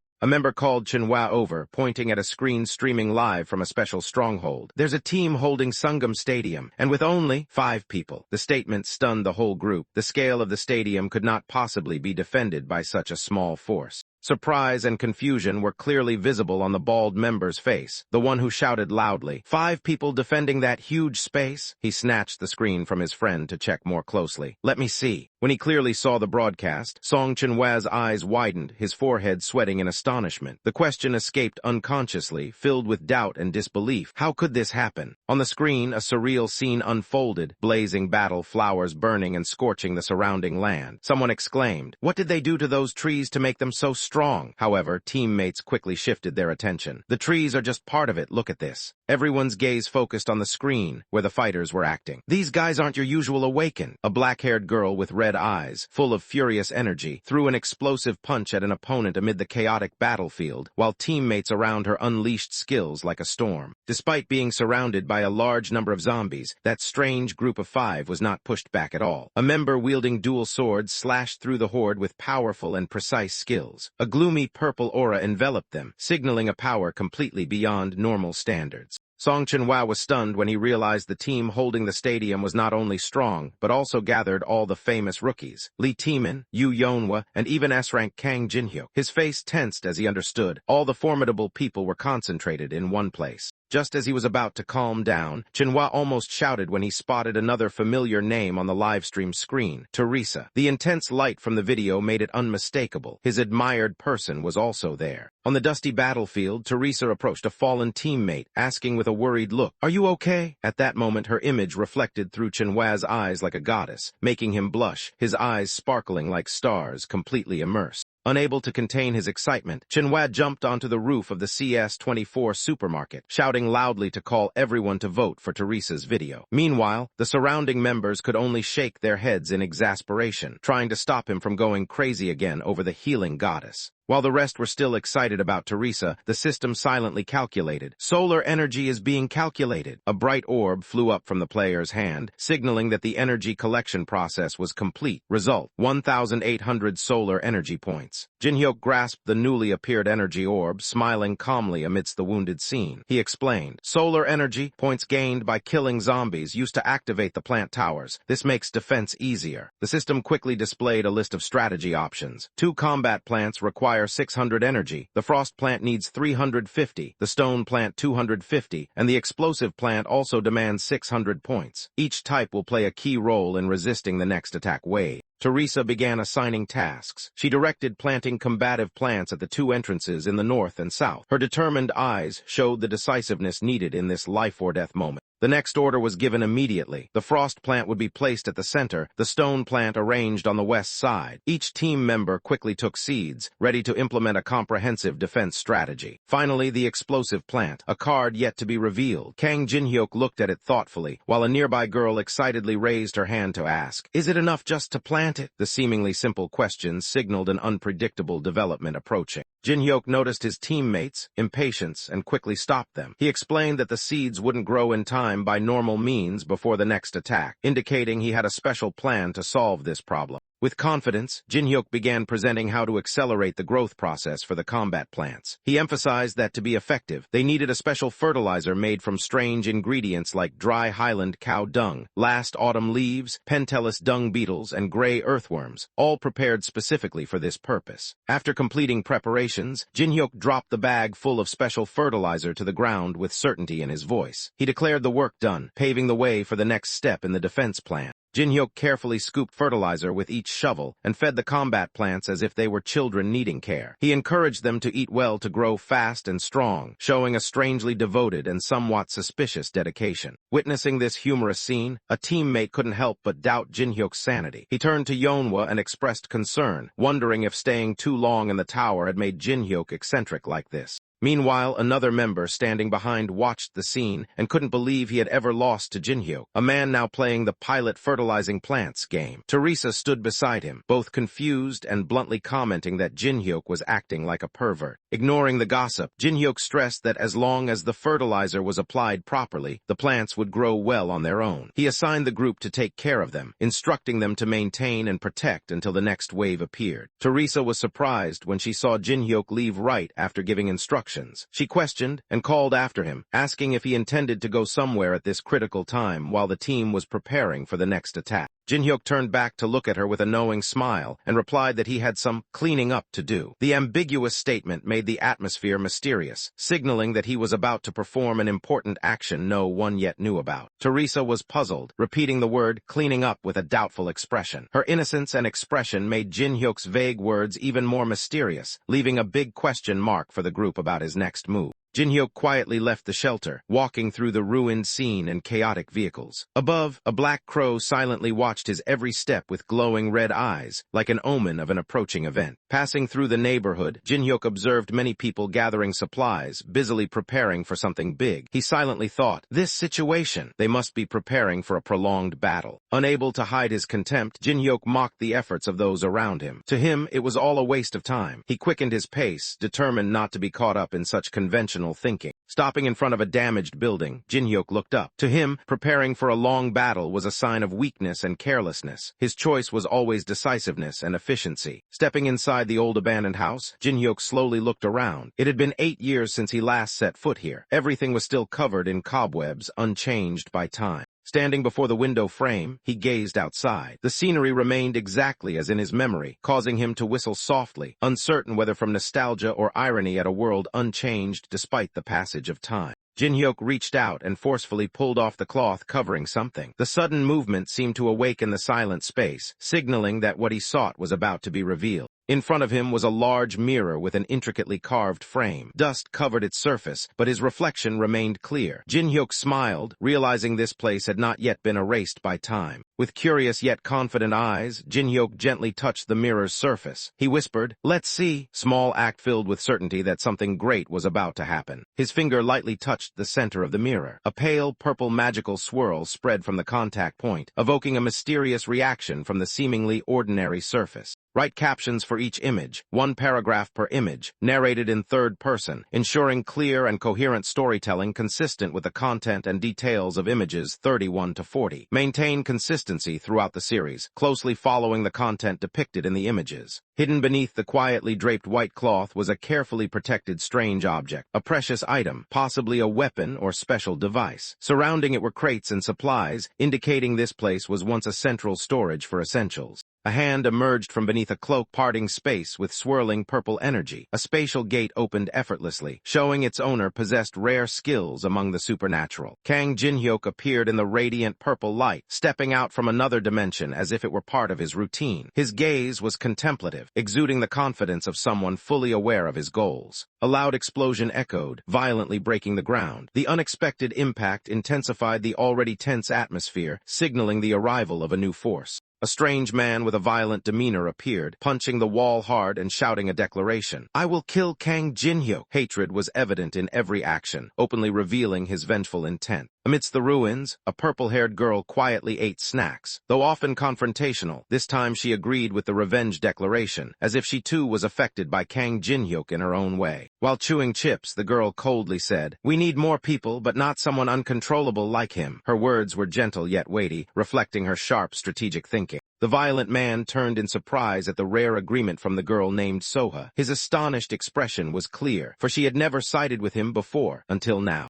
Another man silently observed everything. He pondered deeply that Jin-hyuk was the only one who had recognized their true identities. Among countless enemies, only Jin-hyuk made him feel genuinely threatened. The leader's heavy and thoughtful eyes flashed with alertness. He was pondering Hyun's proposal. Eliminating Jin-hyuk now might be the only way to extinguish the growing threat hour by hour. The atmosphere suddenly shattered as a piercing sound rang out. Dang Soha was abruptly thrown from her seat, while a stranger with curly black hair appeared, face cold and weapon tightly gripped. A shockwave had just begun. The entire building shook violently with terrifying rumbles. People in the base panicked and fled, trying to understand what was happening. Someone shouted, "The tremor is coming from the warehouse," the place Jin-hyuk had once quietly infiltrated. From the center of the warehouse, a giant bizarre creature suddenly burst out. Its massive body resembled a carnivorous plant, with sharp fangs and fury that forced all enemies to retreat. It was Cherry, Jin-hyuk's unexpected gift. Emerging through the thick dust, Jin-hyuk stepped forward with a smug smile, his voice calm as if congratulating the enemy on their new home. "I brought a little gift, but my Cherry is a bit of a glut." Jin-hyuk's face beamed as if enjoying his own joke. He revealed that Cherry had devoured the entire enemy group's food supplies. This truth plunged the entire base into shock. A total loss of supplies was a fatal blow. Facing the blatant attack, one of the leaders shouted loudly, demanding Jin-hyuk stop immediately. But he coldly replied, "Why should I?" His eyes and tone openly provocative. The leader's fierce face flushed red with anger. He roared at Jin-hyuk, calling him reckless and ignorant of the consequences. Yet in truth, he began to feel losing control as Jin-hyuk turned the tide. Unfazed, Jin-hyuk lazily scratched his ear as if bored by the scolding. With a sharp yet indifferent expression, he said, "Oh, are you talking about the queen?" A question that stunned everyone silent. Jin-hyuk's words struck like thunder. Everyone in the base widened their eyes in disbelief that he knew about the existence of the queen, a secret they had never revealed to anyone outside. The sudden mention of the queen stirred the strange group into a buzz. They whispered in surprise at the term, as almost none of them had ever heard that name before. As the giant monster roared, Jin-hyuk explained that the queen would appear if a base with over 200 people was destroyed before the third wave. And now, that condition had been met. He didn't stop there, revealing the true identity. The queen was the ruler of the fourth floor, also called the Mother of Death, an evil creature whose name alone sent chills down spines. Jin-hyuk calmly admitted that at first he wondered how to gather enough people to summon the queen, but everything had conveniently fallen into place beyond expectations.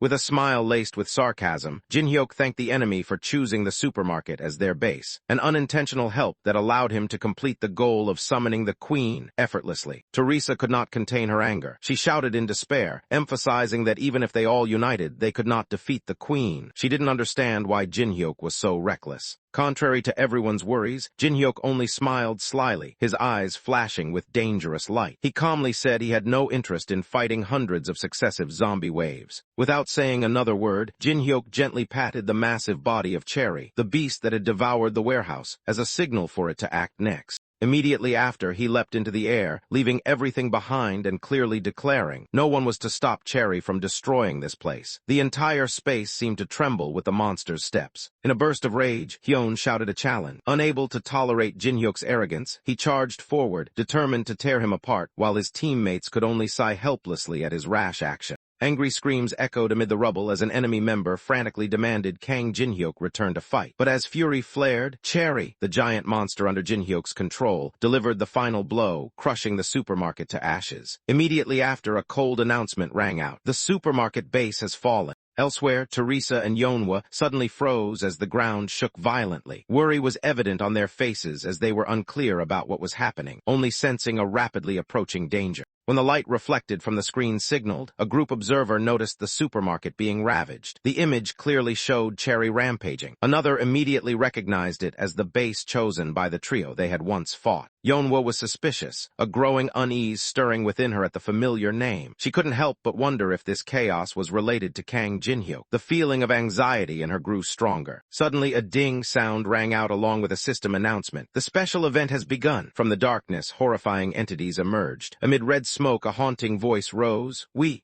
A nightmare was about to unfold. Standing among the grotesque army, an entity with fiery red hair, pale skin, and eyes full of hatred gradually appeared. She was the queen, the symbol of destruction. Below her were zombies and monsters, reflecting the spreading despair. Her words echoed like a death sentence. Humanity, we. A blazing red gaze flashed. Kill them, the command given in deadly silence. Immediately, another announcement sounded, engraving fear. The fourth-floor Lord Pandariel has begun to act. The true nightmare was only just beginning. A sudden special event occurred. The system announced Pandariel, the fourth-floor boss, appearing to punish weak players. The Yonhwa group was stunned, not understanding what was happening. Amid the chaotic scene, Teeman gritted his teeth, his eyes darkening. He immediately thought of Jinhyuk and silently suspected, "What are you scheming this time?" Silent footsteps echoed in the ruined space as Jinhyuk appeared with a calm demeanor, as if he had planned everything in advance. He stood high above, observing the devastated city with cold eyes. In front of him was the stadium, the ideal place to start the carefully prepared plan. Jinhyuk quietly pulled out a legendary item, the Eclipse Stone. He knew it was time to harness the power he had gained after winning the third floor. Without hesitation, Jinhyuk clenched the stone and activated it. Immediately, a dark energy radiated, signaling a major change was about to happen. The sky instantly changed color as the eclipse began. Light was gradually swallowed by darkness, opening a moment full of unease. As night fell, the zombies suddenly trembled. The stone's effect began to take hold. Dark power doubled, making the monsters fiercer than ever. Within the thick black aura, a zombie tensed and transformed. Bones cracked as new power wildly surged from the very darkness Jinhyuk created. With blazing red eyes and a monstrous large body, the newly evolved zombie roared angrily. The first strike from the enemy was about to begin, just as Jinhyuk expected. Under the dim red light of the eclipse, the horde of zombies screamed fiercely, as if their power was suddenly pushed to the peak, ready to overwhelm all enemies in rage. Teresa froze upon receiving a system notification. Her light power had been halved. The sudden change left her unable to react in time. Seeing Teresa stagger, a teammate hurried over to check on her. Panic began to spread as the group realized something very serious was happening. Teresa stared at her hands, whispering in astonishment. Her sacred power, once a firm belief, had now been inexplicably reduced. Elsewhere, Pandariel, the fourth-floor boss, also noticed the change. With glowing red eyes, she brooded in the growing darkness that was becoming stronger. In an instant, Pandariel exploded with murderous intent and flew straight into the sky, roaring with fury. Her gaze was now locked onto the person who caused everything. The system immediately updated. Pandariel had declared war and launched a full-scale attack on the base at Sungam Stadium. Jinhyuk's plan was officially in effect. Amid the chaotic scene and blood-red sky, Jinhyuk smiled calmly. Looking at the system notification, he confirmed the target was achieved. The enemy had fallen into the trap. A surveillance eye hovered beside Jinhyuk. He whispered coldly, knowing the golden moment to transmit information outside had arrived. Meanwhile, elsewhere, player groups began fleeing in despair. No one expected the existence of a fourth-floor boss, let alone that the triad would make the situation so dire.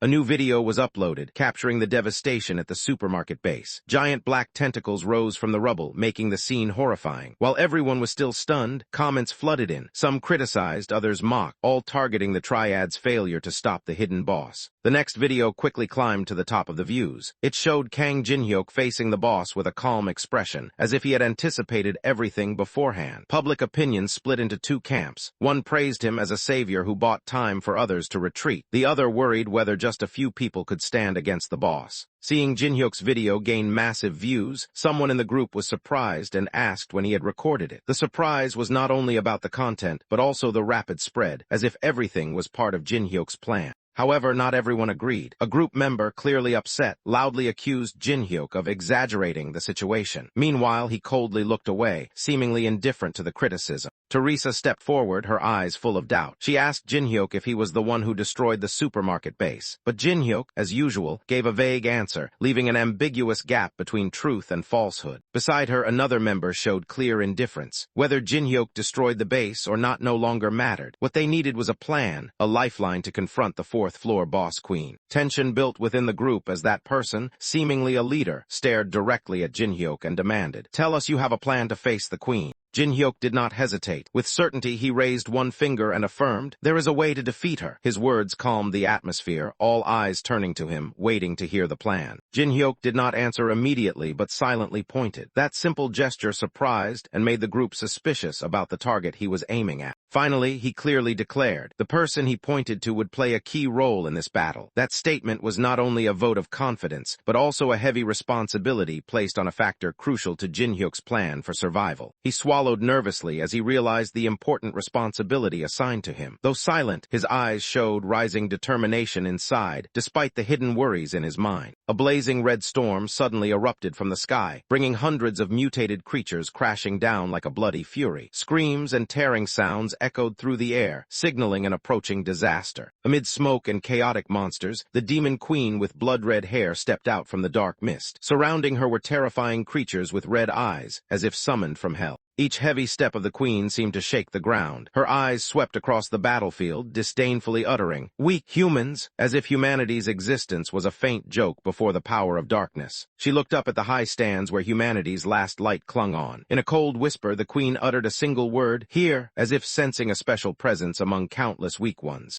The queen's blazing red eyes shifted with murderous intent. "That human is mine," she asserted dominantly before slashing her sharp claws into the air, ordering slaughter. "Kill." A close-up of the queen's eyes revealed raging killing intent. Her pupils burned with deep hatred as she whispered like a curse. "The rest," a sign foretelling an unrelenting massacre. As the kill order was given, the horde of monsters immediately howled madly. They charged into the city. Screams of screech and roar echoed between buildings, signaling that the nightmare had begun. Without a second command, the monsters descended like a bloody storm. They charged at lightning speed, tongues lashing, claws swinging, and eyes blazing red, bloodthirsty, frenzied, unstoppable. Sensing the imminent danger, Teresa shouted loudly to warn everyone. "They're coming!" Her voice echoed through the chaos, issuing an urgent order. "Everyone fall back immediately!" She was the first shield against the black wave. As gunfire echoed in the air, the entire military convoy concentrated firepower on the advancing zombies. However, panic quickly became evident when a soldier shouted that these were no ordinary creatures. They were special, much stronger, and more dangerous than anything they had faced before. A stream of fiery flames shot up into the sky, then plunged down from a blazing flower-shaped cannon, causing a fierce explosion. Amid the rising flames, a decisive shout rang out, "Don't hold back, give it your all," expressing desperation mixed with determination against the wave of death. The entire building seemed engulfed in flames as a series of incendiary bombs swept through, dyeing the night red. Explosions of boom and kaboom echoed, signaling that the real nightmare had begun while the mutated creatures showed no sign of slowing down. From the glowing red ashes, blackened legs covered in toxic gas stepped out with heavy footsteps. Amid the sea of fire, a hoarse voice sounded, each word rasping through clenched teeth. "Who, man?" A declaration of war from a creature no longer belonging to the human world.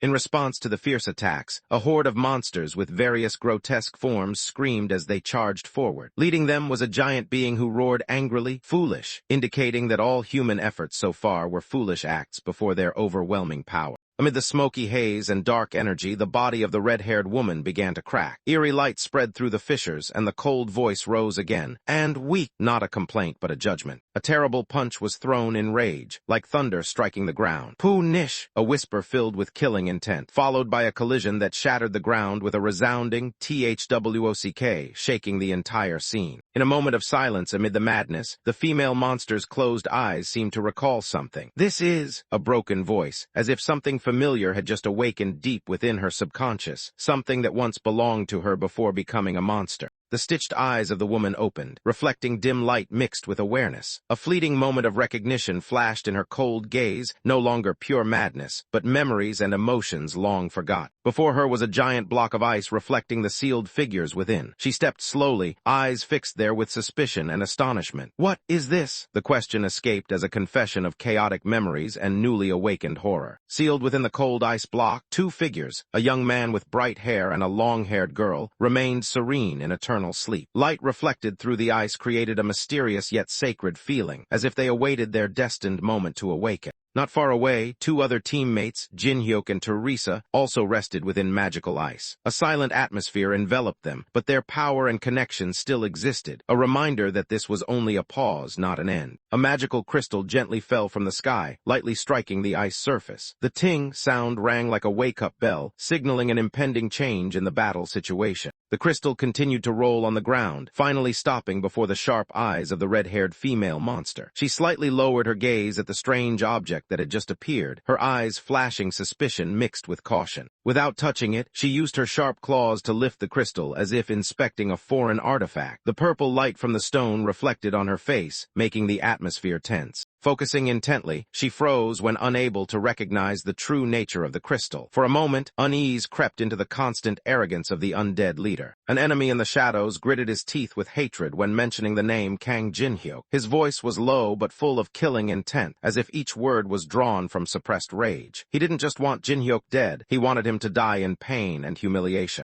Meanwhile, Jinhyuk calmly accepted 100,000 coins from Chen Yuxiang. He smiled with a sly look, taking the money without hesitation. For him, using others, money to turn the tide was completely reasonable. Without delay, Jinhyuk activated the transaction on the system board, pressing the yes button without hesitation. The beep sound signaled the start of a bold counterattack plan. Turning back to his teammates with a calm expression, Jinhyuk declared they would become bait. His words made Yeonhwa shout angrily, while Teresa was confused. But Jinhyuk only smiled lightly, because he knew this was not a sacrifice, but the first step to turning the game around. Jinhyuk smiled confidently, raising the glowing crystal high, its purple light sparkling and reflecting in his eyes. The plan was not about sacrifice but creating deadly traps. They themselves would become booby traps, causing the enemy to walk into their own snare. On the opposite side, the crystal in Pandariel's hand suddenly shone brightly. The light flashed fiercely, signaling an abnormal activation, accompanied by a rising wave of energy in the air. Purple light spread around Pandariel's body. She lifted the crystal before her chest, her red eyes wide open. Her whole body seemed to absorb power, signaling an impending rage about to erupt. A close-up of Pandariel's eyes flashed intensely. The light from the crystal reflected in her blazing red pupils, her expression shifting from astonishment to anger, as if the soul inside was being awakened.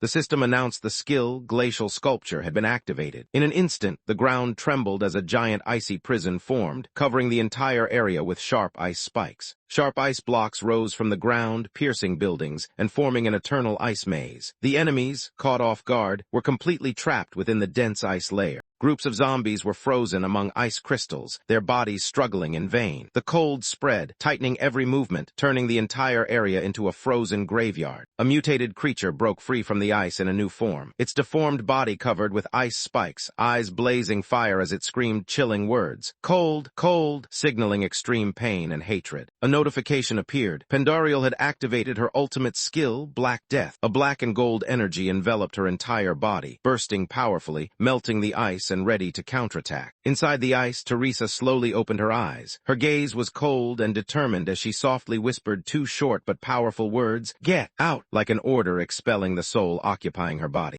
Pandariel charged toward Teresa like a whirlwind filled with murderous intent, her eyes blazing red with hatred's sharp black claws accompanied by swirling toxic air. In her fury, she growled a warning, as if protecting her invaded home. Without hesitation, Pandariel swung her body, unleashing a fierce wind. Her entire form and the swirling toxic air pressed close to the giant ice where Teresa was sealed. Each step seemed to want to shatter everything with wild power. With lightning speed, she approached Teresa closely, her eyes filled with hatred and a desire for destruction. Teresa was still frozen, unable to react, seemingly powerless against the impending attack. With lightning speed, she approached Teresa closely, her eyes filled with hatred and a desire for destruction. Teresa was still frozen, unable to react, seemingly powerless against the impending attack. Outside the battlefield, a notification appeared. Jinhyuk had activated the skill Shallow Breath. With a swift leap, he dashed out of the enemy's sight, leaving behind a wave of energy stirring the air. Without stopping, Jinhyuk continued to use the ultimate technique, Royal Sword Footwork. At an unimaginable speed, he streaked across the city's fiery sky, heading straight toward the enemy base. Jinhyuk's face appeared clearly in the firelight, calm, sharp, and calculating. In his eyes now was no longer battle, but an opportunity to deliver a decisive blow to the unsuspecting enemy. When Pandariel realized Jinhyuk's direction, his intention immediately made her pale. He was not simply fleeing, his target was her base. A sudden fear rose within Pandariel's heart. With all her rage, Pandariel screamed in despair. "No!" The shout echoed as she accelerated in pursuit, her body still glowing with the golden light of the Black Death skill. The battle had shifted in a way she did not expect. The mysterious female character with fiery red hair is known by the nickname the Queen. As the final boss on the 4th floor, she possesses superior strength and skills, especially the ability to attack with deadly poison that makes any creature wary just by approaching. However, the most important thing on the 4th floor is not just power, but protecting one's base. Whether players or any other forces, the ultimate mission revolves around preserving territory. Each companion is fully aware of this as they look ahead, ready to face danger. The target is not only humans. Even the disgusting zombies are protecting their base, a den filled with skulls and darkness, where a blood-red flag is planted as a declaration. This is a territory no one is allowed to invade. Seizing the opportunity while the Queen is fighting at Sangam Stadium, the protagonist shoots like an arrow through the fiery red sky. With superior speed, he heads straight toward the enemy base, which is currently completely unguarded. His face clearly shows intense concentration. There is no room for hesitation. His eyes blaze with determination to attack before the opponent can react. At that moment, the Queen realizes his intention. With an angry expression, she launches thunderous leaps amid the rubble, her demonic power creating earth-shattering explosions.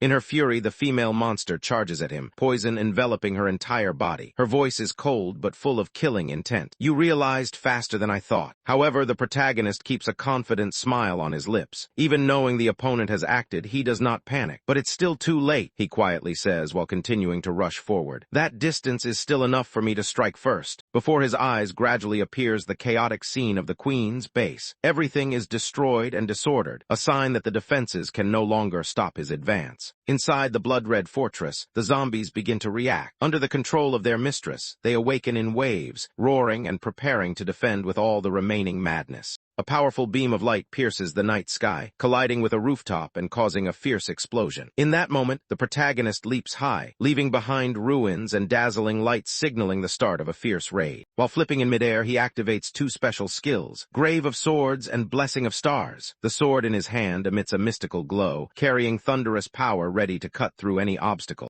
His eyes shine with cold determination. With a decisive move, he reaches back, firmly gripping the sword hilt as he prepares to unleash a fatal strike. The first slash tears through the air, leaving swirling light trails among the monsters. Sharp cuts slice through the zombie horde, splattering blood and flesh in chaos. Landing after the attack, he frowns, filled with disgust at the gruesome scene. Though familiar with this place, the undead always make him feel repulsed. He tells himself to finish this as quickly as possible. His gaze is sharp and highly focused. Inside, he thinks it is time for the one he has been waiting for to appear. A premonition signals that the real challenge still lies ahead. In the distance, among piled skulls like a terrifying battlefield, the red flag symbolizing the Queen's base appears. That is the target he must defeat to claim victory. He rushes straight toward the target with his sword raised high. Eyes wide with focus, his determined gaze does not waver. All attention is on the decisive slash about to be unleashed. Amid the blazing red light, he tightly closes his eyes, gripping the sword firmly in his hand. The calm moment before the storm. The upcoming attack carries all his strength and will.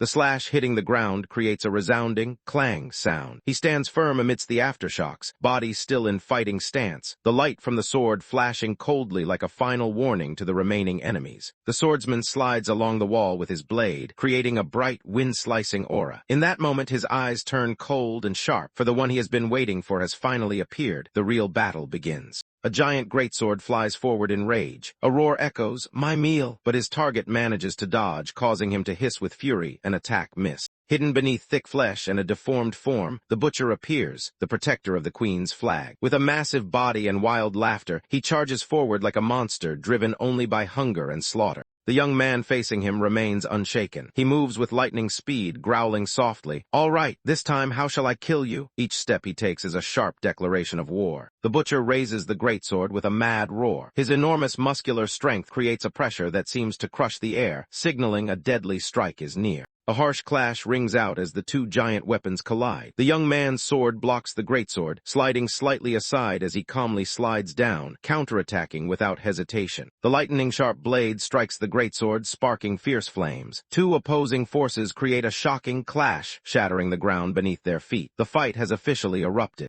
The butcher stares in astonishment at the 2 glowing swords in his opponent's hands. He stammers, "No, can't cut." A first sense of unease creeps into his blazing red eyes. The The swordsman spins in midair, blazing in a sea of brilliant fire. "These are no ordinary swords," he says, as his fire element power activates, surrounding him with fierce flames. Amid the erupting flames, he crashes down like a meteor striking the ground. The butcher opens his mouth to scream, but it is too late. The burning sword tip aims straight at his head with unstoppable force. The fire bursts fiercely, engulfing the two-headed monster's body as it screams in pain. The roar "BWAH" echoes in the air, proving that the activated element of fire power is leaving a devastating effect. Despite being burned all over, the monster stands firm, its red eyes marked with madness. Before it, the protagonist calmly faces it, both swords plunged deep into the ground, preparing for the next finishing blow. Observing the enemy's astonishing recovery speed, he tightens his grip on the sword hilt. His gaze is cold, fully aware that this battle cannot end with ordinary strength. Though the monster roars in pain, the young warrior knows he only needs a few seconds to temporarily blind the enemy. The two glowing swords in his hands are ready to strike down like a lightning bolt from the sky.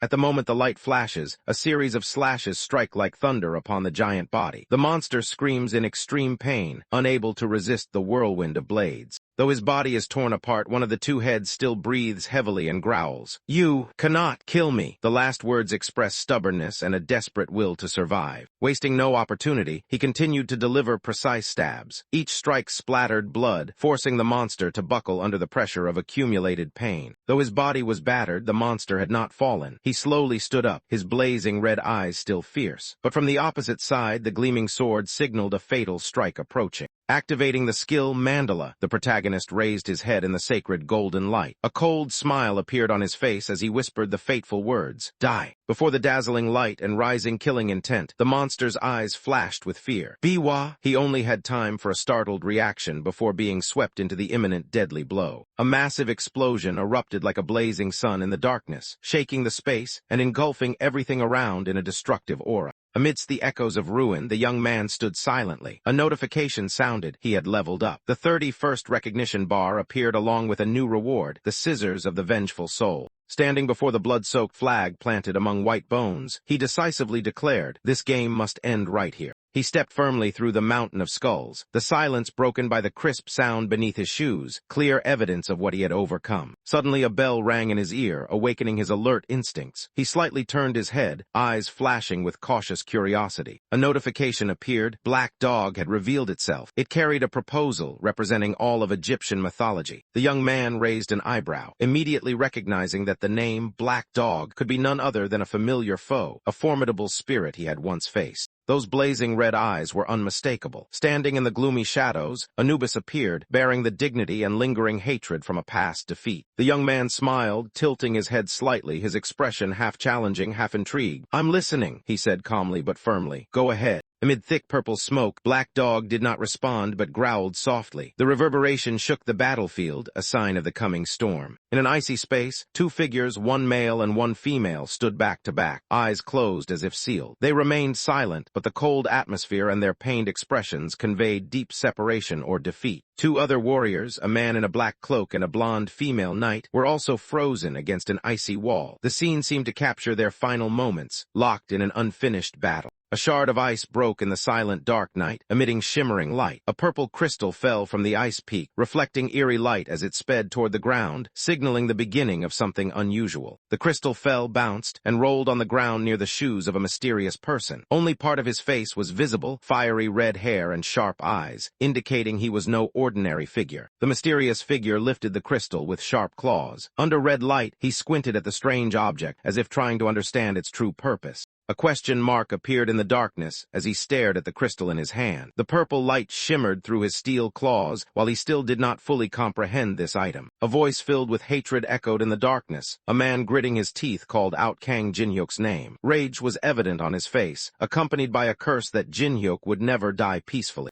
Elsewhere, Jinhyuk received 100,000 won from Chen Yuseong. While Yuseong was helpless with no other options, Jinhyuk smiled slyly, saving his own money to spend someone else's. Without hesitation, Jinhyuk pressed yes on the virtual item purchase panel. The beep sound confirmed the transaction, signaling that he was preparing a new move in his strategy. Jinhyuk coldly declared that from this moment on, everyone would become bait. Surprise and anger were evident on his teammates' faces, but he quickly clarified they would not be mere bait but the decisive factor for victory. After the fierce collision, the deformed body with fiery red hair of the female monster slowly rose amid the shattered ruins. Green poison seeped from her claws, emphasizing the dark power burning within. After the fierce collision, the deformed body with fiery red hair of the female monster slowly rose amid the shattered ruins. Green poison seeped from her claws, emphasizing the dark power burning within. She turned her head, eyes fixed on the red flag still planted atop the pile of skulls. A hint of doubt flickered in her broken voice, wondering why the enemy did not seize the clear opportunity for victory before them. Though her body was torn and burning in pain, the female monster staggered to her feet. She questioned the enemy. Why did he not pull down the flag when clearly doing so would end everything? While sharpening his weapon, the young man calmly replied. He had been ordered to fight to the end. Therefore, he could not finish the game by simply snatching the flag without defeating the real opponent. Stunned by the strange answer, the female monster hesitated, repeating the unfamiliar keyword in confusion, bonus. To her, the concept of a reward was still foreign amid a life of only fighting and destruction. The young man smiled confidently, removing his helmet as he confirmed. Indeed, the reward for a fair fight was an attractive bonus. Without giving the opponent time to react, the young man suddenly reached out, gripping the female monster's wrist. A simple gesture but exuding overwhelming and decisive momentum, preparing for the finishing blow.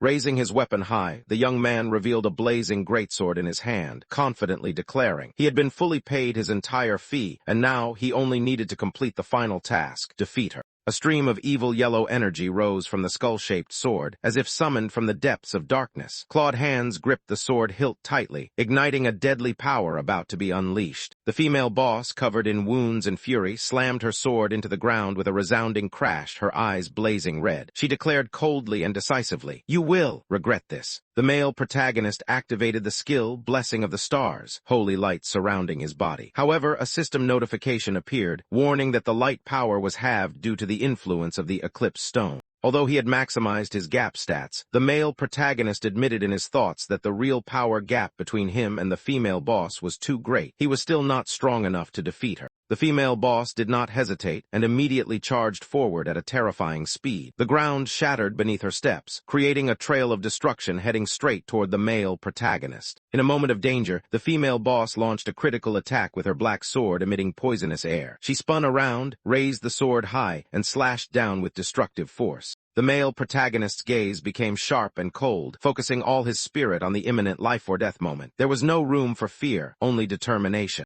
The clash echoed like thunder in a clear sky. The female boss's strike was blocked. A burst of light flared as two sources of power collided in a direct confrontation. The female boss stood silently, her eyes incredulous as she looked at her opponent. Although her whole body still radiated killing intent and the poisonous sword still glowed brightly, she could only utter in surprise. The male protagonist responded with a confident smile. "You managed to block it?" the female boss asked in shock. The system immediately notified that the skill Mandala had been activated. A sacred light shield saved him from the finishing blow. At the moment the ground cracked beneath his feet, the young man gave a half-smile full of confidence. Despite facing a powerful enemy brimming with murderous intent, his cold gaze and calm expression seemed to grasp the battle's outcome firmly in his hand. Facing the opponent's irrational persistence, the female monster fell into a state of confusion. Her body trembled, hands clutching her fiery red hair. Her mind filled with panic as she cried out in despair. "Why, haven't you disappeared yet?" A plea echoed through the toxic yellow smoke. "Please, disappear." No longer able to maintain composure, the monster completely exploded with emotion. Her face was fierce, her bloodshot eyes glowing with extreme rage. The furious scream, "Get out!" rang out, accompanied by a fierce attack expressing all the pent-up fury within her. Immediately after the deafening scream came violent lashes of fiery red tentacles twisting through the air and crushing everything in their path. The attack fell like a whirlwind, showing the female monster's rage pushed to the limit, as if wanting to tear apart space itself to force her opponent to vanish. Just as the situation grew tense, the male protagonist activated the skill Sword Steps of the King. His movement speed surged to the point that the naked eye could hardly keep up, creating a series of afterimages that made it impossible for enemies to locate him.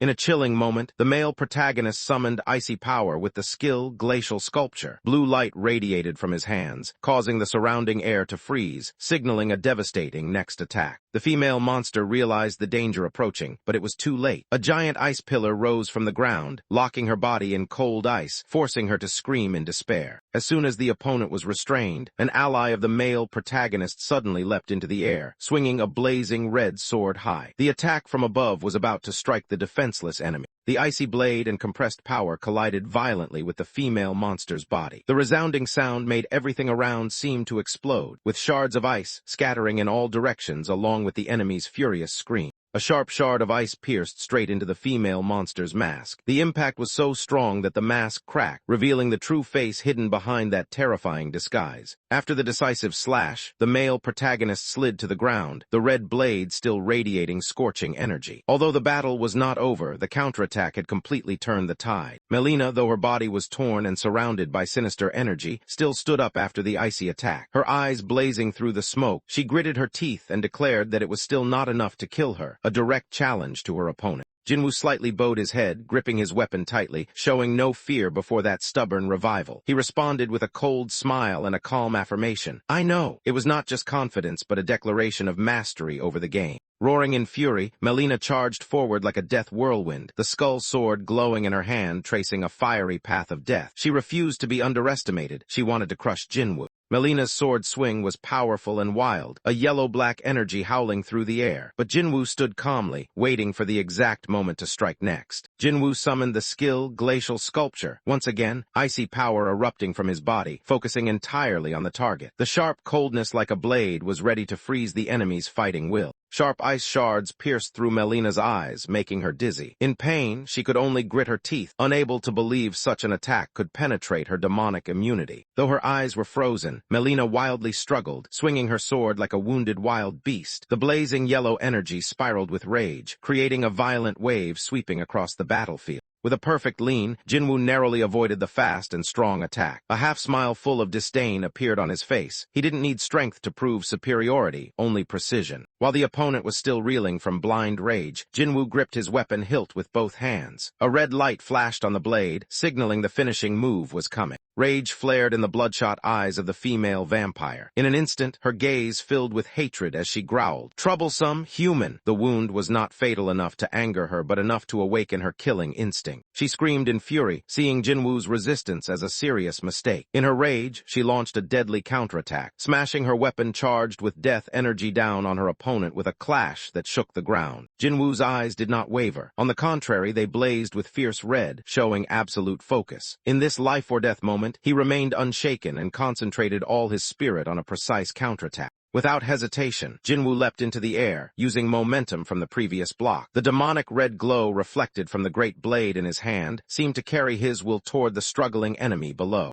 On the ground, the female vampire quickly spun around, her eyes filled with killing intent. She swung her weapon, tracing swirling curves of black and yellow energy, preparing to confront the descending strike from above. While Jinwoo hovered in midair, the skill, Funeral March of the Dead, suddenly activated. Giant tentacles sprouted like hellish petals, intertwining around the battlefield, creating a dark and suffocating scene. Unfazed, Jinwoo dashed through the dark tentacles with his blazing red blade in hand. His speed and sharp sword strokes tore through the night, heading straight toward the center of the gathering dark magic. In another space, Black Hound, the supreme spirit shaped like the god Anubis, smiled with satisfaction. To him, Jinwoo was not just a tool, but also perfect entertainment amid the life-or-death battle. After the decisive attack, Jinwoo gently let his body fall midair. His hand relaxed as if he had fully completed his part. No more screams, no more killing intent, just the calm of the one who controls the battle. The system announced that Black Hound had rewarded Jinwoo with a gift, Jackal Tooth, an item that increases speed and damage. Jinwoo smirked sarcastically and muttered, "How generous!" a compliment full of irony, as if addressing the whole world that saw him as a pawn. Jinhyuk faced Black Hound amidst thick smoke, his gaze calm but calculating. Although he had received the reward, he declared it was not enough to make him take risks. He proposed a condition if he were to enter the upcoming life-or-death battle. With a confident and slightly cocky expression, Jinhyuk set a secondary condition, a B-rank item called White Twig. It was nothing noble or rare, simple, but he demanded it be given first as an immediate payment. The scene shifted to describe the White Twig, a small branch emitting a gentle glow, commonly used for healing purposes. It was a common item on the 10th floor and above, nothing special in the eyes of the powerful. From Anubis's perspective, the item Jinhyuk demanded was nothing but trash, a common healing branch, not even worthy of being on a watch list. However, the simplicity of the request made it interesting. With a sly smile and glowing red eyes, Black Hound accepted Jin Hyuk's condition, not because of the item's value, but because of the boldness and wisdom in this human's negotiation that pleased him. The system notification sounded. Jin Hyuk had received both Jackal Tooth and White Twig, but at the same time, he was warned that he could not claim the flag until he defeated the Queen, the final enemy of this round. The two newly acquired items hovered before him, sparkling with light as if signaling their importance. White Twig and Jackal Tooth, though ordinary under Jin Hyuk's hands, they would never be mundane. Jin Hyuk reached out and firmly grasped both items at once. A determined smile appeared on his face, a symbol of control and initiative in every situation. He now had what he needed to prepare for the next step. Anubis, the usually arrogant, powerful being, suddenly showed a look of bewilderment. A questioning expression appeared on the demigod's face, proving he could not predict Jin Hyuk's next move, making the game even more unpredictable. Three items, White Twig, Jackal Tooth, and Vengeful Spirit Scissors, began to react strangely. Amidst blazing red light and twisting magical energy, a fusion process took place, signaling the birth of a new item with immeasurable power. Jin Hyuk smiled coldly and calculatingly as purple light radiated from his hands, gradually spreading. The confident expression on his face showed he was ready with the newly created weapon. A burst of radiant purple energy suddenly exploded, engulfing the entire surrounding space. From the center of the light, a new object began to emerge, as a testament to the power about to change the situation.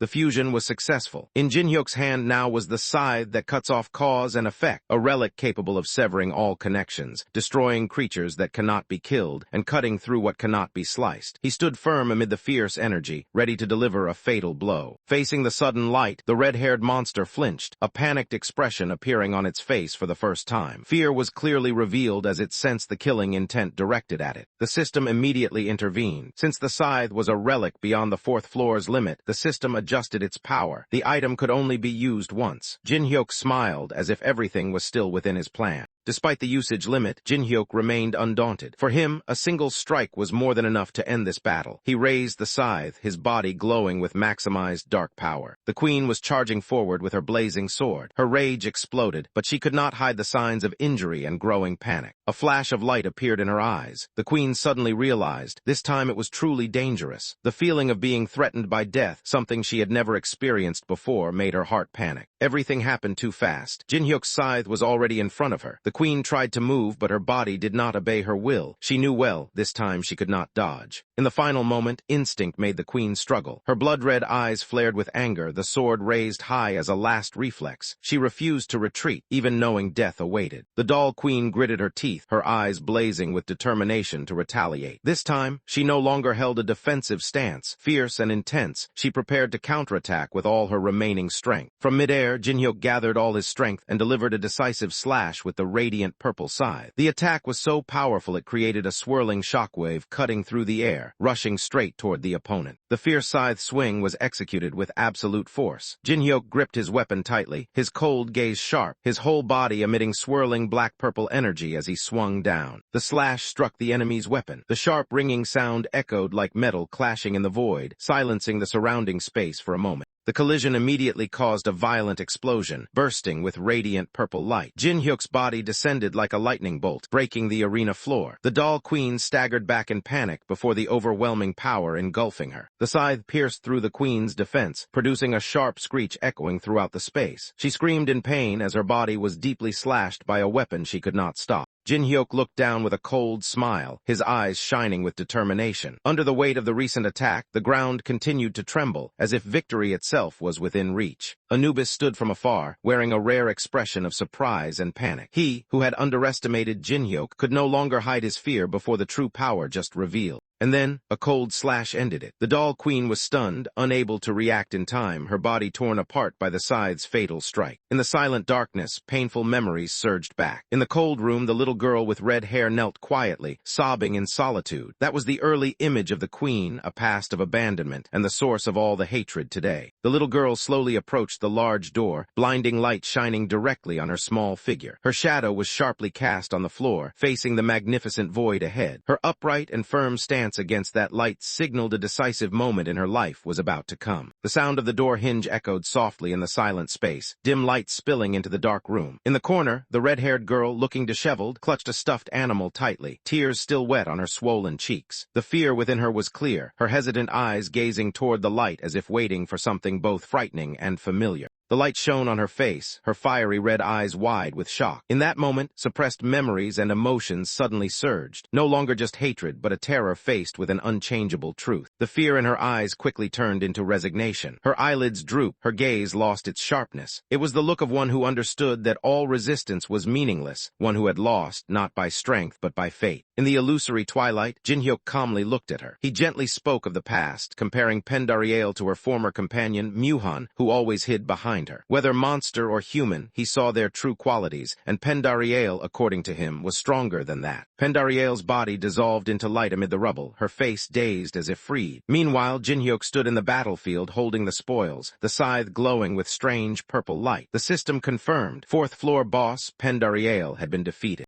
A series of announcements echoed throughout the system's space, signaling Kang Jin-hyuk's continuous advancement. After the fierce battle, he stood amidst the rubble, the purple light shimmering behind him as proof of the extraordinary power he had just attained. The government headquarters was covered by massive ice blocks that began to melt under the sunlight. A system announcement sounded. The base has been successfully protected. A complete victory was confirmed. Jin-hyuk's team members, though exhausted and injured, struggled to stand amid the broken ice. The reward system announced that each person received 5 random grade item boxes, a well-deserved reward for their resilience. Alice, the loyal blonde warrior, bent over gasping for breath, sweat beading on her forehead. A faint smile appeared on her tired face as she whispered the familiar name, Jin-hyuk, as an expression of mixed emotion and gratitude. Amid the ruins, Alice looked up at the clear blue sky. Rays of sunlight highlighted her quiet, seated figure. She murmured softly, "Succeeded again." Once more, Kang Jin-hyuk had led them to victory. Global television reported, with announcers expressing amazement as they announced it had been exactly 24 hours since the 4th floor was cleared. The prominent caption below read, "Consecutive victories after surpassing the 4th floor." The scene at a restaurant was filled with excitement. On TV, MCs continuously discussed the extraordinary achievement. Below, a handwritten promotional sign celebrating a discount for surpassing floor 4 showed how this victory had spread into civilian life. A small bell rang, signaling a customer entering the restaurant. Captions emphasized that Kang Jin-hyuk and his team overcoming 100 waves of zombies in one day was unprecedented. Jin-hyuk's S-rank talent was now the world's focus. The warm atmosphere in the restaurant continued to spread. As the door opened, 2 of Jin-hyuk's teammates excitedly waved at him. "Over here, you're here," a friendly greeting welcoming the returning hero. Jin-hyuk approached the table with a relaxed smile, apologizing for being late. He simply explained that he had just picked someone up, prompting his teammates to curiously ask, "Who?" A new hint awaited them in the next chapter. The tinkling bell rang in the quiet space, signaling the arrival of a new character about to enter. Each step sounded gentle yet meaningful, bringing along a strange atmosphere. A girl with striking platinum hair and a proud aura entered the restaurant. Her cold gaze swept across the space ahead, accompanied by an unfriendly remark, "What a shabby banquet hall." Her presence immediately attracted all eyes. The group welcomed her with smiles and surprise. Jin-hyuk quickly introduced her as Alice, a new member of the Hardcore Gamer Company team. The introduction left listeners intrigued by the unfamiliar name. When asked about Teresa, the girl in the red hoodie replied with a half-smile. Teresa would arrive in about an hour. She had something to handle and told everyone to start eating first. The atmosphere remained gentle and intimate. Upon hearing Teresa's name, Jin-hyuk's eyes suddenly grew serious. He slightly furrowed his brow, as if pondering something more important than the meal waiting before him.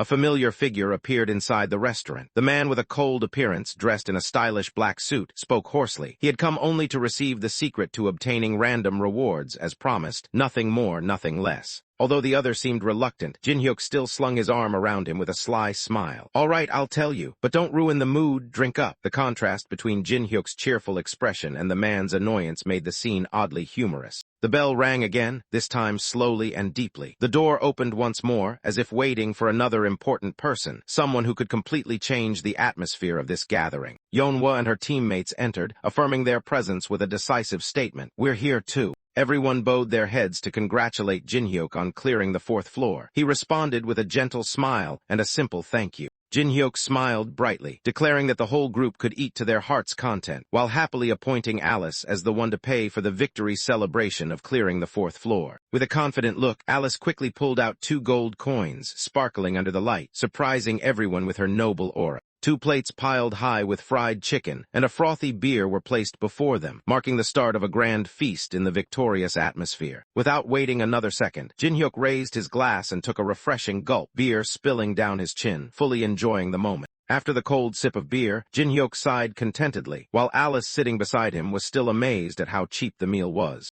Alice stared in astonishment at the feast before her, unable to believe that just 2 coins could buy such a rich and delicious meal. Despite having tasted countless gourmet dishes, Alice had to admit that this piece of chicken far exceeded her expectations. The flavor made her unable to stop. Unable to resist her craving, Jin-hyuk reached for another piece, unaware that he was about to make a big mistake. A sharp clinking sound rang out as Jin-hyuk's fork was stopped midair, signaling impending danger. Alice immediately became intimidating, her whole body radiating a dark aura that froze the surrounding air, forcing Jin-hyuk to quickly retreat and give up the piece of chicken he was about to grab. Alice smiled brightly, chewing and thanking enthusiastically, affirming she would never forget this experience. Seeing that scene, Jin-hyuk could only smile awkwardly. It was hard to believe that the one devouring that chicken was one of the strongest in the tower. During the lively feast, a group member curiously asked, "Before the tower appeared, what did you do for a living?" The seemingly simple question opened up the other's past. The calm-looking man slowly raised his beer glass and casually replied, "I studied medicine." The answer made the others widen their eyes in surprise, not expecting this cold man to have pursued such a noble field.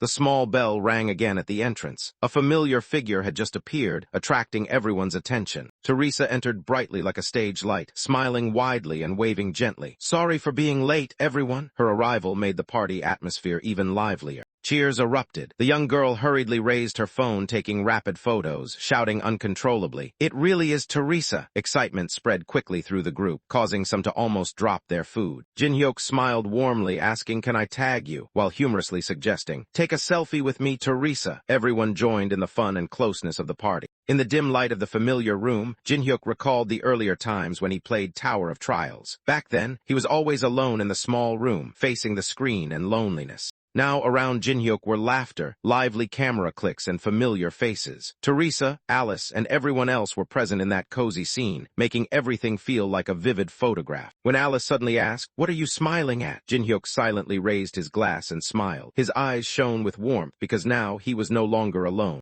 Outside, the chicken and beer building shone brightly in the night, attracting attention with a 40% discount celebrating clearing floor 4. The lively atmosphere spilled onto the sidewalk, and the reason for Jin-hyuk's smile was simply that this place was truly noisy and vibrant. After the party, Kang Jin-hyuk quietly checked his personal information. Level 29, with outstanding mana stats, this proved his rapid development. He was surprised to find he had gained 3 levels after the 4th floor challenge. Looking at his status board, Jin-hyuk couldn't help but compare it to the past. Once a solo player, he now clearly felt his current progress speed far exceeded all previous times, a powerful sense of advancement unmatched by anything. Thinking about the reason behind his breakthrough power, Jin-hyuk wondered if the transformation from game to reality had changed the entire system. Regardless, he was pleased to realize he was gaining more than losing. Jin-hyuk shifted his attention to the precious reward from the 4th floor, a high-level skill scroll glowing softly inside a glass box. His eyes lit up with interest, as this gift promised another step forward in his tower-climbing journey. Without hesitation, he decided to use the skill scroll on the most useful technique, glacial sculpture. As the scroll glowed and dissolved into his hand, the ice skill immediately reached level 8, unlocking superior combat potential.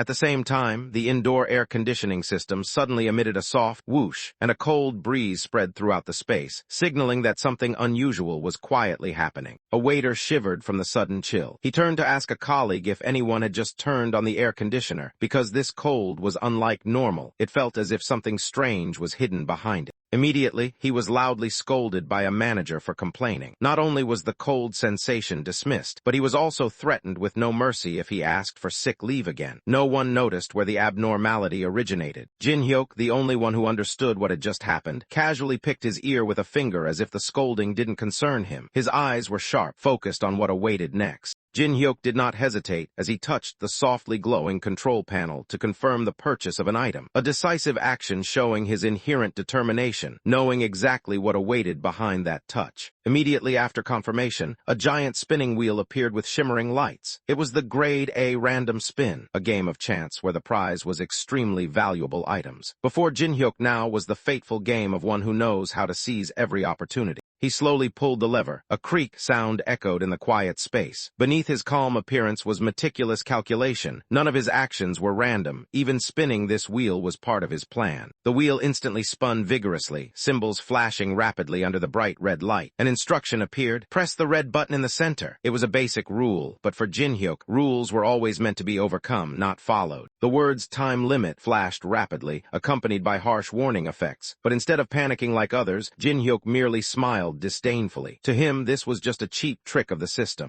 The visual effects intensified as the wheel counted down to number 1. But while ordinary people would quickly press the button fearing to miss the chance, Jin-hyuk remained calm. He clearly understood the psychological tricks this game used to control players' emotions. When time ran out, the system immediately demanded a restart with a red warning message. A series of beep sounds echoed, along with the wheel slowing down, pressuring the player to make a decision. But for Jin-hyuk, this was when he proved his difference from the crowd. He recalled the time spent grinding in the past, when he missed no detail. That patience and meticulousness helped him discover a hidden bug in the system, a shortcut only someone who understood the game's core could exploit. The system continued to warn time, up with flashing lights and zap sounds. But Jin-hyuk was unfazed. He knew the game was trying to prey on anxiety, but he had long surpassed being manipulated by such simple tricks. A crackling electric sound rang out as he tightened his grip on the lever. The restart spin warning appeared again, but Jin-hyuk did not comply. He was preparing to make an illegal move, exploiting a system loophole to claim the reward in his own way. Jin-hyuk bent low, holding the wheel's handle tightly, while sparks flew around as if signaling something unusual was happening. It seemed he was deliberately doing something against the system's rules. Amid a fierce wave of warnings, Jin-hyuk calmly recounted the hidden rule he had discovered. If he kept spinning without pressing the button, on the 37th spin something unexpected would happen. Yuseong, his companion, was stunned realizing Jin-hyuk's intention. He stammered in disbelief at this seemingly foolish but cunning trick. Facing the brightly glowing wheel, Jin-hyuk only smiled lightly. With unusual calmness, he revealed that he had once helped Yuseong use this very method to obtain a desired item before. Holding the newly acquired item, Yuseong's eyes lit up with excitement. He murmured proudly that he could finally surpass him.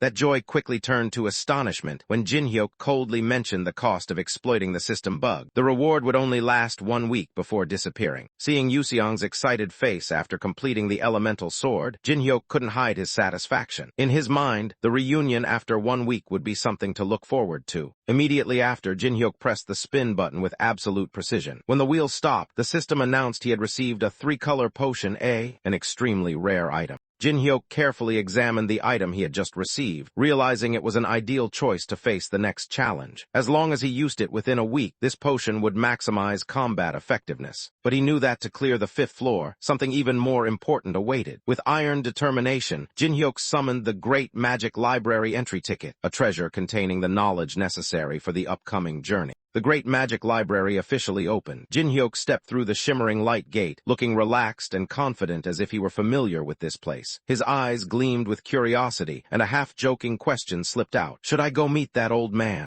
The library space appeared magnificent and silent. Towering bookshelves and mystical light made it seem like a world beyond reality. At the end of the hallway, an old figure sat before a large table, fully focused on a thick book filled with dense characters. Under the light from the gear-shaped machines shining down, the librarian quietly took notes in a huge book. Despite his age, he showed absolute seriousness in his work. The sound of scribble echoed in the vast space, signaling his presence could not be underestimated. Hearing the sound of approaching footsteps, the elderly man slightly tilted his head. His eyes flashed behind a finely crafted monocle. Without turning around, he already recognized that someone new had arrived. Jin-hyuk's shoes lightly touched the tiled floor in the dim light. Each steady step showed calmness and confidence. He was approaching, not hiding his purpose at all. Jin-hyuk stepped out of the shadows, a faint smile appearing on his lips. He made a light joke, "What's the news?" then continued as if he already knew everything. "I heard the 4th floor has been conquered, but I didn't expect a visitor so soon." The man gently placed his brush down into the ink tray, a gesture full of the demeanor of a seasoned scholar. Though surprised by Jin-hyuk's appearance, he remained calm and composed. Finally, the librarian stood up, turning to face the uninvited guest. With a deep and decisive voice, he introduced himself. "Welcome, I am Rick Hennessy, the manager of this library." The greeting clearly expressed the dignity of the gatekeeper of knowledge in this mysterious place.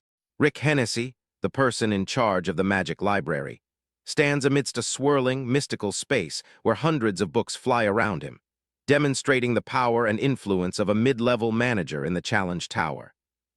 This is the first time Kang Jin-hyuk has directly faced a member of the tower's management board. With a confident smile, he introduces himself, ready to open a new chapter in his challenging journey. Rick slowly descends the steps, his eyes showing a hint of surprise and reflection. He did not expect that the day someone would come to the library would arrive so soon. In the vast and mysterious space of the magic library, Rick looks up at the miniature universe revolving around the ceiling. He is amazed not only that Jin-hyuk has entered this place, but also that he found him so quickly within the giant maze of books. Jin-hyuk smiles slyly and humbly replies, attributing it simply to the luck. He often has an indirect way of referring to his sharp observation and reasoning abilities. Without hesitation, Jin-hyuk reaches out and pulls a striking red book from the shelf. It seems he is beginning to examine the knowledge in a place that ordinary people can hardly access. Rick calmly speaks, allowing Jin-hyuk to freely read any book in the library. However, he quickly dismisses the possibility that Jin-hyuk understands the content, believing that the knowledge here far exceeds his level. With a serious gaze, Rick begins listing the minimum conditions required to understand the books here, such as a basic foundation in ancient languages, typically runes found in high-level magic documents. Yet Jin-hyuk quickly turns the situation around. He raises a book with a triumphant expression, pointing directly to a note in the book, showing that he clearly understands what Rick is referring to. Rick's eyes flash with surprise and curiosity as he looks intently at Jin-hyuk. He asks decisively, as if wanting to confirm the unbelievable, "Do you really understand the rune language?" When Rick Hennessy is astonished by Jin-hyuk's superior knowledge, the young man just smiles and pulls out an ancient book. With a calm attitude, he explains that he has a very wide circle of friends, through which he learns many secrets that ordinary people find hard to access. Rick, though still maintaining a calm exterior, begins to observe cautiously. In his thoughts, he silently judges that the young man before him has only just reached level 5, a new player, yet has mastered the ancient runic language. This makes him unable to avoid suspicion. Maintaining a polite but clearly probing tone, Rick gently asks Jin-hyuk a suggestive question.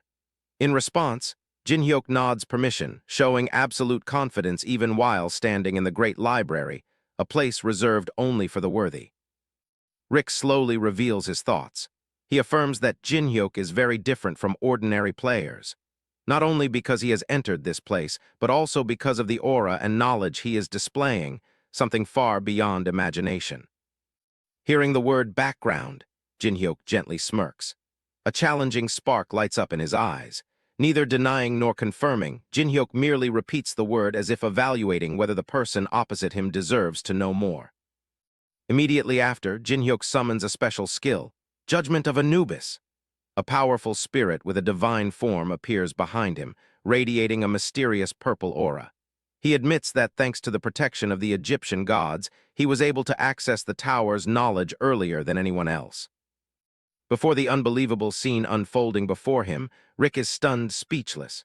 He realizes that power must belong to the god Anubis, a strength never before seen in any player on this floor. Jin-hyuk's presence becomes more mysterious than ever. Jin-hyuk turns his head, gently stretching as if he had just done a small task. He affirms that the gods truly care about him, even granting him the current power. However, since he has not chosen a target, the skill was automatically cancelled by the system. Faced with the revealed truth, Rick gradually changes his attitude. He tells himself that such a worthy person deserves proper treatment. With a serious demeanor, Rick adjusts his vest, ready to show the respect deserved by the guest before him. Not letting formality remain just words, Rick Hennessy bows deeply. He admits that he was rude for not properly welcoming such a distinguished guest like Jin-hyuk from the start, and offers a sincere apology with utmost respect. Kang Jin-hyuk smiles slyly as he imagines Anubis's reaction if he had witnessed the recent scene. In his mind echoes a teasing thought. Surely this god would faint from shock. A humorous moment, but also showing Jin-hyuk's exceptional confidence in manipulating divine power. With a polite voice, Rick Hennessy, The librarian of the Magic Library apologizes for his previous carelessness. To make amends, he formally offers Jin-hyuk a precious book floating in midair as a gift. Jin-hyuk, with a mischievous look, asks to confirm, "Am I really allowed to choose any book?" In response, Rick bows respectfully and firmly affirms, showing that he has truly reconsidered his previous attitude toward this special guest. Rick Hennessy has now completely changed his attitude. He gently closes his eyes, showing maximum respect as he says he wants to choose a worthy gift for a valuable guest whom the library rarely receives. Following Jin-hyuk's gaze, the scene shifts to a special storage area in the library marked 12F127, a quiet and solemn space that holds the oldest secrets of the tower. Without hesitation, Jin-hyuk takes a book with strange patterns and decisively declares, "I choose this one." His eyes gleam with calculation, indicating this is not a spontaneous decision but a carefully considered choice. Rick squints to examine the book Jin-hyuk selected. He quietly asks to confirm one last time. Although he appreciates the choice, Rick reminds him that this book is written in an ancient language, a language only ancient beings can read. Jin-hyuk begins reading aloud a passage from the book, the autobiography of the Black Dragon Maekdrian about becoming an ancient dragon and the dream of overturning the world's laws. But to Jin-hyuk, the content is no different from a melodramatic tale of a rebellious lizard, and he remains determined to choose this book. Faced with Jin-hyuk's relaxed and mocking attitude, Rick cannot hide his surprise but also chuckles softly. He smiles meaningfully, seemingly increasingly impressed by the strange young man before him. Unable to hold back, Rick bursts into hearty laughter. He exclaims that he was truly rude to doubt Jin-hyuk. Now he fully believes that the person before him is indeed favored and blessed by the gods. The nobleman slowly claps his hands, each clap sounding like a formal commendation, expressing subtle recognition of what Jin-hyuk has just demonstrated. As strange light begins to glow throughout the library, the man affirms he will watch over Jin-hyuk from now on, as if he has become an unmissable notable figure. A half-smile appears on his face as his body gradually dissolves into the light. His farewell carries a tone both formal and deeply meaningful. "I truly look forward to our reunion." The final illusion image gradually fades away, leaving the last greeting echoing in the air, calling out the person with extraordinary potential, Kang Jin-hyuk, who has captured the attention of an ancient intellect. Suddenly cutting to another scene, the desperate, heavy breathing of another player is heard. The whispered voice, "It's terrible," begins a flashback to a hellish experience. The scene of the 5th floor of the Challenge Tower appears like a post-apocalyptic world. Ruined buildings, a tense atmosphere, and people forced to run for survival. In the chaos, a player looks back with vigilant eyes. This world is not only a challenge, but also a place where anyone can become a target. Wild screams echo everywhere. Waves of people wielding spears, axes, and torches shout, "Catch them!" surrounding like a brutal manhunt underway. In the frenzy, a priest shouts loudly, "Find the sacrifices!" confirming the horrifying reality that this place operates under heretical laws, treating human lives as offerings. The player runs desperately amid deafening explosions, chased by fanatical believers. With a terrified look, he compares the 5th floor to a giant insane asylum filled with blood and madness. During a live broadcast with a huge audience, the host repeats the phrase, "mental hospital," with confusion and suspicion. This comment reflects astonishment at the player's description of the 5th floor of the Challenge Tower. The host cannot help but doubt, thinking religious fanatics are probably not that dangerous. He questions why the player fled instead of fighting, showing distrust and some criticism. The player explains that initially he intended to use his skills to deal with those people. However, the screen displayed mocking comments from viewers, making the situation even tenser. But that was only the prelude to the main explanation. With a serious gaze, he reveals the real reason. On the 5th floor, all skills are disabled. This fact leaves the host stunned, unable to believe that place is so severely restricted. Not only are skills disabled, but the space inventory is also locked. The player had to use a homing stone carried in his bag as a last resort to escape, barely saving his life by a hair's breadth. Taking advantage of the dangerous situation he just experienced, the player quickly switches to trade mode. He seizes the opportunity to promote the homing stone, urging viewers to buy it at a 20% discount, now only 5,000 coins, as an essential survival item. A determined blonde girl stands before her phone screen and makes a straightforward proposal, to go up to the 5th floor together. Her unwavering eyes clearly show her resolve to accompany no matter the difficulty. However, Jin-hyuk immediately refuses. He leans back in his chair while she slams her hand firmly on the table with determination. She insists, unable to understand why he obstructs the cooperation plan. She emphasizes that she knows Jin-hyuk will soon enter the 5th floor, and she does not want him to be alone. With eyes full of worry yet determination, she expresses deep concern, while Jin-hyuk is confused about why she acts so decisively. Nevertheless, Jin-hyuk remains firm. He turns his back and bluntly declares that even if she keeps pleading, he can sneak into the 5th floor alone. With a decisive tone, he tells her to give up on accompanying him. Just as Jin-hyuk is about to leave, a hand suddenly grabs his wrist. The grip is not strong, but enough to convey the simmering worry in the girl's heart. Under the sunlight streaming through the window, Teresa looks up straight at Jin-hyuk, still holding his hand tightly, her determined eyes seeming to want to keep him there with all her heart. Teresa's serious expression and choked voice quiet the atmosphere. She earnestly asks Jin-hyuk to promise that he will not overextend himself, not be reckless as usual. In the car, Jin-hyuk silently rubs his wrist, the spot where her hand just held his. That simple action carries an indescribable feeling, both relieved and troubled. Leaning back in his seat, Jin-hyuk smiles softly. Teresa's sincere reminder makes it impossible for him to remain as cold as usual. "Don't overdo it, huh?" he whispers, his eyes briefly softening. A ding sound rings out. A system notification appears before Jin-hyuk. He has just received a sponsorship gift from the Kingdom of Caladium. Surprise is clearly visible on his face.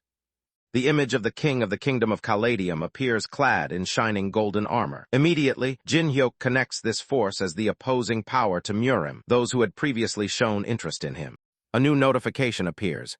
He has acquired the skill Diminished Scent, the ability to conceal scent, breath, and even presence. Most notably, this skill makes him immune to the restrictions on the 5th floor.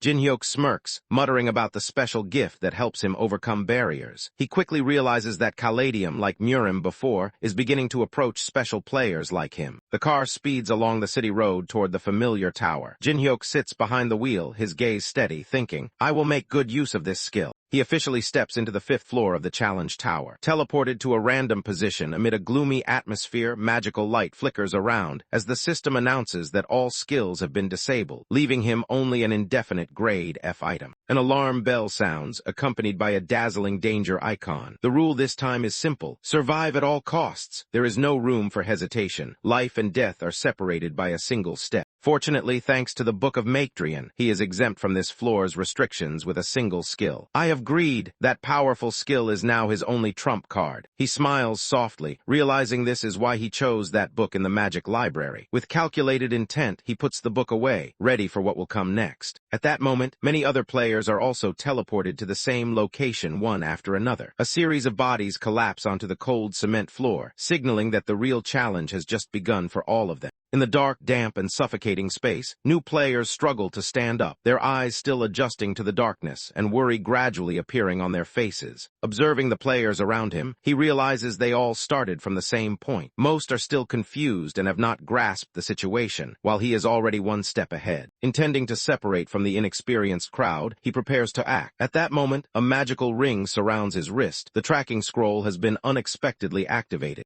His eyes widen in astonishment. A tracking scroll? The swirling energy signals an urgent unintended teleportation is beginning. The system notifies him that he is being summoned to the target's location. A lock of shimmering blonde hair appears in the teleportation zone, a clear sign that the person involved is the girl he did not expect to meet here again. Jin-hyuk grits his teeth, angry as he realizes all efforts to prevent this are useless. His sharp gaze reflects frustration as the person he wanted to keep behind once again disregards danger to follow him. Just as Jin-hyuk is reluctantly accepting the situation, a blue light flashes in midair. In an instant, the familiar blonde girl lands right before him, determined and without hesitation. With a triumphant yet relieved smile, the girl candidly admits her intuition that Jin-hyuk would not keep his promise. Therefore, she took the initiative to follow him in her own way, determined not to let him face the dangers of the 5th floor alone. The cold, red-haired girl stepped to the front of the formation, her eyes sharp and cold, her hands swinging strongly to create a brilliant purple energy stream. Without any warning, she struck first, clearly showing an uncompromising attitude. A fierce beam of light erupted, the energy from the attack rushing straight toward Jin-hyuk. He calmly stood still at the center, as if he had no intention of dodging at all. At the very moment the energy beam was about to touch his body, a divine aura suddenly exploded. The skill, Judgment of Anubis, was activated, completely nullifying the enemy's attack. The glowing glasses-wearer standing next to Melina widened his eyes in shock. His stunned expression was clear when he saw his skill nullified. Panic arose within him because an attack that was supposed to be a sure win was easily cancelled. Without giving the opponent time to react, Jin-hyuk dashed forward in an instant. An unexpected punch was thrown at an unimaginable speed, hitting the glasses-wearer's abdomen and causing him to collapse. Melina intended to counterattack, but Jin-hyuk was faster. He subdued her with a strike to an acupoint, rendering her powerless as she fell to the ground, unable to fight. With both attackers lying motionless at his feet, Jin-hyuk stood coldly there, his eyes full of killing intent. He said nothing, but his overwhelming presence silenced everyone around completely. Those watching the fight from afar began to stir. Some quietly retreated, others only dared to watch from a distance. Their gazes reflected clear fear, as Jin-hyuk had surpassed a normal player by far. A notification board appeared before Jin-hyuk's eyes. The system announced the points he earned after the encounter. Each point was proof of his superiority in skill and combat strategy. But Jin-hyuk paid no attention to the reward points. He casually turned his back and left, leaving behind a stunned group and 2 unconscious defeated enemies. He knew the real battle was still ahead.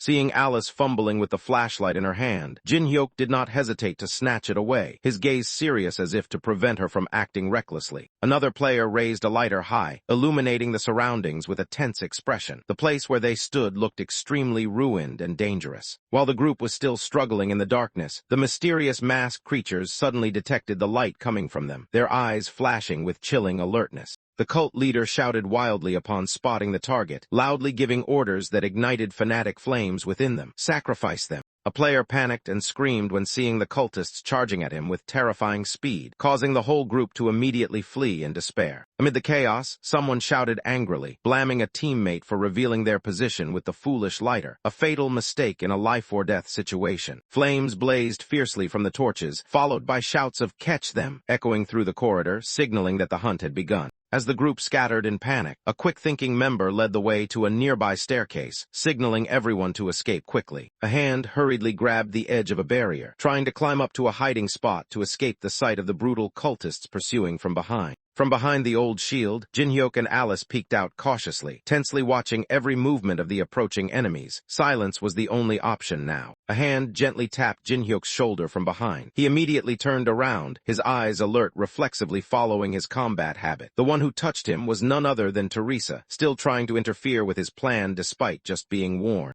Teresa pointed toward the threatened civilians and spoke with a determined and worried expression. "Shouldn't we save them?" In her heart, she could not ignore the injustice before her eyes, regardless of the danger. Jin-hyuk crouched down in front of Teresa, his eyes serious. He set a clear condition. "From now on, you must obey me unconditionally." Teresa was confused, not yet fully understanding his implication, only managing to say, "Huh." Without letting Teresa react further, Jin-hyuk continued outlining the strategy. He emphasized the urgency of avoiding detection at this moment. "You are not yet capable of facing this scene head-on," he stated clearly, without any leniency. Teresa could not hide her discomfort. She slid her hand into her pocket and responded with a somewhat hurt tone. "You are underestimating me too much." Calmly, she affirmed that she had prepared as thoroughly as possible. Smiling lightly, Teresa held out her hand, revealing 2 glowing blue stones. "I even prepared some for you," she said confidently and passionately. They were hearthstones, an important item for the 5th floor that she had deliberately brought along. Jin-hyuk raised his hand to cover his face helplessly at Teresa's naive enthusiasm. Meanwhile, she remained cheerful, her cheeks flushed with pride, completely ignoring the contrasting reaction of her cold companion beside her. A loud noise rang out as the door was violently slammed, startling those inside. The enemy wearing a yellow cloak appeared, his fierce face peeking through the bursting door, eyes full of killing intent. Meanwhile, a young man with a tense expression exerted all his strength to hold the door, trying to prevent the cultists from rushing in. The relentless pounding echoed from the door, signaling the enemy was about to break through the line. A group member quickly shouted, calling others to assist. The situation was becoming more critical than ever, forcing everyone to make a quick decision between fighting or retreating. Contrary to the panic of her teammates, a girl with a confident smile stood in the middle of the room. In her hand was a glowing blue stone, radiating mysterious energy. Despite harsh questioning, she remained calm, as if holding the decisive card for the current situation. In the panic, the dark-skinned woman laughed loudly, raising the glowing gem in her hand and triumphantly shouting that she would escape this chaos. Her faith in the stone was the key to leaving everything behind. Without hesitation, the girl crushed the stone in her hand. A crack sound rang out, as if the gate to freedom was opening before her eyes, or at least that was what she thought. But instead of teleporting or glowing as expected, the stone merely shattered into fragments of blue dust. Her eyes widened in shock, her empty palm left with only broken pieces. The horrifying truth spread quickly. Another young man also screamed in despair when the stone he possessed failed to work. Doubt began to overshadow hope, and everyone feared they had been deceived. In the chaotic moment, a large stone suddenly fell from above, crashing heavily onto the ground. A terrified scream echoed in the cramped space, marking a more critical moment than ever before. A giant figure appeared, gripping a great sword tightly, each step pounding the ground with a relentless sound. Something terrifying was approaching, and it was not something they could easily confront. All those who once believed in the teleportation stones now stood frozen in place, their eyes vacant. Fear spread like waves, engulfing the entire room filled with danger. A giant monster with blazing red eyes stood towering before them. Broad shoulders, iron armor, and fierce killing intent left the group unable to react, only able to let out desperate screams in despair.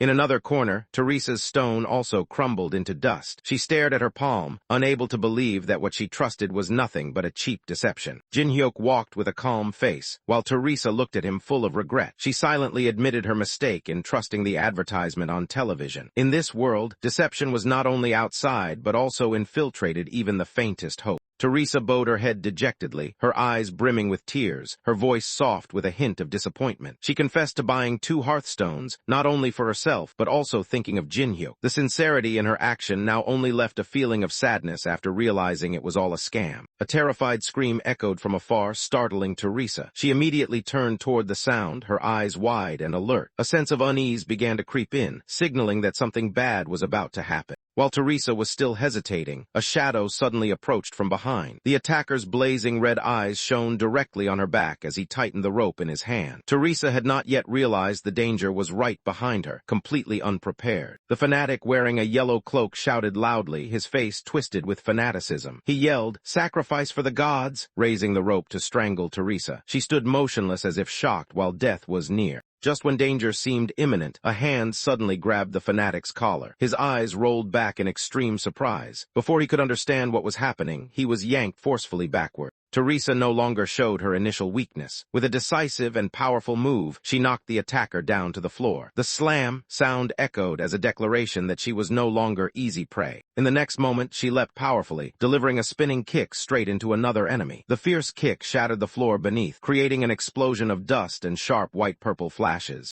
Inside the dark room, a group of yellow-cloaked figures holding blazing torches gathered. The firelight cast shadows on their covered faces, creating a chaotic and sinister atmosphere like a sacrificial ritual. Jin-hyuk realized their group had been discovered. He coldly confirmed this while keeping Teresa close, ready to fight. The flames behind highlighted his sharp gaze, signaling an impending confrontation. The fanatics began chanting wildly. They praised their god and spoke of the return of the king, anticipating eternal happiness. But their bloodshot eyes and twisted smiles only revealed blind fanaticism and terrifying menace. In a calm yet deadly gesture, Jin-hyuk silently clicked his pen, a seemingly harmless tool but the start of a fierce counterattack. Before anyone could react, the pen pierced through a cultist's throat. Blood sprayed everywhere, horror clear on his face before he collapsed. Jin-hyuk continued charging into the heretic crowd. With superior speed and skill, each stab hit its mark, quick and decisive. He turned around, still gripping the bloodied pen, smiling coldly as he taunted. "Who wants the next sermon?" Under Jin-hyuk's burning gaze, the cultists suddenly panicked. Stumbling footsteps reflected the spreading fear among their ranks. One of them accidentally stepped back and crashed into a large creature standing behind. He turned around, his whole body frozen in terror. The one he collided with was the giant messenger, with glowing red eyes in the darkness. The air around seemed to shudder with each breath he took. When a cultist tried to justify, pleading that they were not afraid, the giant hand of the messenger reached for his head, signaling a cruel fate. Jin-hyuk turned to Teresa, his expression suggesting a game. "Have you ever played tag before?" he asked, as if they were about to enter a fun chase rather than a life-or-death situation.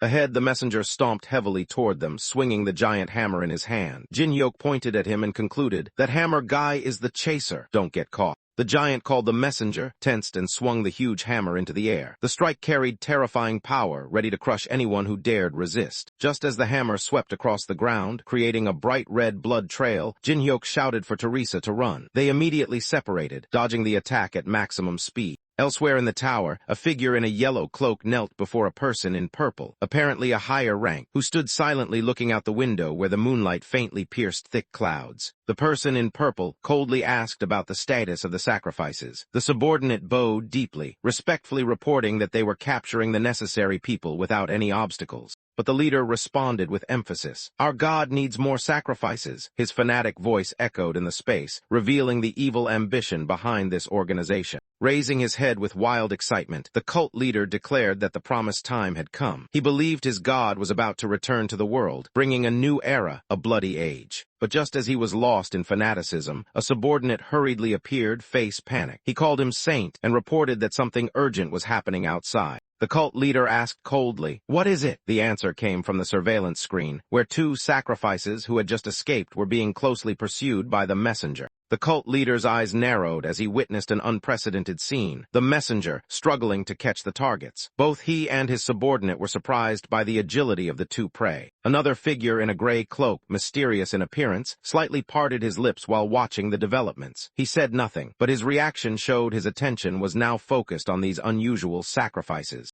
A sharp image appeared on the surveillance screen, Kang Jin-hyuk. He appeared in the frame with a calm face, eyes sharp as if piercing through the lens. The person behind the screen exclaimed his name in undisguised astonishment, as if unable to believe what they were seeing. The purple-robed cleric turned to ask with wary eyes and a low but clear voice, "Do you know him?" The question carried not only suspicion but also hidden concern, as the name Kang Jin-hyuk seemed familiar. The mysterious man still stood with his back turned. His brief voice sounded like an undeniable confirmation. Yes, that short answer heightened the tension, signaling that his relationship with Jin-hyuk was far from simple. The screen continued to show chaotic scenes, people being captured, desperate cries for help. Among them, Kang Jin-hyuk stood out with decisive presence and action. A voice behind slowly spoke. "He will be." The silhouettes of the three cult leaders appeared clearly in the control room. The light from the window behind them only cast silent shadows as the leader concluded decisively, "The most dangerous obstacle to our plan." Those words sounded like a warning bell for an approaching storm. His hand tightly gripped a demonic mask with a strange symbol glowing pinkish purple. That slight but decisive movement carried a clear implication. A decision had been made. The darkness seemed to still before the moment, signaling an inevitable confrontation. In a dangerous moment, the giant hammer of the red-armored warrior swung through the air with tremendous force, leaving a whistling wind like a roar signaling impending disaster. However, just as the seemingly unavoidable strike descended, the blonde girl suddenly appeared like a flash of lightning, delivering a powerful kick to the enemy's head, causing an explosion of shards and dazzling light upon impact. After the swift attack, she quickly retreated, her face tense but her eyes still sharp and cold. In her mind, she was clearly alert. The speed of this giant far surpassed the fanatics before a completely different threat. The enemy did not stop. With an extremely fast spin, he swung the hammer again, sweeping across the space with destructive power. The girl and Jin-hyuk immediately instinctively jumped apart to avoid a deadly blow by a hair's breadth. While dodging, Jin-hyuk spoke in a low voice proposing a strategy. They could not confront directly in this situation. The most important thing now was to stretch the distance, and he was aiming for an unexpected opportunity.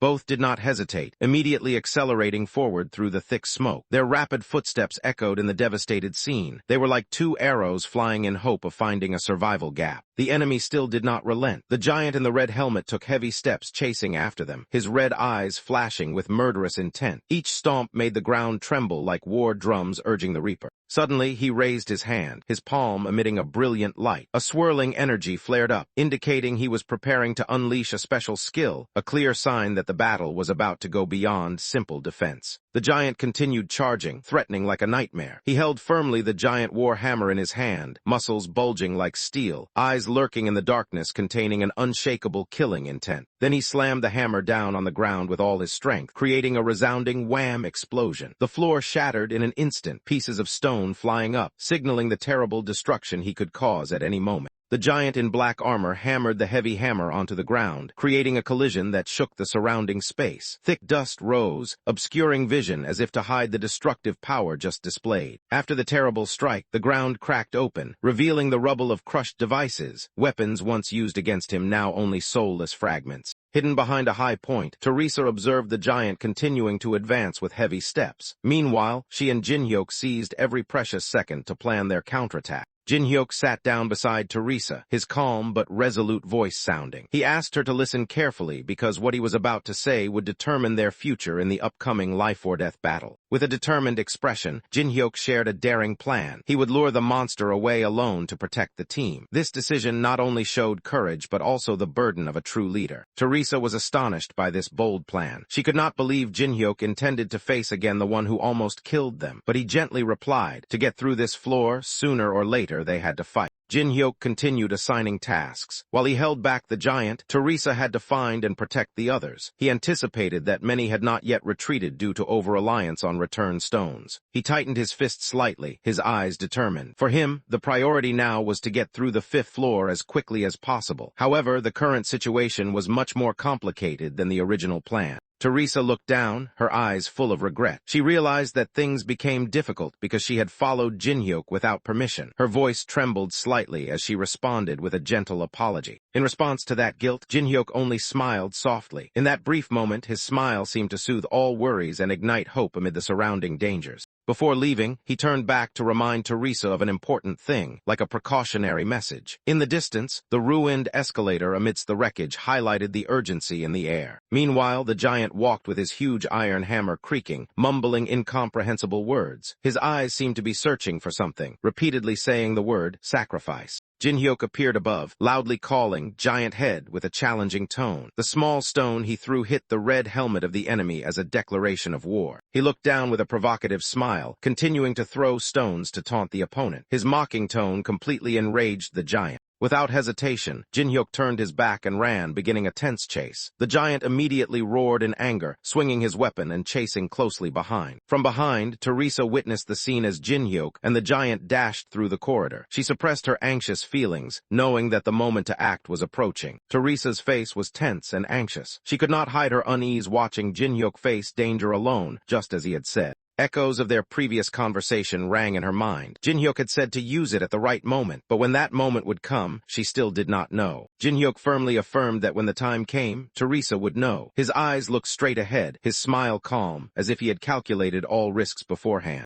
Meanwhile, Teresa began rummaging through a cart full of tools, trying to find what Jinhyuk had entrusted to her. She acted urgently, knowing time was running out. After searching through the cart, Teresa stood up with a resolute look, clutching a metal rod as if ready to fight. She no longer hesitated. The words of Jinhyuk echoed in her mind had become motivation. He was right. When the time comes, I will know. And now she believed that moment was near. Teresa was determined to act. Holding the rod firmly in her hand, she raised it decisively, her eyes showing determination. In her heart, she reaffirmed the belief sown before. When the moment came, she would know exactly what to do. Without hesitation any longer, Teresa rushed through the dark and ruined corridor. In her mind, the only current goal was to save those still trapped, because that was the most important thing now. Meanwhile, Jinhyuk continued to distract the giant monster. Although the giant always closed in behind with powerful strikes, he remained calm, believing Teresa had safely left. Jinhyuk activated his special skill, Eye of Gluttony. His eyes glowed bright red, reflecting a hunger for information, power, and a vision beyond ordinary limits. Information immediately appeared before Jinhyuk's eyes. The opponent was an entity named Breaker, possessing tremendous strength but no magical ability. More importantly, he had just violated the 5th floor's law of cause and effect, opening an opportunity for Jinhyuk to counterattack. At that moment, a mysterious force called Decaying Heart noticed Jinhyuk. Under the blazing red light, a second-tier upgrade condition was activated, a turning point pushing him closer to superiority. As Jinhyuk sprinted to keep distance from the opponent, Decaying Heart made an offer. Become his sword, become a fighting tool representing his own power. A vision appeared. If Jinhyuk accepted, he would become the Black Apostle, a dark disciple. Decaying Heart, known as the Demon King, is one of the most absolutely powerful beings on the upper floors of the tower, on par with Alice. It is Decaying Heart's power that made skills unusable on the 5th floor. Anyone attempting to break that restriction would be drawn by his gaze, facing unpredictable consequences, a dangerous warning with invisible weight. Melina, with a cold smile and eyes shining with excitement, firmly asserted. Other beings bearing demonic blood would have immediately seized this opportunity without hesitation. But while the gloomy fog spread, Jinhyuk stood firm within it, his eyes flashing with contempt. With a mocking smile, he retorted, "How can a tiger bow down to a dog?" Refusing to be subdued by temptation, Jinhyuk unleashed a fierce horizontal slash, rejecting the offer through action rather than words. "I refuse," he decisively said, swinging his weapon to shatter the red mist. At the pinnacle of demonic authority, Decaying Heart, the legendary Demon King, roared in fury as the refusal of a mere human humiliated him to his core. The terrifying pressure from Decaying Heart's rage made the giant warrior with the red mask tremble. He could not bear the weight of that presence, his whole body shaking under the pitch-black rain. Overwhelmed by fear of the power beyond comprehension, the warrior's body suddenly collapsed completely, falling like a puppet with its strings cut, helplessly trembling in the Demon King's obsession. In an instant, a harsh judgment was delivered. For daring to reject the Demon King's invitation, Jinhyuk had to endure the curse of the Demon King. A series of black tentacles flared up, piercing painfully through his chest. The terrible punishment did not stop at the physical. A blazing red power exploded in Jinhyuk's chest. A message appeared clearly: "You have become the target of all demons," a sentence of survival. The curse was irreversible. In pain, Jinhyuk collapsed, struggling to suppress extreme agony. The final message echoed in his mind: "The curse will last until you die." Blood gushed from Jinhyuk's mouth as his whole body trembled. His eyes opened wide in despair but still shone with an unextinguished flame. He had not fallen, despite fate delivering a horrific trial. Blood splattered across the stone floor, marking the traces of a fierce clash, the echo of punishment from a force far beyond ordinary reason. The young man spat out blood quietly, his gaze unwavering. Despite the pain, his rage had never made his heart surrender. Wiping the blood flowing at the corner of his mouth, he clenched his fist tightly, telling himself this was only the beginning of resistance. Still trembling from pain, he turned to face those wearing yellow cloaks, loudly questioning them, as a warning against cowardly silence. He raised his hand, fingers flicking lightly. His challenging gaze seemed to invite all dark forces to rush forward, a warrior who would not yield. The eerie silence was shattered by a piercing scream. The cloaked cultists trembled, terrified by the overwhelming aura of the young man struggling to stand amid the darkness. Behind them, innocent people were tied and kneeling on the ground, tears and pleas echoing in despair, their souls only waiting to be judged by evil. Under the cold light, the foot of a captive struggled violently, the desperate desire to live rising as the rope tightened around the hands and feet. A cultist grabbed the child's hair, his eyes blazing with fanaticism. He shouted distorted prayers, preparing to sacrifice the innocent soul to the god. And at that moment, footsteps echoed strongly through the mist. Teresa rushed in like lightning, the rod in her hand, a declaration of war against the darkness about to fall. The blonde girl descended from above like an arrow, her eyes sharp and weapon ready to strike. The opponent had no time to react before being overwhelmed by her overwhelming aura. Without hesitation, a strong strike from the spear hit the enemy's head, splattering blood everywhere. The sudden force made the cultist only groan in pain before collapsing. Wasting no time, she immediately changed direction, continuing to rush toward those threatening innocent people, briefly ordering someone, "Help the people!" The small girl, still trembling, remained silent, unable to escape her fear. Haunted by the terrible nightmare, the little girl curled up in despair. Tears kept falling as the curse of fear echoed in her mind. "We will all die here." Another cultist charged, shouting like a beast, raising a sharp, curved blade toward the blonde girl. Before her indifferent gaze, only cruelty and hatred existed. Blade and spear clashed with a harsh clang. Neither yielded, but the impact made the spear tremble from the power of the counterattack. A sharp crack rang out as the spear broke in two. Part of the weapon was thrown far away, but she did not let herself falter despite the increasingly dangerous situation. Immediately, she spun around, using the remaining part of the spear as a close combat weapon. The unexpected strike hit the cultist squarely in the face, blood spraying like a wave. The cultist's body collapsed at her feet with a heavy thud. Standing proudly amid the blazing light, she became a pillar of fragile hope for the frightened people behind her. The simple but firm words of the blonde girl echoed in the silence. "Don't give up hope." In the teary eyes of the little girl from before, a small light gradually ignited. Hope still remained. After finishing off the enemy, the blonde girl turned to face the frightened victims. Her gaze was no longer that of a cold warrior, but a flame of inspiration. She encouraged them with strong words, calling them to rise, take up weapons, and fight instead of succumbing to cruel fate. Meanwhile, elsewhere, heavy and rapid footsteps echoed through the dark space. A gray-haired man, looking exhausted, dragged his steps silently. But behind that exhaustion was an unquenchable determination. He kept moving forward. At the end of the corridor, where flickering light shone from the ceiling, a muscular figure appeared. Carrying an aura like hellfire, the masked giant strode straight toward the trembling cultists. Without words, each step thickened the air with fear. A new nightmare was beginning.